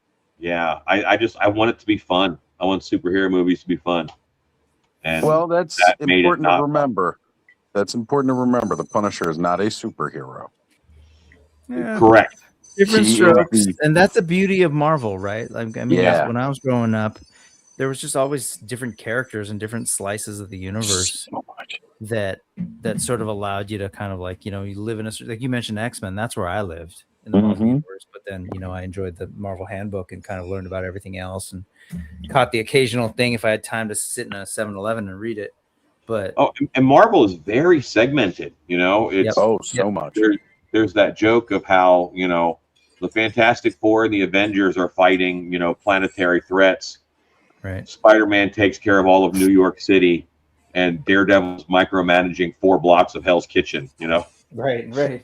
and that is one of the best things that I absolutely love about it. Exactly what you said. So when I look at Fantastic Four, to me, that's cosmic threats and cosmic entities beyond the Earth and interdimensional. The Avengers are world endangering threats from the Earth itself. And like you said, you've got Spider-Man who's doing like a more citywide thing in one of the largest metropolitans, even though he calls himself the friendly neighborhood Spider-Man. He's all over downtown New York. He's not just hanging out in Queens. Yeah. And very much like you said, you've got your heroes for hire who are, you know, working a couple blocks of Harlem, and, you know, Daredevil over in Hell's Kitchen, kind of like Spawn working his alley, you know? Yeah, it's cool that they all exist, you know. And it's nice that they're in that shared world and there's these bigger glimpses. But you know, there's people who, you know, really love one of those neighborhood characters. Yeah. Just like even Spider-Man, who is, you know, top tier, is just outclassed a lot of the time when they go up against some of the big bads. Yeah. And it's crazy though too, because like even then, Spider-Man does fight like a lot of more of those like ground level threats, the street level threats. But at the same point in time, he does have that power to go up against the cosmic threat. Like it's often talked about how a character will realize how much Spider-Man is holding back because one of his punches would kill. Well, somebody. and like one-on-one, Spider-Man beats Cap all day. You know, every single time they go up one-on-one. Right. Because of Spider-Man's power set. But yeah, Spider-Man doesn't punch Thanos. I mean, doesn't punch Galactus in the face. Captain America does. Right. Yeah, Captain America is the guy who's running up and doing it. Well, Spider-Man's like, I don't know if I can do that. Yeah, you know, where Cap's like, I've got to do that because no one else will. Yeah, and that's one of my favorite things in Thunderbolts is so we just punch and shoot, like that's all we got, right? I love that. That was one of my favorite lines in that whole movie. Was like, so we all just punch and shoot. Nobody's got like any superpowers. You got 3 different types of super soldier and spies. It really frames though how many different levels and frames there are in the Marvel universe. Yeah. And I think like we all fall in love with little pockets of it, you know. Yeah. I miss the that nature of comics, and because when I was growing up, I would I kind of lived in the mutant world because that's where that's what I got introduced to, but I loved the idea, and they were adolescents too. Like around that time, it was New Mutants was starting up. I literally started collecting comics. I think like 2 months or so into this new thing called the New Mutants, and so I was getting Uncanny and all this stuff, but man, I had friends at school who were like into diehards into Captain America and the Avengers, and like I didn't know much about it, and I was just excited. And then of course, I'd read some big crossover event, and I was like, oh, that's cool, they're all there. And I grew up with like the 60s comics, the 60s cartoons. Not old enough to know the 60s cartoon, to have been there when they first aired, but like, you were those watching things them on in syndication like at 6 a.m. Yeah. And so I knew these characters, but I didn't know much about them. So when these guys would come in, or one of the dudes was really into like Punisher War Journal when that was coming out, I was just like eating it up. Yeah. I was like, tell me more. Like I couldn't afford to buy the comics, but now it's like with the movie stuff, you do get folks who are like, will judge the entire like MCU based on it's not, some Disney Plus TV show or how well like a movie does. And I was like, dude, it's a trip to me because I wasn't judging, Marvel comics based on these comics that I'd never heard of or whatever. And it's just a different time. Yeah. Well, because they had the different teams, and the different teams told storytelling the different ways for the different books, and which is it's crazy to judge one comparing it to another. Like I wouldn't imagine doing that, and yet people do it all the time with the movies and the TV shows, in that same perspective, and that's not like what Alan was saying, where he just doesn't necessarily relate to like how the Punisher is. That's just, again, I can relate to that in a different way. Right. And it's that storytelling element. And that's what they excel at, is storytelling. And one of the things that I love about how these movies have felt is that so we've had things like James O'Barr's The Crow. You've had things like Sin City, or even 300 was a graphic novel that got turned into a movie. And like those were known for like almost translating direct panel to screen. Marvel has found a way to turn a cinematic adventure into a comic book, like kind of the reverse. And it's just like how you said, Brick, where like if I go back to Phase 1, right, and say I'm a Captain America fan, and I want to watch or read all the Captain America issues that lead into these crossover events, because especially in the 90s we got a lot of that. Yep. Where the different Marvel heroes were all doing these big crossovers within different titles, and they had their own marching order of how they got there. So you can go back and say you just want to watch Captain America through Phase 1. So you go Captain America, you go Avengers, Winter Soldier, Civil War, and like you just watch those, and it tells the complete story from Captain America's point of view. Yeah. And you don't miss anything, because in the Avengers, you get caught up on what the other heroes were kind of doing to get them back together in those Avengers movies. And you can go do it with Thor. You can go do it with Black Panther. You can do it with Guardians. You can do it with all of them. You can just watch those individual threads as they lead into the bigger plots, and eventually come to Infinity War and Endgame. And you can do that with each one. And that's how the comics always felt. Yes. So I feel like their execution on the storytelling mimics exactly how they did the comics. And I think that's why they have become more successful than DC has done with theirs. And I don't even think with James Gunn at the helm, they're going to be able to replicate that kind of storytelling. I think also, though, DC went for really gritty in everything. Even Superman was gritty and dark. And Marvel movies were a lot of fun, up until the last 8 years or so, where they've gone kind of gritty and dark. And I think their popularity has waned a little bit, but hopefully they've got the sauce back again. And I think they do. I think they've got it. And again, they were trying to open a world, the larger world of Marvel again. We were getting more of those sects, those little sect of the different Marvel pocket universes, in a way. Trying to articulate that was way harder than it should have been. I think also it's just going to be hard, right? I think it's always going to be hard to capture the same thing they did, and I think a lot of people are comparing and sort of waiting for them to kind of like recapture that what they were able to do, but they can't, because all of that was so amazing, because that was first. It was first, and we'd never seen that, right? That whole crossover kind of thing. And even like when I remember in 2008 going to see Iron Man, and I remember people just being like what is this movie? Like, why an Iron Man movie? But and so no one had any sense of what it would eventually be. And we judged it very differently than we did post, even post Avengers, but then post Endgame.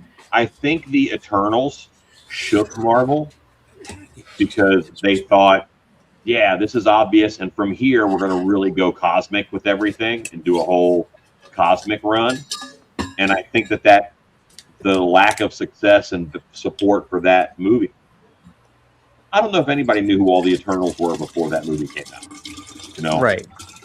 But somebody peeing? No, I'm just kidding. But I think I just rewatched that movie. God, I love that movie. And I get it. It's not perfect, and none of them are. But the other thing I'll say is none of them are. If you go back and watch some of those pre-Endgame movies, they're not perfect.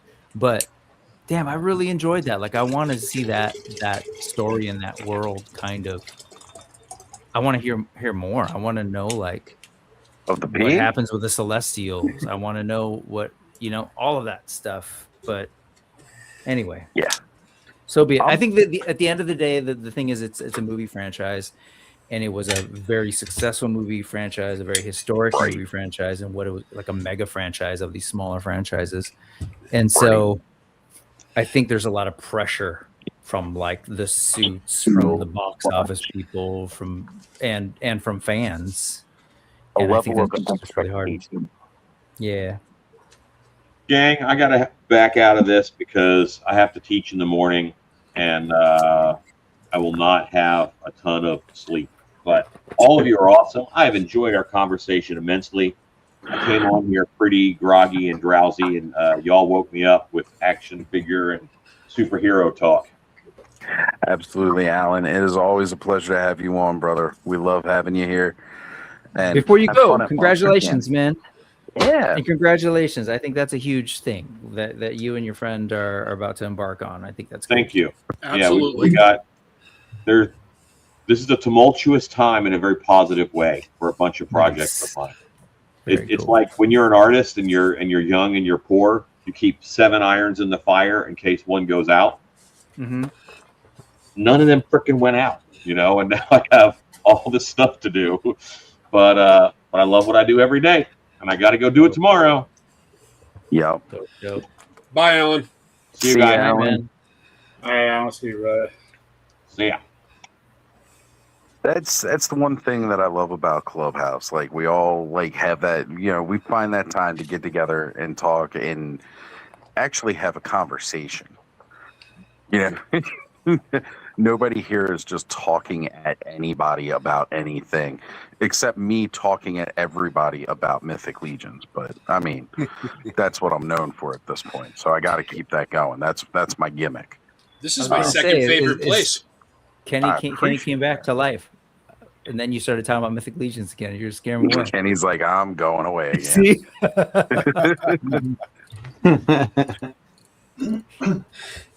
So, again, I know I'm going to have most of you guys on the Frenzy coming up soon. But, so, Kenzo Cobb, I know this was like your guys' first con experience. Brick, I know you are a more seasoned convention goer. Call me old. No, I'm kidding. no. When I say seasoned, I just mean you've been to conventions of all kinds, right? From SDCC, the big, huge guys, to the smaller shows, even as well, and the WonderCons. So, Kenny Cobb, your impressions on this first time convention for you guys and for the convention itself? You asking now or wait for Frenzy? Yeah, we'll bring it up again on the Frenzy, but just some initial thoughts from everything. Like, on this one, you can curse. No, I'm just kidding. It was awesome. I actually got there so early. I was freaking burnt out by like 5 o'clock, but it was cool. Cool getting there early. I'll check some stuff out, but yeah, it was just kind of overwhelming, man. Just stuff everywhere. I was so excited just to meet everybody, like more than actually see like toys and everything else. Like seeing Brick, Alan, Kenny, Mikey, Thanos. I got to hang out with Thanos a lot. I feel like do that. It was just awesome all around time. Was I the first we saw each other? Like, I think I was driving in like 7 a.m. or something, right? 7 a.m. on Saturday. And I was coming around the corner, and I was like, "Is that Brick?" I was like, "It is Brick." Oh shit! It's like almost surreal. I was like, "Oh damn, it's somebody I know." It's crazy when you can see the whole body versus just the top, head, shoulders portion of the torso that we're all used to seeing with one another. Cobb, I gotta say, from the pictures and selfies you posted, I didn't realize how tall you were. Much like people would say to Joe. On my pictures too, I'm kind of crouching down with everybody, like to get myself in selfies. I had to crouch down even.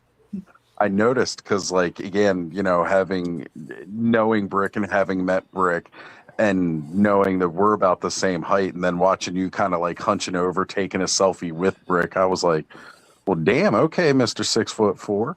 Yeah, he's a tall dude.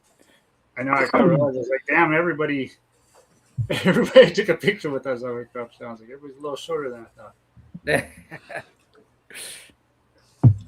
Well, wait till you see Joe.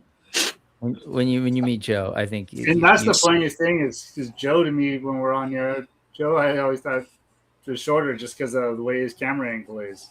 Yeah.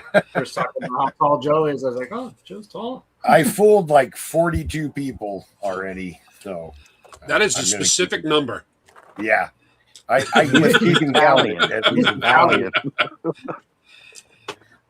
And it's so cool to just run into people like outside of that too. Like,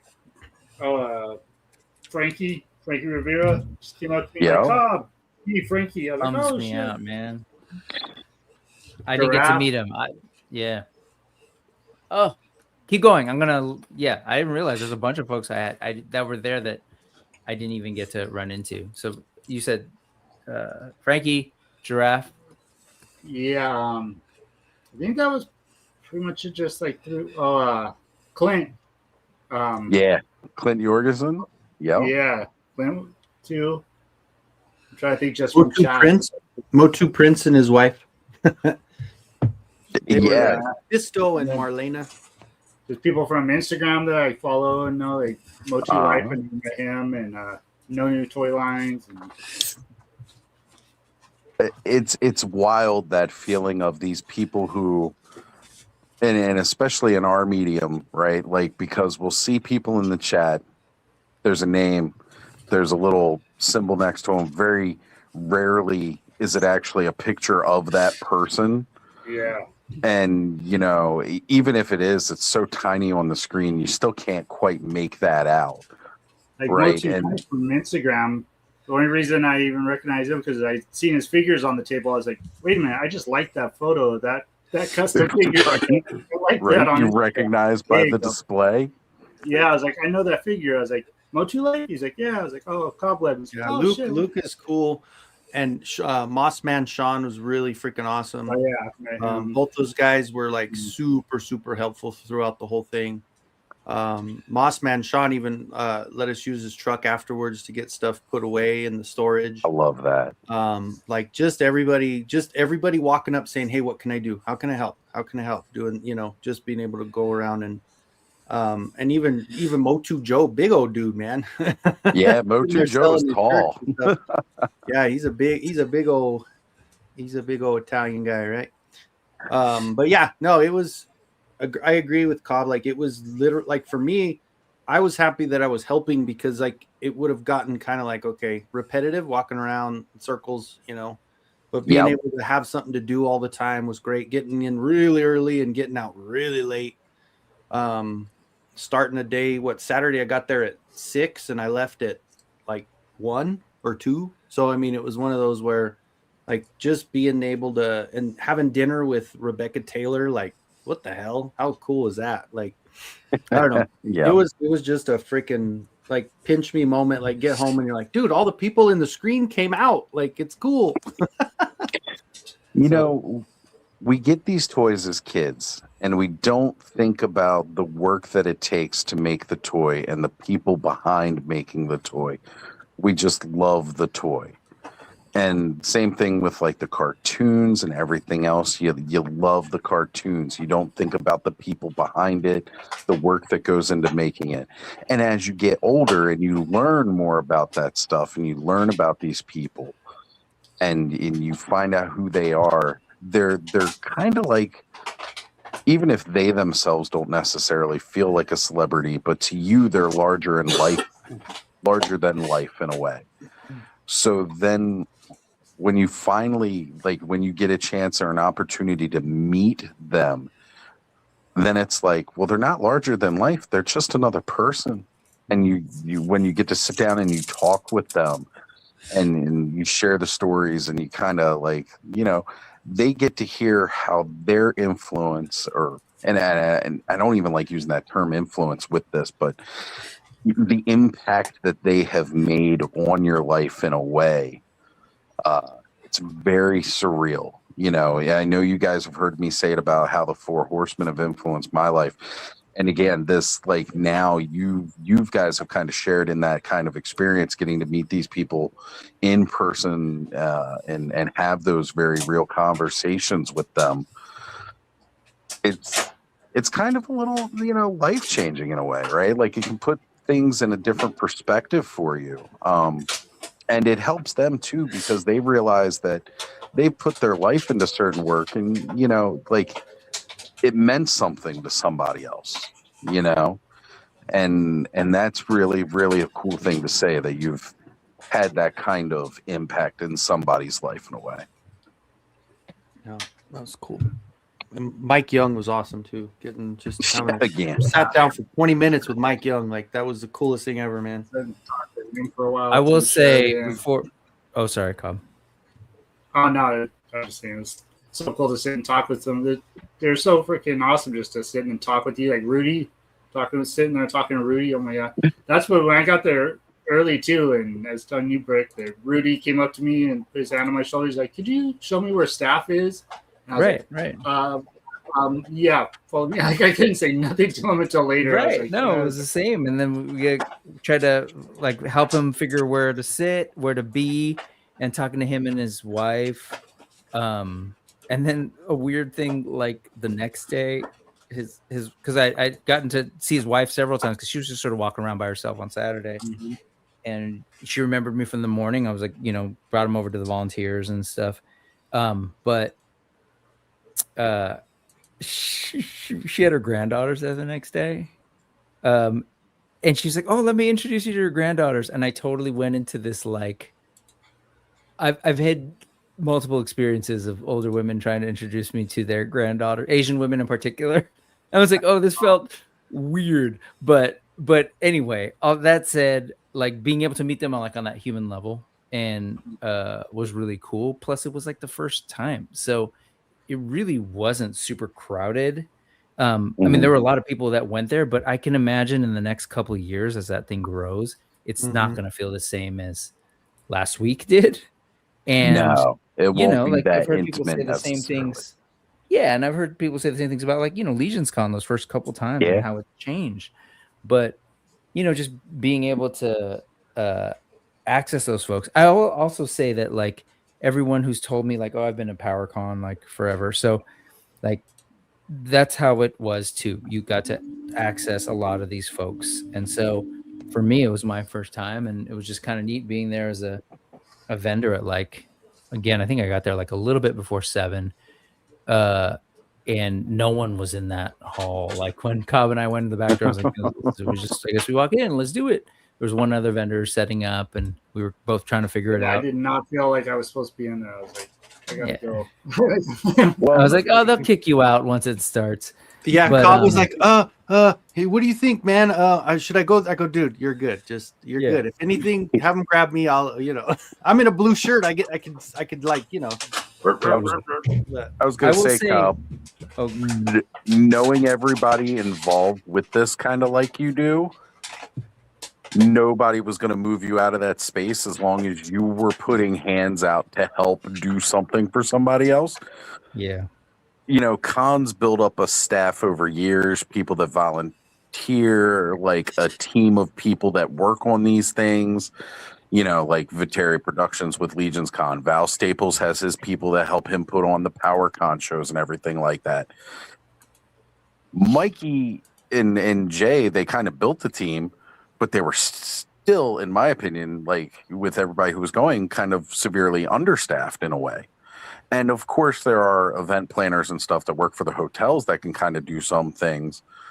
But, there's nobody's going to turn down an extra set of hands necessarily. Well, I asked when I got there anything you could do to help because I had my 2 sons with me. And they're like, oh, no, nothing really going on right now. And so we were kind of just standing around. I felt weird. So I was like, well, let's just go to Denny's and go have a He-Man breakfast. I was like, nice. I feel like we're here way too early.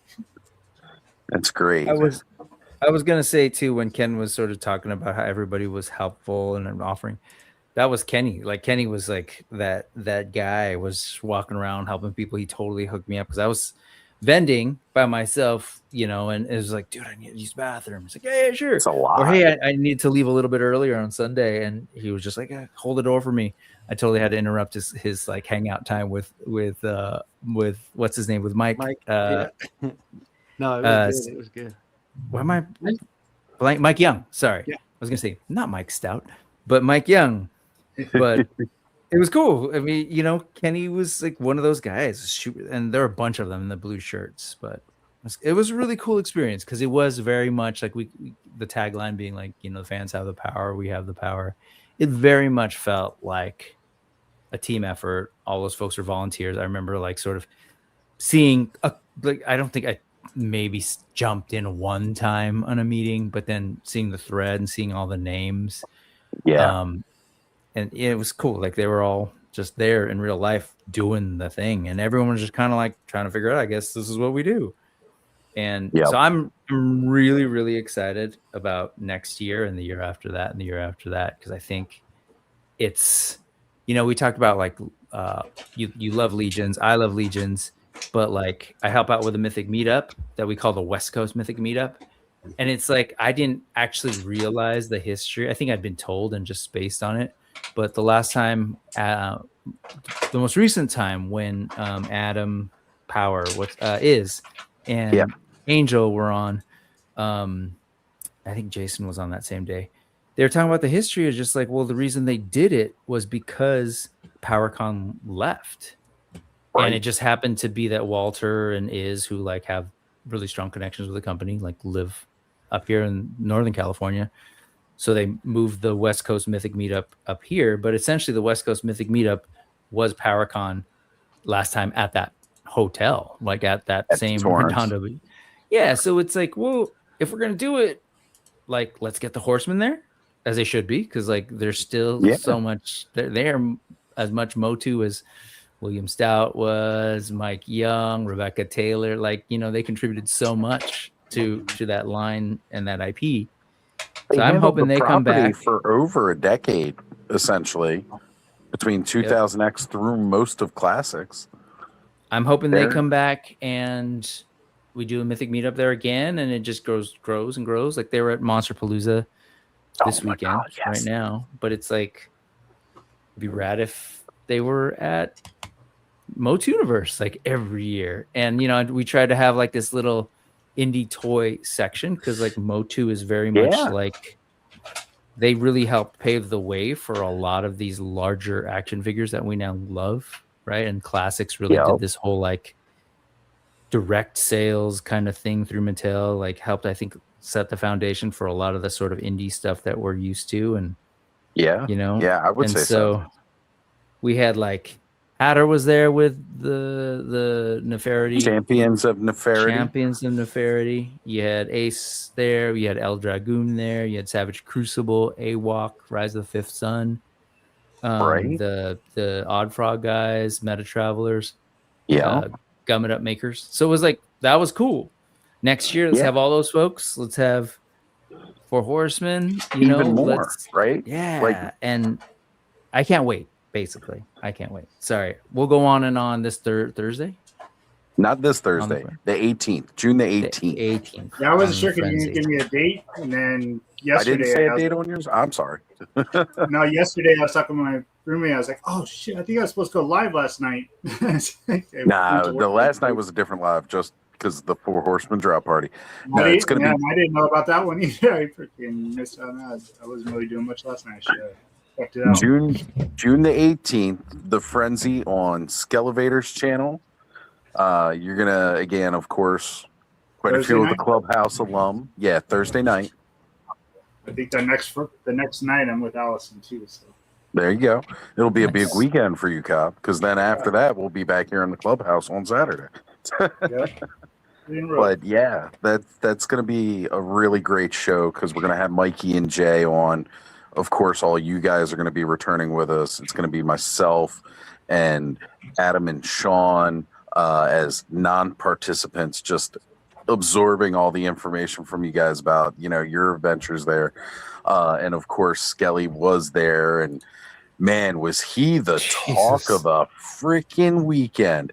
I was seeing all kinds of new accounts I'd never seen before, not necessarily Motu related, that were just like, have you seen these? And I'm like, yes, I have seen those. I know the guy who made them. You should go check. He was terrible at plugging himself. The line to go check them out was like, it's so funny. I'm seeing all Skelly commenting on all these, like, oh, thank you so much. I made that.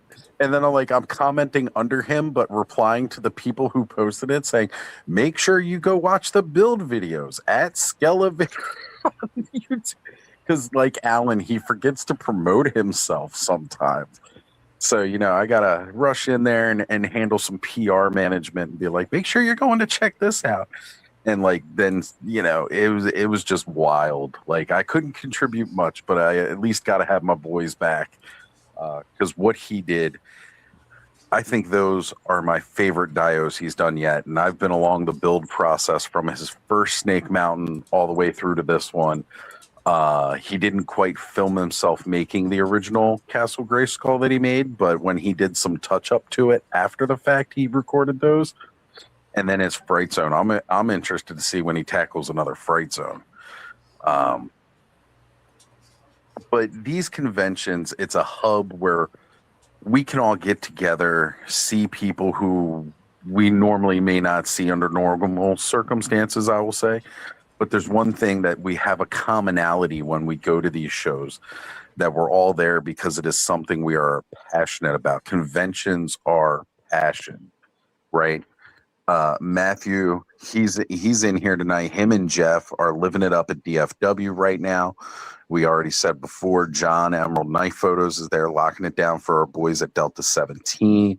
They're all having a good time this weekend at a G.I. Joe convention. Monster Palooza is happening out on the West Coast by Brick and Joe. The Four Horsemen are there. Another great show, a little bit more monster themed. And then at the same time, we got IshCon happening here on the East Coast, same weekend. Bunch of indie toys and everything like that, all on display. I know Jason's there at IshCon right now with Savage Crucible and all. it's so like these are all passions, and there's this commonality of the passion for everybody who's there that you just can't get, anywhere else. You just don't get it anywhere else. Like, yeah, you're friends and you're cool with some of the people that you work with, but let's face it, most of us don't go to a job that we absolutely love and are passionate about every day. I don't know, Joe. How much do you love going into the mines? I like getting paid. Yeah, exactly. We have that There's one a love. We like motivator there. collecting a paycheck. Yeah. Ed, what about you? You like collecting that paycheck, right, brother? I'm not sure if it's worth it. I haven't decided yet. Right? I'm still deciding on that matter. It's like, wait, you guys get paid? Yeah. That's what I say every time I do this show and somebody mentions they're monetized. Yep, Savage Crucible is there as well. And that's the other cool thing too, where we're seeing some of these indie companies have now gotten to a scale large enough where they're handling multiple shows the same weekend even. And that's something that's pretty wild and pretty cool too. I will say it was cool I got to actually meet Rob Post for the first time. That was cool. Yeah. And got to, I haven't really gotten to speak with them. I need to reach out to them to come on the show. I never did that for whatever reason. But it was cool to talk with him and sort of see them. I didn't really get around it. They were them and Government Makers were unfortunately like they had booths. We had tables. Like a lot of the other indie guys had smaller tables, and we were kind of in that section together. And so I didn't get to talk to them that much, other than when walked by there briefly, and then he came by to check out, in particular, the Rise of the Fifth Sun stuff. He's really excited about those, and we talked about those for a while. Right. So my first time meeting Rob Post was not in person. It was on a live stream. We were on Toy Domination. It was myself, Jesse, Bud was going to join us, but Bud, he's got his anxieties. He backed out, but let Angie, his sister, join us, and Rob was with us, and we were playing Dom's game, cool. which was a lot of fun. We were having a lot of fun doing that. That was great. And then every time I'd come to a con and Savage Crucible was there, Rob wasn't there. I'm like, where is he? I want to talk to this guy in person, kind of thing. I finally did get to meet up with him in person this year at his table at ZoloCon, and finally got to introduce myself in person. And I felt like such a dick because I just run out of stickers, like literally was handing out the last one. You didn't meet Rob at PowerCon? No. Yeah, you know what? You're right. I did, but I wasn't as established, I will say, at PowerCon as I am now. That was the first time I met him, and I was with Punk at the time, and I said hi to him, and he goes, "Oh, you're with that guy that throws my figures." Yeah. Well, It's like, oh shit, man! Picks them up and chucks them across the screen. That dick. Did he do that? he's Do it on hard, a review or something? He didn't really throw it, but he tossed it like onto his desk. It was when they were having the problem When they with the couldn't figures stand. standing. That's right. Yeah, I remember he was getting seeing that. He tossed agitated. it, and that's the first thing Rob says to us is, "Oh, you're the guy that throws my figures." I was like, "Man, I'm just shit by association." I do remember that now. Yeah, talked to him briefly there, but I was still just learning about Savage Crucible at that time too. And yes, Allison's Larry does throw toys. Oh yeah, he do when he does. Yeah, and Rob's at DFW. Been great hanging with him. Absolutely, man. He sent me a couple of figures, like the Savage Crucible figures, the cat guy, a couple of the snakes, Brynar, and so and the sort of battle cat looking snake guy, and then the albino one. And he always wrote a message, wrote back, but I still haven't done much with him, so I felt bad. So I kind of had to apologize. And he's like, "No, it's all good. It's all good." But anyway, I thought it was really cool to finally get to meet him. And I will just say, those guys are all awesome. But being able to talk to like Rebecca Taylor, even for the short moment that I was able to speak with her and her art, I grew up with those stickers and those flags and just that. And Rudy was the first person Tony. That I got to meet him and his wife, and I was like, what world is this? But it was cool. It was really great. So Motooniverse, well done. We'll talk about it in 2 weeks. But as I said to Jay, because Jay was live for the first time in a minute, like on his channel, an actual show. Right. He was talking about Motooniverse and all the premieres that he's been going to. But I'm like, wow, what a dope. They really timed it really well, because I'm sure they didn't realize, like, oh crap, they're gonna have like the premiere and then go to the Motooniverse thing, like, and all these people were activated. Like I was watching, he was sharing some videos of him in line at the premiere, and folks in line were like, hey, we're gonna go to Motooniverse, like, we're gonna be there at the convention. And it just clicked in my head. I was like, how cool is it that like a lot of folks are excited about the movie?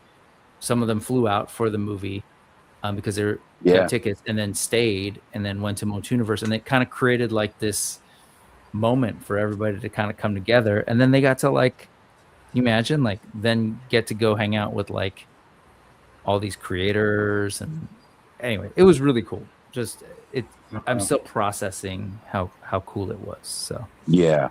Well, did my son end up getting a walk over there from Brick? JD, JD totally did. He was awesome. Because he went by there probably like 4 or 5 times, kept checking them out, and I was like, I could just buy one. I couldn't remember if he did or not.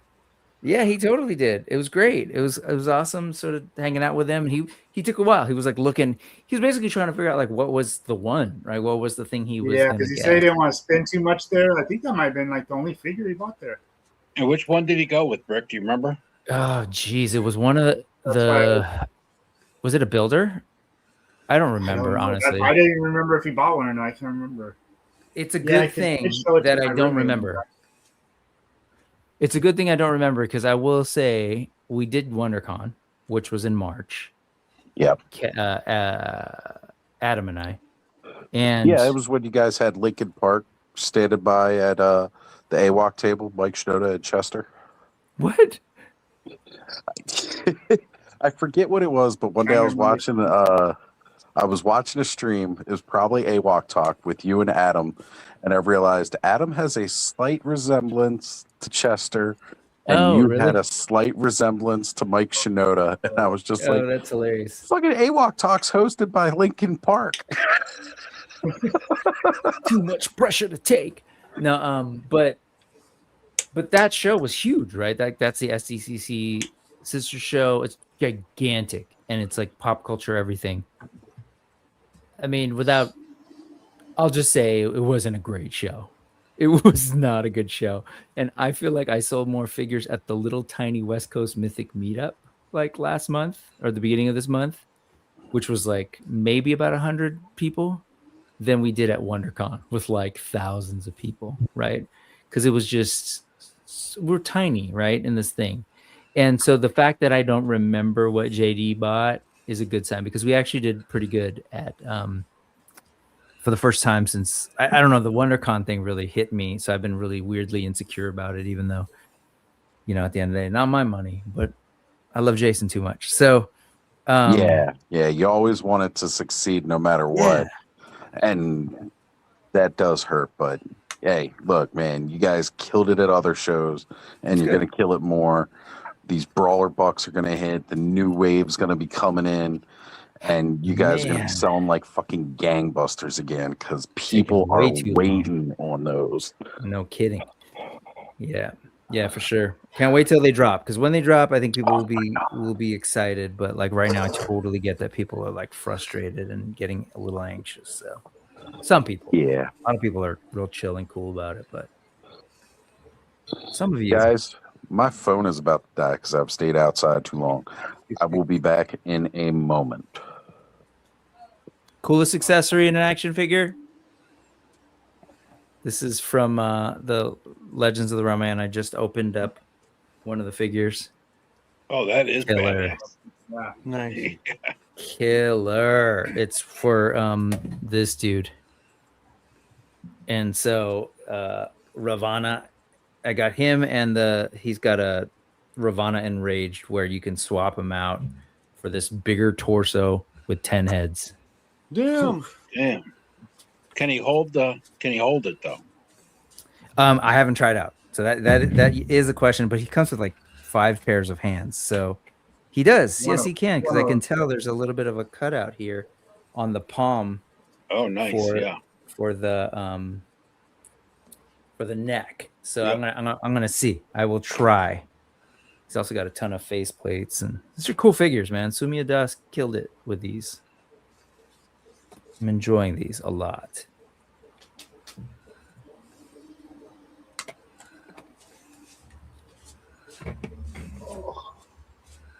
Do we put this up? Because we should.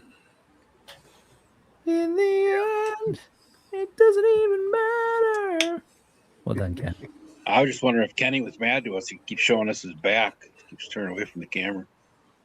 I'm just organizing.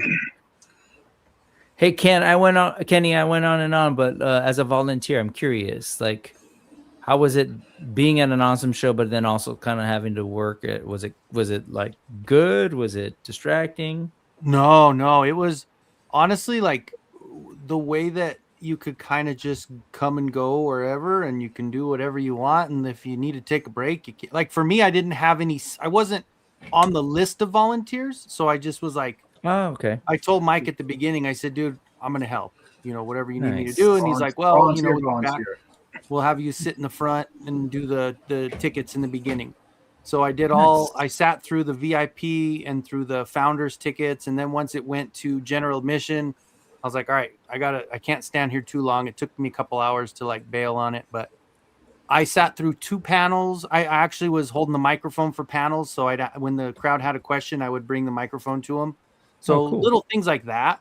Like I was able to get Alan and Melendi water when they were on the panel. So it was like, hey, you guys want something to drink? Oh, sure. Yeah. Like little things. To be like clear, that. Alan and Melendi. Yeah. And Melendi Britt. Yeah. Sorry. The voice of frickin' Skeletor and She-Ra. The 2 coolest people at the con, right? Yeah. So I first named them. How cool is that, right? No. But they expect, like, if you go up, you're in a staff shirt, so things are different. You're not some weirdo going, hey, need some water? Right. Like, right. They think, okay, you're here to help. And I was, and it was just, a lot of stuff to do. The stress was high a little bit in the beginning because, the line wasn't going as fast as it needed to, and some miscommunication on things that we will fix for next year. But yeah, no, it was a blast. Like I helped Alan from Eternia Dreams unload. Like he had 100 totes. So when he showed up and he had his little one with him, and it was just him and Nikki, I was like, all right, let's go. I got you. So we were pulling those totes in one after the other on these, on their rollers. Mm-hmm. Real quick, little one, what he means, baby. Like literally they had what do you call those things? We didn't use them here, but the little playpens. Yeah, playpen. Next to the cash register, there was his baby chilling in during the con. And I got the coolest picture with his baby looking up at the Skeletor, dude. Like that was awesome. Probably the coolest picture I took at the con all the way around. Let me find it real quick. But and they also had the biggest booth at the thing. Oh yeah. Oh, and I got to see Mike from Toy Habits too. Oh yeah, yeah. Check that out. He's on his knees looking up at freaking Skeletor. Oh, okay, they make you big. Where are you? Oh yeah, that's like probably before anyone showed up. Yep, that's right when they got there and they were setting up. That's awesome. That's a good picture, man. Yeah. Amazon got there, right? Like doing all that where, I was kind of doing the pre and I sent it to Mike. He's like, oh, it was so cool. You got all the stuff while they're setting up.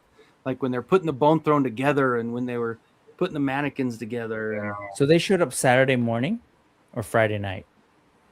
It was Saturday morning. Yeah. Oh, wow. Okay. I didn't realize. So they got there. Wait. Now it's a blur. They put all the posters up too? That's the first thing I noticed. All those posters. I was like, oh my God, every window. Yeah, because I got there at 7 a.m. on Saturday, and it was already just opened. Yeah. So it had to have been Friday night. Yeah. Okay, it was so Friday. You were there helping the day before too. Wow. Yeah, I got there Friday early because I stayed with them. So I stayed with Mike on Thursday night. So I was with Mike and Mega J when we got there. Okay. So yeah, I was there early all 3. Yeah. So Friday morning, Saturday morning, and Sunday morning. But it was worth it. Like I wouldn't change anything, dude. It was so much fun. Dope. Didn't sleep much, but didn't need to. Was kind of buzzing. Did you get sick at all? Mm-mm. Nice. Not at all. Good. Went through I the had airport something. and all that, right? I'm glad I didn't pass that along to you. I was actually not feeling great for by Sunday. Sunday was actually pretty horrible. Hitting you pretty good. But I was there. Yeah, and I hugged about 1,000 people too. So I'm surprised if anybody had anything, I didn't catch it. I was happy. But yeah, seeing that's awesome. Yeah, just meeting everybody was awesome, dude. Like, and then seeing people that you didn't really know, but then after you're like, dude, you were so like they're in the chat, like like Frenz, like Mossman Sean, like there's just so many cool people that you're like, and Frankie too. Frankie was awesome, man. Just sitting there talking to people and meeting everybody. Frankie, man, I've known Frankie's name forever since I got into watching toy tubes and stuff. I was like, he's been around everywhere. I was like, oh shit. I was like, say the weirdest one is somebody say, hey, could you sign this for me? I go, what? Shut up. Yeah. I know. Did they say like you're my Tuesday night or something, right? You're my Tuesday night. Like, could you sign this? I was like, okay. I was like, are you sure? That was cool. And FBC, Faker Battle Cat walking around, that was too cool, man. And to hang out with Faker Battle Cat and Mike, that's it, man. The dinners, the stuff like that was cool. Like sitting around, hanging out after, having a few beers, just, that was the best part too. Like, I regret not being able to hang out. I was staying with my brother. He's like 45 to an hour away, especially on like Saturday night. But in the morning, it was 45 minutes. So I couldn't really it's like I wanted to hang out with them too as much as I could. So I just booked it right after Saturday.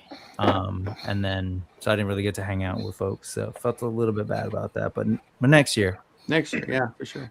And AJ, as famous as he is, getting all these famous interviews and shit, he's so cool, man. He's just a down to earth guy. Hell yeah. He's such a cool guy, man. I was like Mad Hatter too.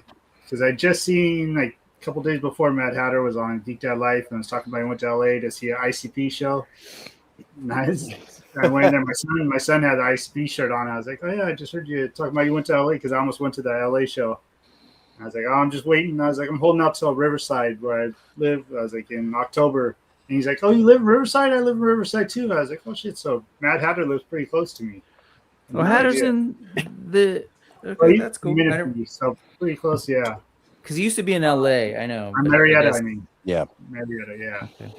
So he's pretty close to me. He's like, oh, well, I'll probably just end up going there, so I don't have to drive to LA.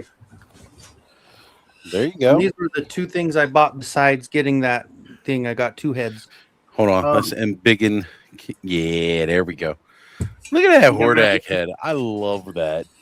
The surprise Hordak, right? Like it's what so goofy looking, but I love it. And that was what drew me to it. Like there was so many cool heads, and I got the 2 that you wouldn't think I would get, right? Right, like the most ridiculous, abstract looking heads you can find. Adora's Adora, but yeah. You got matching heads from there. Oh yeah. It's a good looking head. That's a good one, man. That's a really good one. It really is. Was it Hordak? Hordak MX? Yeah. Okay, yeah. Yeah. He's been an account that I started following on IG almost as soon as I started it up because, like, oh my God, the heads he puts out are just. The only reason you follow him is because you saw that cool new adventure head that I have for Skeletor, Oz. You know it. Right, that was it. Like all 2 years before that head was a thing. Guys, there was another thing I wanted to talk about tonight, and as we got started, I kind of forgot about it. So, I have some pride. I talk about the shithole that Baltimore can be a lot of times, but there is a certain amount of pride.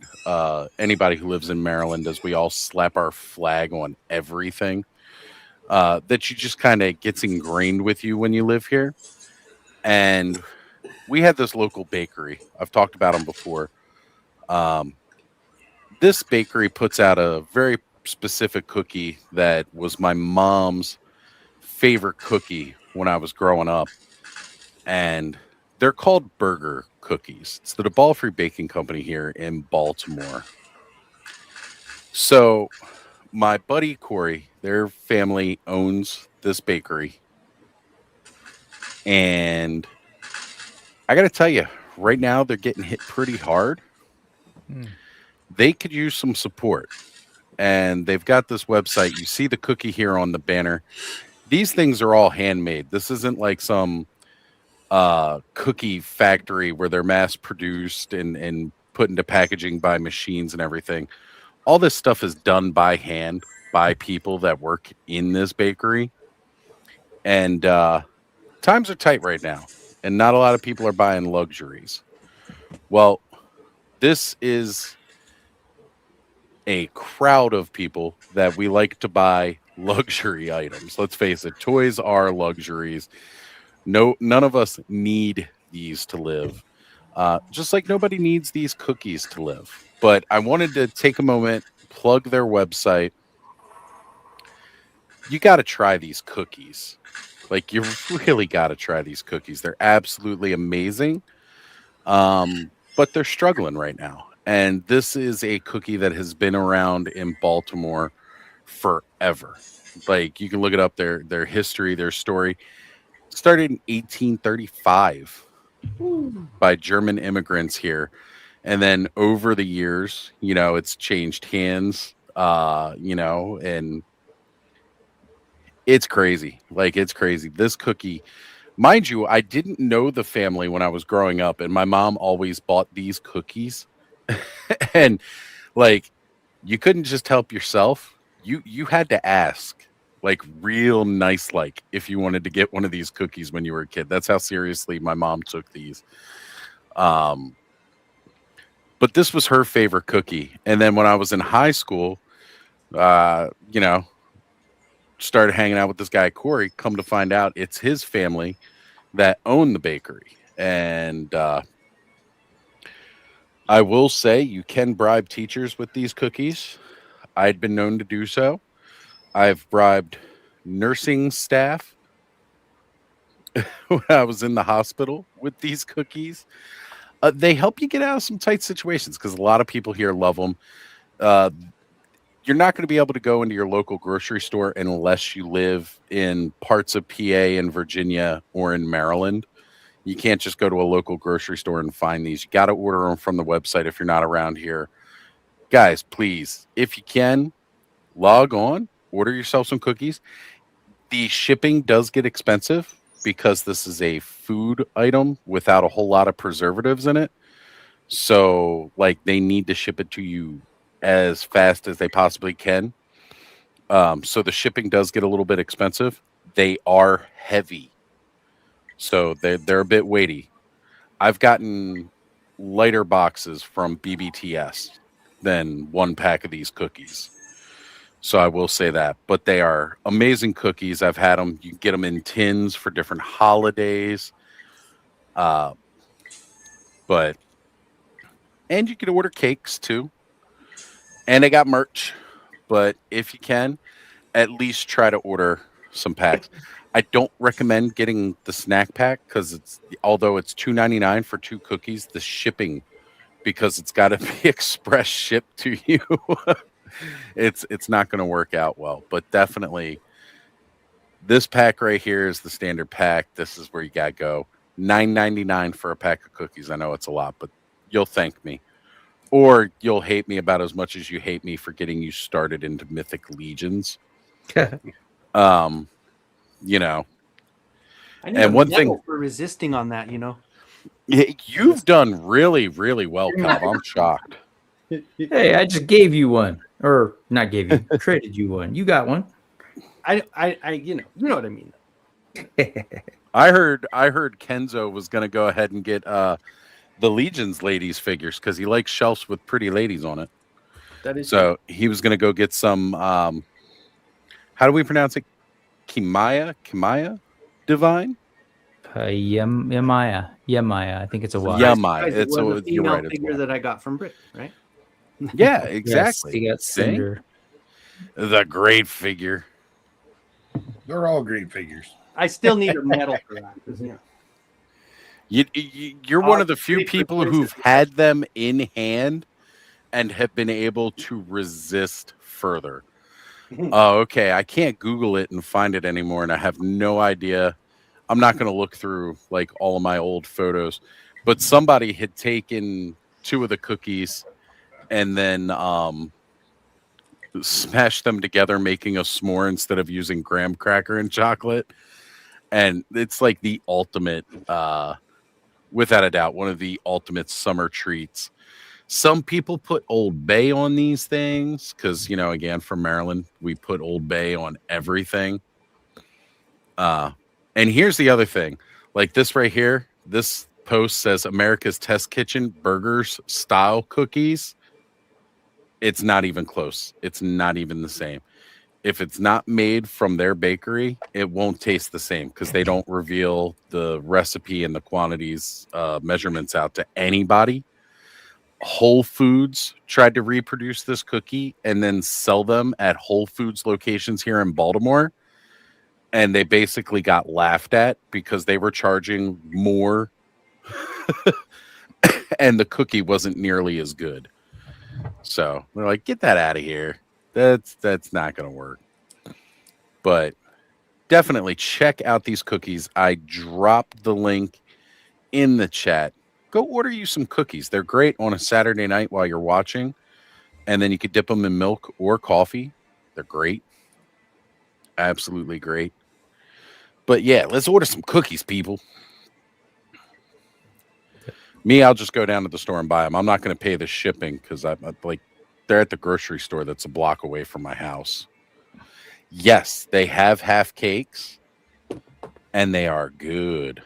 I've had some of those half cakes. Really moderate yourself on the half cake. I don't recommend eating a whole half cake at once. I did. I've recovered and it was delicious.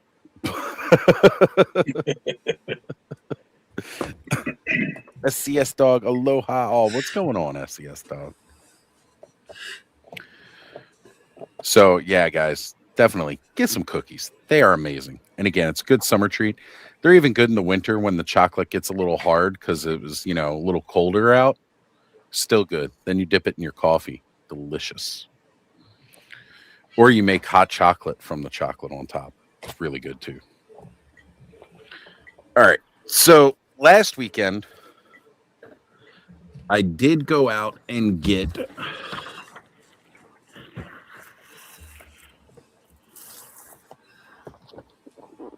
an electric kettle so I don't melt my toys anymore. Ain't gonna be melting no more bears. That remains to be seen. It really does. We'll see how this goes. It's something new to try out. Hope he doesn't melt the fucking dragon, Mark. Oh God! Look, don't guys, say that. I was more excited about that bear than anybody I knew, and waited so long for it. Fucking 2 years.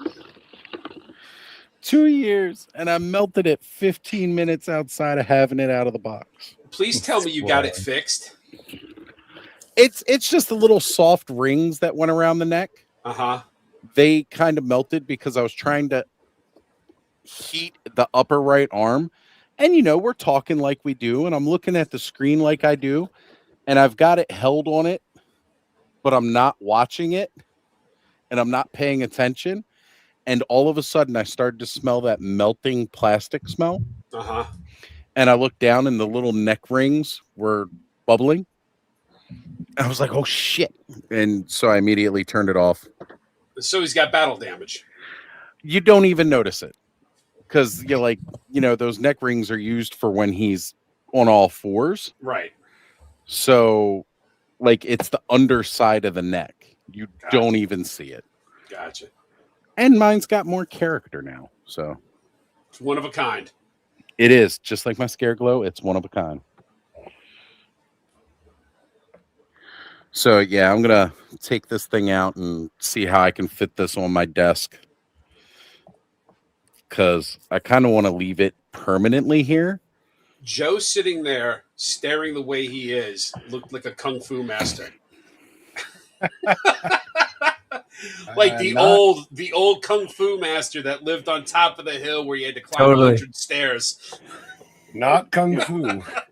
What's the lesson for today, Joe? What's the lesson? Buy toys, be happy. Oh. So. There you go. Life lessons. I'm dozing off a little bit, so I'm going to go ahead and call it a night, fellas. But as usual, thanks for having me. Hold on, Brooks got that good. Yeah, Joe, check this out before you go. Those are dope. That was. Oh man, he holds them so good. Oh, I love that. If it weren't for this gourd, I forget what they call it on the sitar, but because that's what's getting in the way. Yep. It's just, right. But I mean, he can hold it for sure. Like he's got the right hands for it too. That awesome. Looks great. So good. Come on. There we go. Oh, everybody's fighting over it. I got it. And real quick before I go, Mark made these cool displays for me. Oh. And I put some spare troll heads on them. Oh, badass. Oh my God, they look so good. Yeah, they look good. Yeah. Joe, so thank you, Mark. Do you have my Bodvar pleasure. around? My pleasure. Well done, man. Those are badass. Great job. Do you have Bodvar around? Do you have the spare head? Hey, yeah, you know what? That I bet you that may. I don't. Hold on. I don't know. I have the spare head right here. Hold on. Okay. Yeah, I was just wondering. Is it the same? Look. No. The hole in the back of the head is just slightly smaller than the dowel. I would have to get a different size dowel. All right. Totally doable. It's totally doable. Yeah. Very cool. I'm just picturing now putting like Alder's head on there. Honestly, if you got a spare Alder head hanging around, that'd be crazy. Period. Damn you, Oz! What is this? Every weekend now you're just gonna give me something to do? I've talked about how. All right, I'm gonna go. Good night, everybody. Good night, See you, dude. Night, Love Joe. you, brother. I've talked about how this is a creative community, and sometimes you just see something and it sparks it, and that's the end. I'm picturing those horse skulls. I'm picturing even a horse head, better than finding one in your bed anyway, as I'm led to believe by cinematic, experience. Picturing again, Alder moose head on there. I'm just picturing mounting trophies in a tavern. Here you go. Because I'm working on one now for a customer. All right, let's do it. Let's put it. Oh, there it is. There it is. Yep. And as much as that hurts, because I fucking love bears, it still looks damn good. Yeah. It looks damn good. All right. Looks like I'm going to Michael's tomorrow. I might have to send you a spare head for Fiona from G.I. Joe Classified. Oh, you've probably got Fiona, don't you? Fiona. Which one's Fiona? Crocmaster's crocodile. Oh, yeah. Mountain the crocodile head, or yeah. Did you get pork belly? Hell yeah. Put Yep, a big I ass got pork belly too. Put that warthog head on there. Clip off his nose ring first. That would have to be an even smaller. That would be. Oh, the wolf head. Yep. Fucking spare wolf heads. Oh my God, I've just made a hunter's fucking cabin, a hunter's lodge. Oh shit. Those would probably have to be the head mounts would have to be sized down a little bit, but they totally would be doable. Totally doable. We got Delta 17 in the house saying, "Hey bros, just checking in to see if you're still going." And heck yeah, still going. We be. That's what we do here. I mean, seriously, it's only 4 hours. Gosh, we've done what? Well, we've done 24. But, we've been known to go 9 hours on an occasion. I don't know if tonight's that night, but I think the first night I was on here, we went till 4 a.m. we did, I think, maybe like 5.5 live and then like an extra hour and a half. Yeah. Backstage. I think that was it. Yeah. Because we do. There's always the after talk. And I keep saying, like, one of these days I'm going to have to record that so that we can put it up as like members only content. But the problem is, when we end the stream, we're still in the studio. Mm-hmm. In order to record it, I'd have to put us in another studio. Right. And by then, all of us are just going to be like, I'm not getting into another studio. I got to go piss or, whatever. I just spent 6 hours with these assholes. I'm fucking out of here. All right, we got Andrew Davis jumping in saying, thought about doing the head mounting thing with my Extra Mondo Battle Cat heads. Oh. Damn. That would have to be a real secure mount, though, because those heads, they got some weight to them. That's for sure. Well, I mean, it's not like the Bodvar head's very light. That's got some weight to it, too. It's got about as much weight as... Actually, it's lighter than a troll head. Is it? Okay. Well, the troll heads are more mass, but... I think so. Hold on, let me pull one out. Imagine doing like a vampire, like... Yeah, it's lighter than a troll head. I'm picturing now like a vampire, like camp with mounting werewolf scalps or heads on there too. But the problem is the veteran Williams, they got tight little holes. You're gonna have to lube it up before you mount that on anything. Yeah, I would have to measure that hole out, and then you can't fit a pinky in there. That's for sure. Well, I'd have to get an appropriate sized dowel. Nobody ever complains. 4 inches and a leather strap. Just saying. What did I start saying that for? The 4 inches and the key to the lightning pussy layer.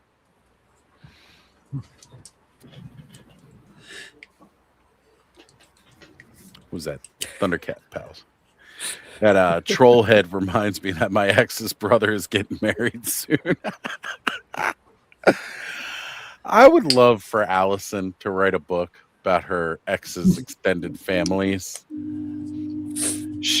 I'd say she'd put it on a tree, but the way she talks, it'd be like a light pole with those little one-off rung ladders all the way up. They don't even do those kind anymore. So I was going to look for a way to try to plug this in tonight, just to give it a whirl.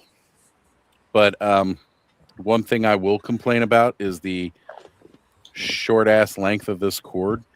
And I'd have to pull my setup out so I can run this cord back behind. And I'd still be trying to figure out where I could put the picture that it wouldn't be in the way of a screen or something. I don't know. I'll figure it out. Probably take apart some stuff tomorrow. Here's my progress. All right, let's open this here. Look at those shelves. Classics. Wow. Masterverse, Origins, Masterverse, new movie stuff. Okay. Snake Men. 2000X cartoon collection, 2000X regular on both of those. Okay. I got 1, 2, 3, 4 more things to go. Very nice. Kenny, I'm going to need you to take some really good photographs of your Snake Man shelf. Just because it's me. Just because. Gotcha. We all know how I feel about that. I got the Yurko snake throne, and I have Lady Slither sitting on the snake throne that Yurko had. It's so good. I will admit your Snake Men cross the different lines or like Origins or actually, it's crazy. There's a lot of customs. Because I have that He-Man that I made. Watch this one. Oh, the Snake He-Man from the mini comic. Yeah, Printed that in a translucent. Oh my god! And I added the bump pre-print. Like I put it on Mesh Mixer and I added the bumps to it. So the scales. Damn. That's cool. Yeah, that was, and then of course, I got most of them are Origins. Actually, all those are Origins. There's no Masterverse. Oh, yeah. All we got is Cobra Khan. Do you got that saved? That body with like the bumps like that saved? Yeah. if you were to do that with like a regular style He-Man head and put that in the new slime pit, oh yeah, yeah. oh, absolutely would go well. Have you been seeing the pictures of that since people have had it in hand? Oh my gosh! With the 2 arms instead of the underarm. Instead of the underarm thing. Oh, such a better design. I do like the one I printed though, and it's like 140% scale. So I'm kind of like, it's okay, but I'm not gonna move it out of the way. Yours to Origins is like the Olympic swimming pool of slime pits. Oh, sorry. We had to change up that name. It's a fright pit now. Yeah. Fright pit, yeah. The cool part is I used that face that Lovely Evil Horde made. Mm-hmm. Or it was Rebel 3D. One of them. 3D. But I put that over the old like blurry kind of not so detailed face of Hordak. So my Hordak face on that is just mint, like a figure. Like I just used the face before I printed it, and it came out so good. I remember that when you printed it. Yeah, how it really freaking like the details are really there. Yeah, that's a good one. I commented because Toy Habits had posted earlier the in-hand images, and like there's a little plate that kind of goes in the bottom of the new Fright Pit that is like a translucent clear plastic, and it's very reminiscent of, for Imaginext, they did the Lazarus Pit in their Batman line. And essentially all it was a reimagining of the old school Fright, slime pit. Like it really was. Which again, Mattel owns Imaginext, so like that makes sense. Makes sense. He did that. Because they own Fisher Price, and that's Imaginext. But it had like a little dragon head on the top of it, and so instead of doing like Roman columns, they were more like the Chinese pillar with the wings coming out at the top, and then further down into it, like it had a clear or a translucent green plate that you could put in the bottom. I guess it's to make it look like the slime's in there when you don't actively have slime pouring into the pit. And those lights, they come with the lights, or are people adding lights? It didn't have lights in the Lazarus Pit one, but the new one has lights. That's cool. Yeah. Which again is another exciting feature, and it's like one of the few battery operated features that we've gotten between that and Battle Cat here. He's so cool, dude. It's for what, $20? Seriously, hands down, for the price, the best Battle Cat you can buy. I'll say it, and I don't even own it. And it seriously, the articulation, everything, it's just like the old Battle Cat for Origins. Like, I mean, it's a little less, but doesn't it have the paw articulation though that the Origins one lacked? It has but it doesn't have a knee. It doesn't have a knee. Oh, it doesn't have the knee. And this doesn't come off. None of the armor comes off. The Chronicles is the best Battle Cat ever. That's the one I was meaning more than the Chronicles. And that was $40, I think, 44 something. And worth every freaking penny. Yeah, that's not bad.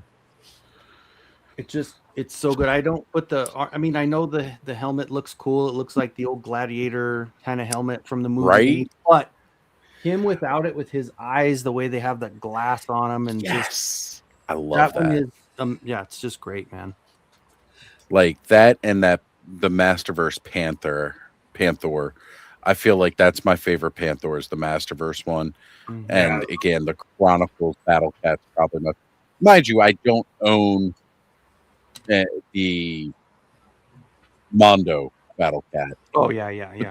That's like a whole different level. So I don't want to compare the ones that Mattel themselves have put out with that one. I mean, Classics is really good too. Don't get me wrong. Yeah. And even Classics were pricey for their time. Do you have the Chronicles one? Oh yeah, you do. You had it on your Insomniac stream. That's right. Yeah. I don't know if did I ask you to put a Masterverse on it? Yes, you did. And did you? And it did. Yeah, it looked great. Yeah, it was. The thing is his legs are so long. That's what I love about it. Like, yeah, he doesn't like, even when you put him next to the Panther still has a stumpy set of legs, even though he's bigger and wider trunked. The legs are just stumpy compared to this, and it actually looks so much better all the way around. it looks more like a mount, like somebody should riding it that Look at his eyes tall. following you. That is like one of the key things that I loved about this one. The moment I forget who did it first. And again, I may have seen it from Toy Habits and they just, reposted what somebody else had done. Like that, that tracking, glass eye is freaking nuts. Even Steve saying Battle Cat is my fave, right? Like, I'm sorry. You're a 5-year-old kid. You're used to seeing like cowboys riding horses, knights riding horses. Paul Bunyan had an ox, and that was kind of cool. And then here comes this He-Man, this barbarian dude in a furry loincloth riding in on a freaking tiger. Fuck everything else. We got a tiger. It was the coolest thing ever up until I found a Dino Riders figure. And again, dinosaurs and me. So, But still, like fantasy mount wise, when I was playing World of Warcraft, one of the first things I did when I could get a mount was I found the tiger. And like I was like, where can I buy a tiger mount? I'm doing this. And then Skyrim. Elder Scrolls Skyrim, when they added the mods to the console version when I went to Xbox One, one of the very first mods that I found was that you can make the saber cats, which is their like big giant lion type creature in the game. It's not a mount that you can ride. You can only really ride horses in there. Well, somebody modded it and put the mount mechanics to saber cats and different style tigers. The only thing they were missing was a purple and a green one with stripes. But I definitely immediately started riding a freaking saber cat through Skyrim. I had to. Yeah, Mondo Battle Cat is bigger than my real cat. I know. There's a lot of people where that Mondo Battle Cat's bigger than their actual cat. When I first saw it at PowerCon, I was like, that is the size of my old house cat. Yeah. Thing is big. Alan had the box for Scaremare on his corner booth. I was like, holy shit, man. That box is like, and I got the I got the stats layer and I got freaking Eternia, but that box is huge for I've seen it in the store. He had it on like one of his counters because he just didn't have a shelf big enough to put it on. Yeah. It's gorgeous. Absolutely. Man, it was almost heartbreaking walking into his store today and those shelves being empty. But again, it was 2 sections of his store where the shelves were like empty. It was Masters of the Universe section. And then like, again, the Mythic Legion section was running real low. But when you're going to a show like this, what do you bring? Those are the 2 lines you bring. Probably some Thundercats. Because again, it's a similar crowd. Dude, he was Motu, and it was a lot of mythics in the corner. He had all those good high end ones too, like the He-Man homage and all that. But for what he had, like he had all of the new stuff. Like I said, I found that Roboto there, so he had the new stuff. He had all the Chronicles. He had all the Masterverse. He had all the new Origins and all that shit. Then you go over and he has all the 40th or the 25th anniversary or 20th, whatever the ones that had the blue, the ones that came out in like the early 2000s. Yeah. He had all of those.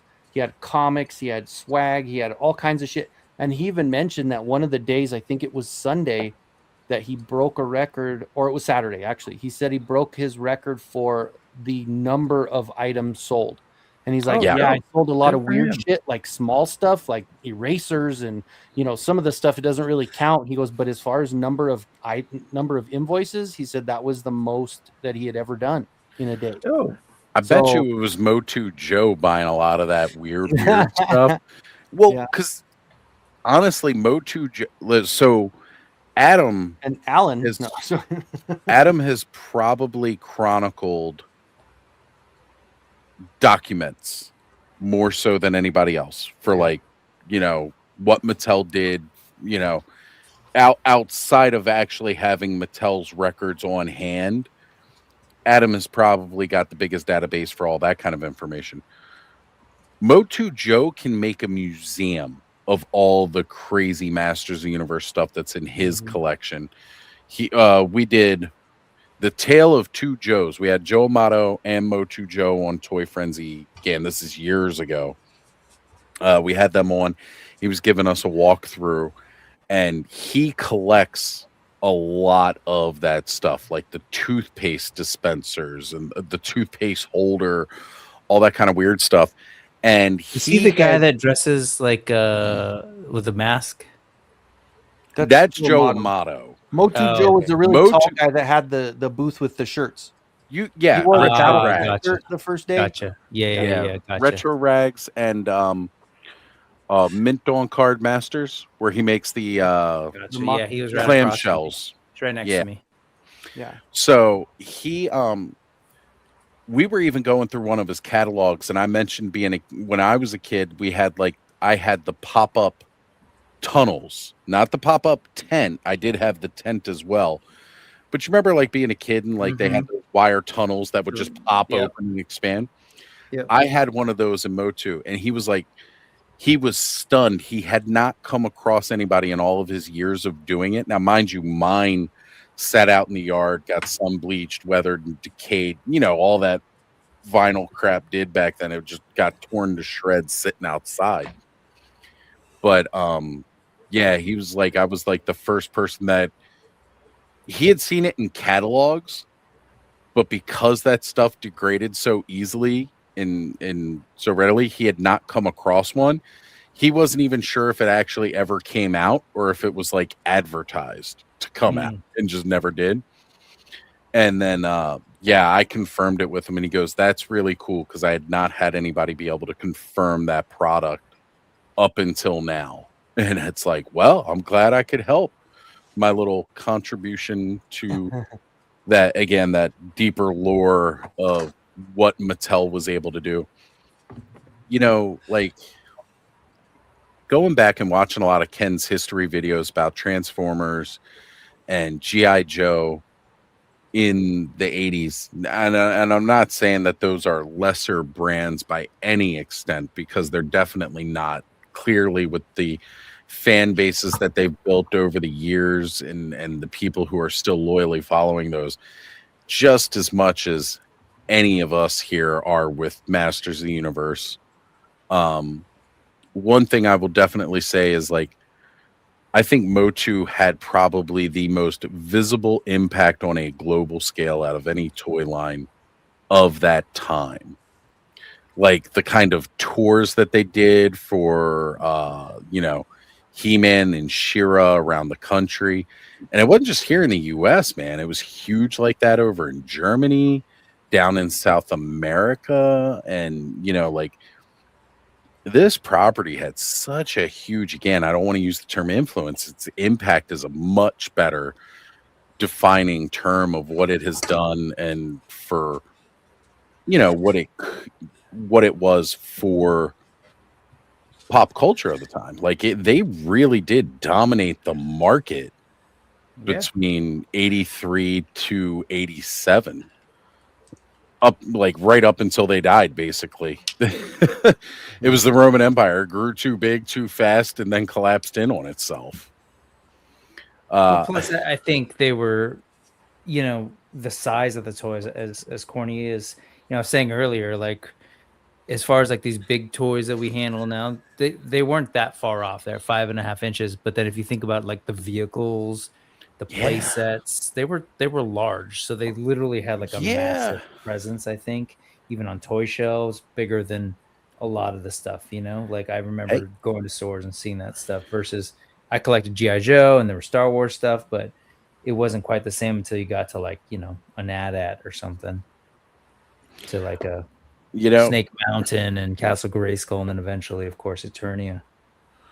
Right, but that was literally what Roger Sweet wanted when it was defining this line. Yep. And like that's literally what they achieved in so many ways. Sales dollars alone too, like that's when you really tell. Ken started kind of like talking about those sales dollars in his history videos now, and he brings up those numbers and figures. And even though with Masters of the Universe between 85 and 86, depending on who you talk to and which year was bigger, more than tripled any other toy line. It's like they couldn't even come close to matching. Again, we talk about it in the 85 video. So yeah, here we go. Here it is. 400 million peak year for Motu.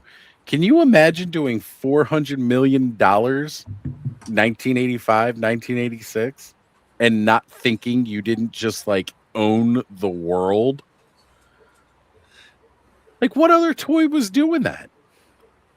Barbie, probably. Barbie. It'd be the only one like another thing. And that, again, that's another in-house Mattel. So G.I. Joe.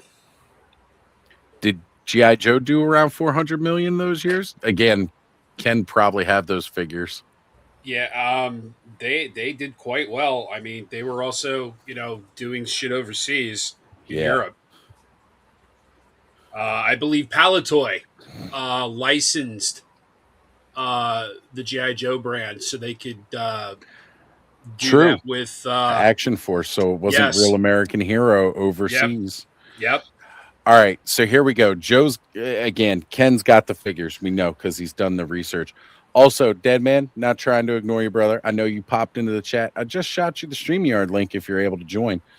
All right, so 1.1 billion total Boys Toys volume in 1 year. So 1.1 billion in Boys Toys overall, the entire boys market. 400 million of that was Masters of the Universe. Wow. G.I. Joe maxed out at 182 million. Okay. And yes, Ken, you're always welcome to jump back on. Come on. And he says, the sales figures for comparison were largely just the U.S. companies. So he's not talking about it worldwide. It's mostly the U.S. sales. How many different how everybody talks about trying to hunt down the different Motu from different countries, right? Because there's so many that the were variants, right? There were so many everywhere. One of the first pictures I saw from Motuniverse on Friday when everybody was just setting up was from Alan.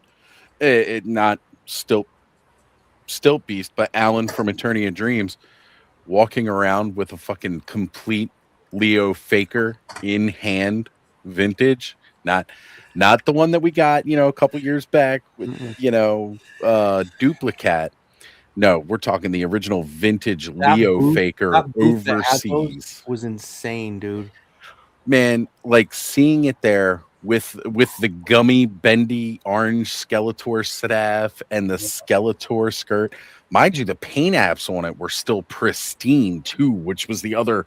Like, I hadn't seen one that good in a long time. Dude, he had a test shot Megator that was made in Mexico, and Mexico never released a Megator. No, it never came over to North America. Great, like I got to hold it. It was like the craziest fucking thing. This guy had so much rare, crazy shit. That's one of the first things I saw too was that test shot one. I was like, damn. Yeah, it was awesome. It was made in Mexico, said on the back. I mean, it was right there. Yeah, well, I totally believe it because they had the factories down there.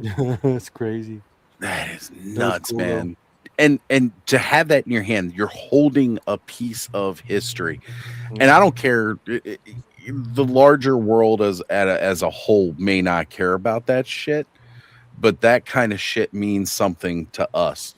That's why Ken's history videos, for no matter what toy line it is, doesn't matter who the audience is. There's somebody out there that appeals to, that wants that kind of information, that sees that.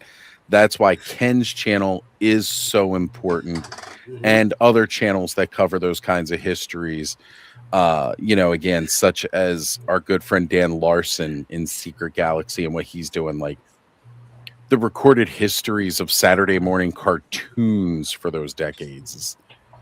I love watching that stuff, and it's like, this is a part of my history. I don't care if nobody else cares about it. This is part of my history, and I care about it. Well, yeah, it was our childhood, right?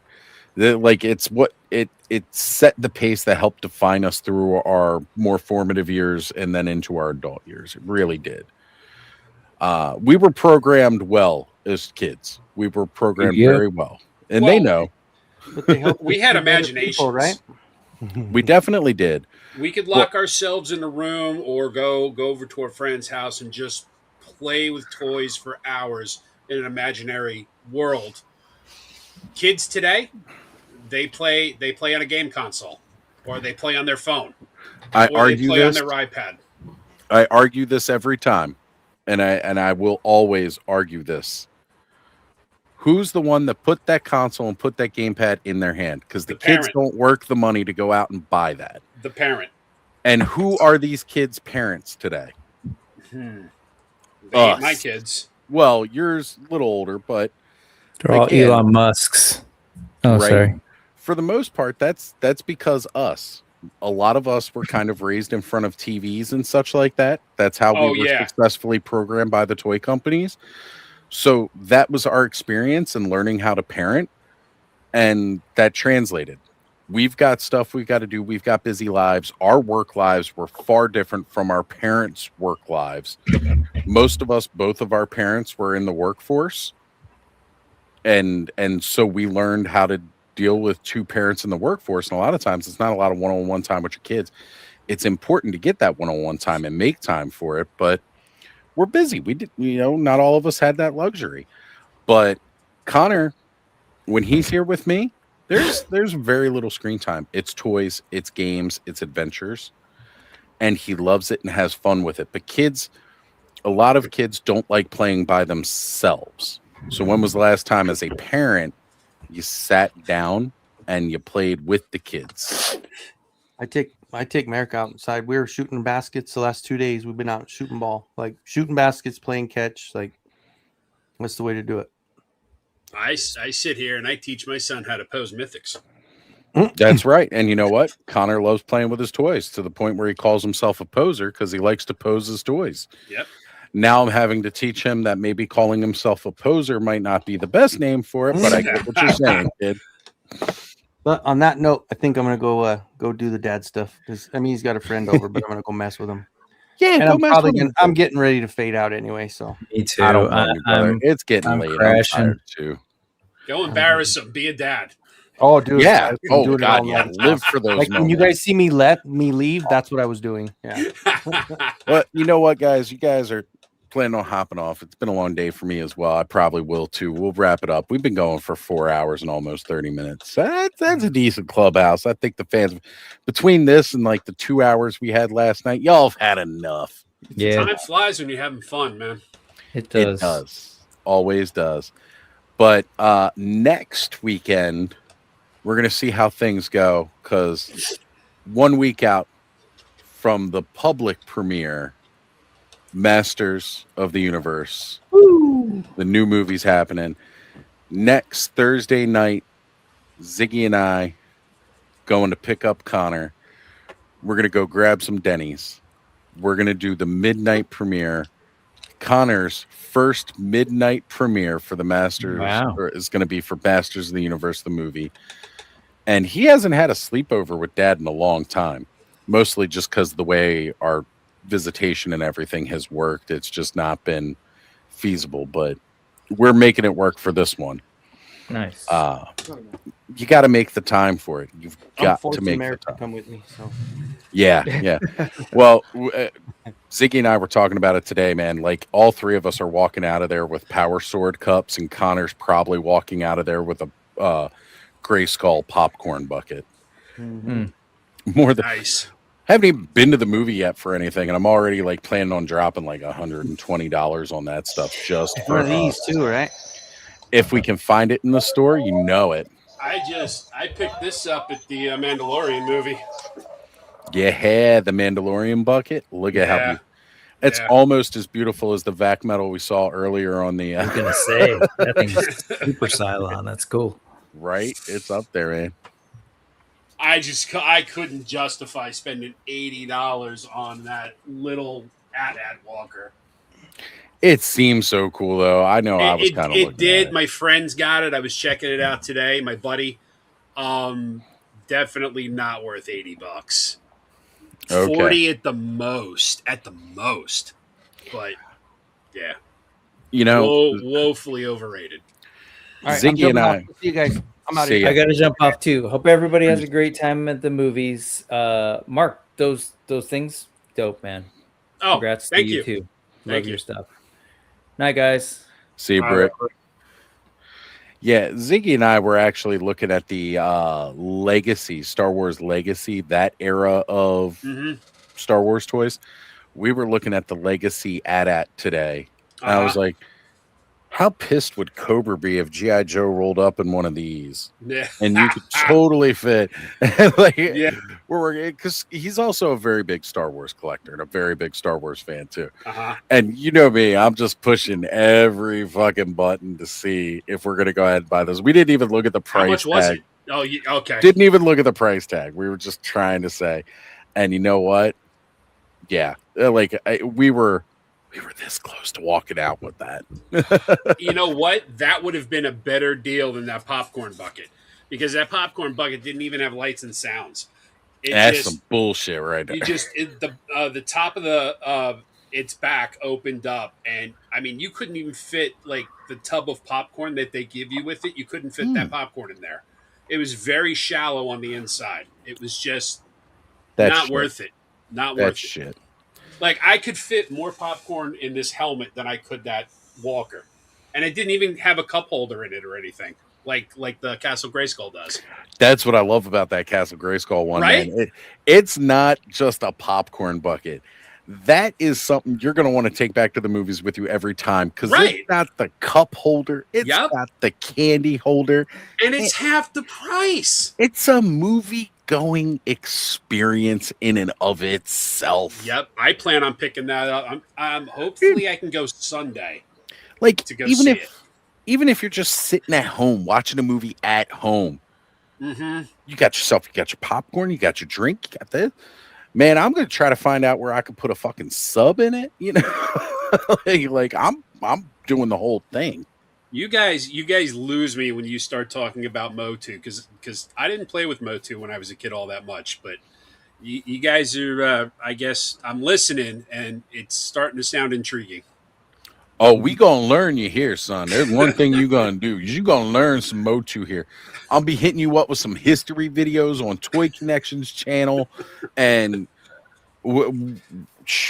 like you guys kept talking about Faker, and I'm like, or Cringer. I'm like, well, who the fuck is Cringer? And then I had to go and do some research, and I actually watched that Masters of the Universe that what's his name did, Silent Bob, for Netflix. Revelations and Revolution. I watched those, and then I finally figured out who Cringer was. Like, that's Battle Cat's alter ego. Like, okay. Yep. Which wasn't even part of the original story when Battle Cat was introduced. That's all of its own thing because of Filmation.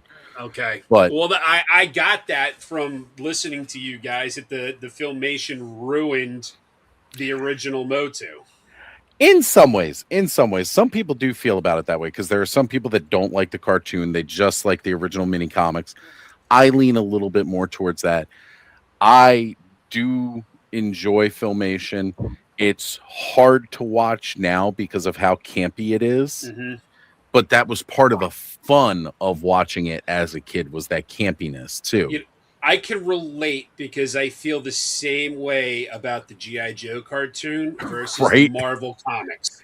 It just seemed so much cooler as a kid with that campiness. And now it's like, mind you, one of my favorite episodes I talk about all the time is probably one of the campiest fucking episodes of that cartoon ever. The one where the Viper was coming, and it was the really bad German accented window wiper. One of my favorite episodes of the cartoon, because fucking like G.I. Joe goes on like wholesale slaughter to all the Cobra bases, tearing them up, and it's a window wiper. Yeah. Like, they're all like sitting there at the end, tensed, ready for this Viper to show up after they've taken out like every major Cobra base across the planet. They're ready. And it's a squeaky old janitor with a freaking like trash can and a squeegee. I know. It's like the campiest thing ever, and I loved it. I I really love the comic books for Oh GI my Joe. God, yeah. Will Run. I mean, when they did the assault on Cobra Island, all those Joes that got wasted, like, and it should kind of hurt. It did. Not as much as watching Optimus Prime die in front of my eyes, because that was different, senseless. I didn't get into the G.I. Joe comics until I was a little bit older. Mm-hmm. And then I'm finding them at like yard sales for like nickels and shit like that. Yeah. But getting that larger storyline of G.I. Joe from those through that. But like, I was excited to see the Transformers movie. This is a Transformers movie. And they slaughter all my heroes just so that they can bring out new toys. Within the first 10 minutes of the movie. Killed everybody I love. Yeah. And then killed off a lot of my favorite villains too, like the bad guys. Yeah. It was nuts. So what the hell? Interesting. You may know this. So the death of Optimus Prime, actually the death of all the Autobots and Decepticons, all Gen 1s, it was so traumatic for kids, right? Parents were writing, they were complaining, their kids were traumatized over this. So originally with the G.I. Joe movie, when they introduced Cobra Law, Duke was supposed to die. When Serpentor threw the snake and hit him in the chest, that was it. He was supposed to die, just like Optimus Prime. But because of that backlash, they redid it. The animation, it so he didn't die. He didn't necessarily die. He was in the hospital. He was going to die in the hospital, but they throw in that one line at the very end of the movie, and you don't even see Duke again. Mm-hmm. And it's that one line at the end of the movie. Hey, just got news. Duke pulled through. Yeah. we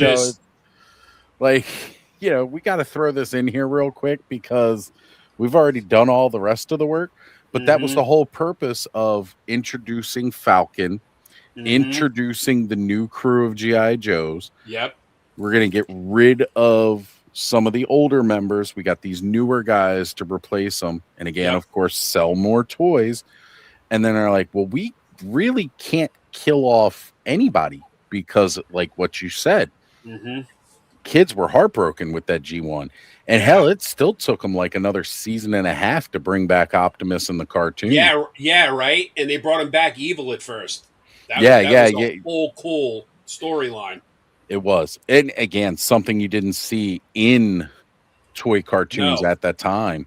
No. So it was really cool. See, Dead Man knows what I'm talking about. This fucking episode was so fucking campy and shit. It's one of my favorite episodes. Oh, yeah. That's the one where isn't that Old Snake where he's in the trench coat? Or no? No. This was the Viper episode of G.I. Joe. But you had Old Snake in the Transformers, whereas Cobra Commander, the same voice of Starscream and Cobra Commander. Yes.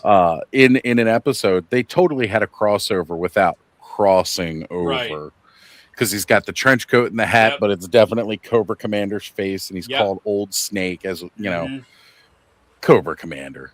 Yes. Yeah. I enjoyed the Transformers cartoon more than I enjoyed the G.I. Joe one. It was funny. The Transformers cartoon seemed least campy out of all of them. Yes. I mean, it's still campy, but somehow it was less than the others. Yeah. But yeah, absolute insane storytelling.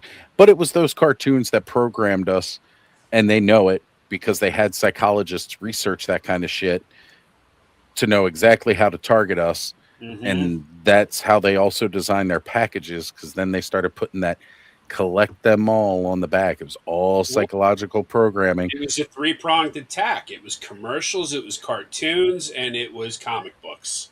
Yep. It was all wrapped around the toys. It was all propaganda to sell those toys. And we're still programmed today, which is why 50, 40 years later, we're sitting here on a Saturday night having the best time talking with all of us, just still geeking out about the same shit. I couldn't think of a better way to spend my Saturday night. For a lot of people, G.I. Joe is why they enlisted in the military. Me too. Without a doubt. It's why I joined the Marines. right? It just seemed like the thing to do. On my life. It was a family. It was a family thing too. My dad was a Marine, so it's just one of those things. That's why you wanted to sign up, why you wanted to enlist. All right, friends, we're gonna get out of here for the night, but we will see you next week. And next week, I will make sure that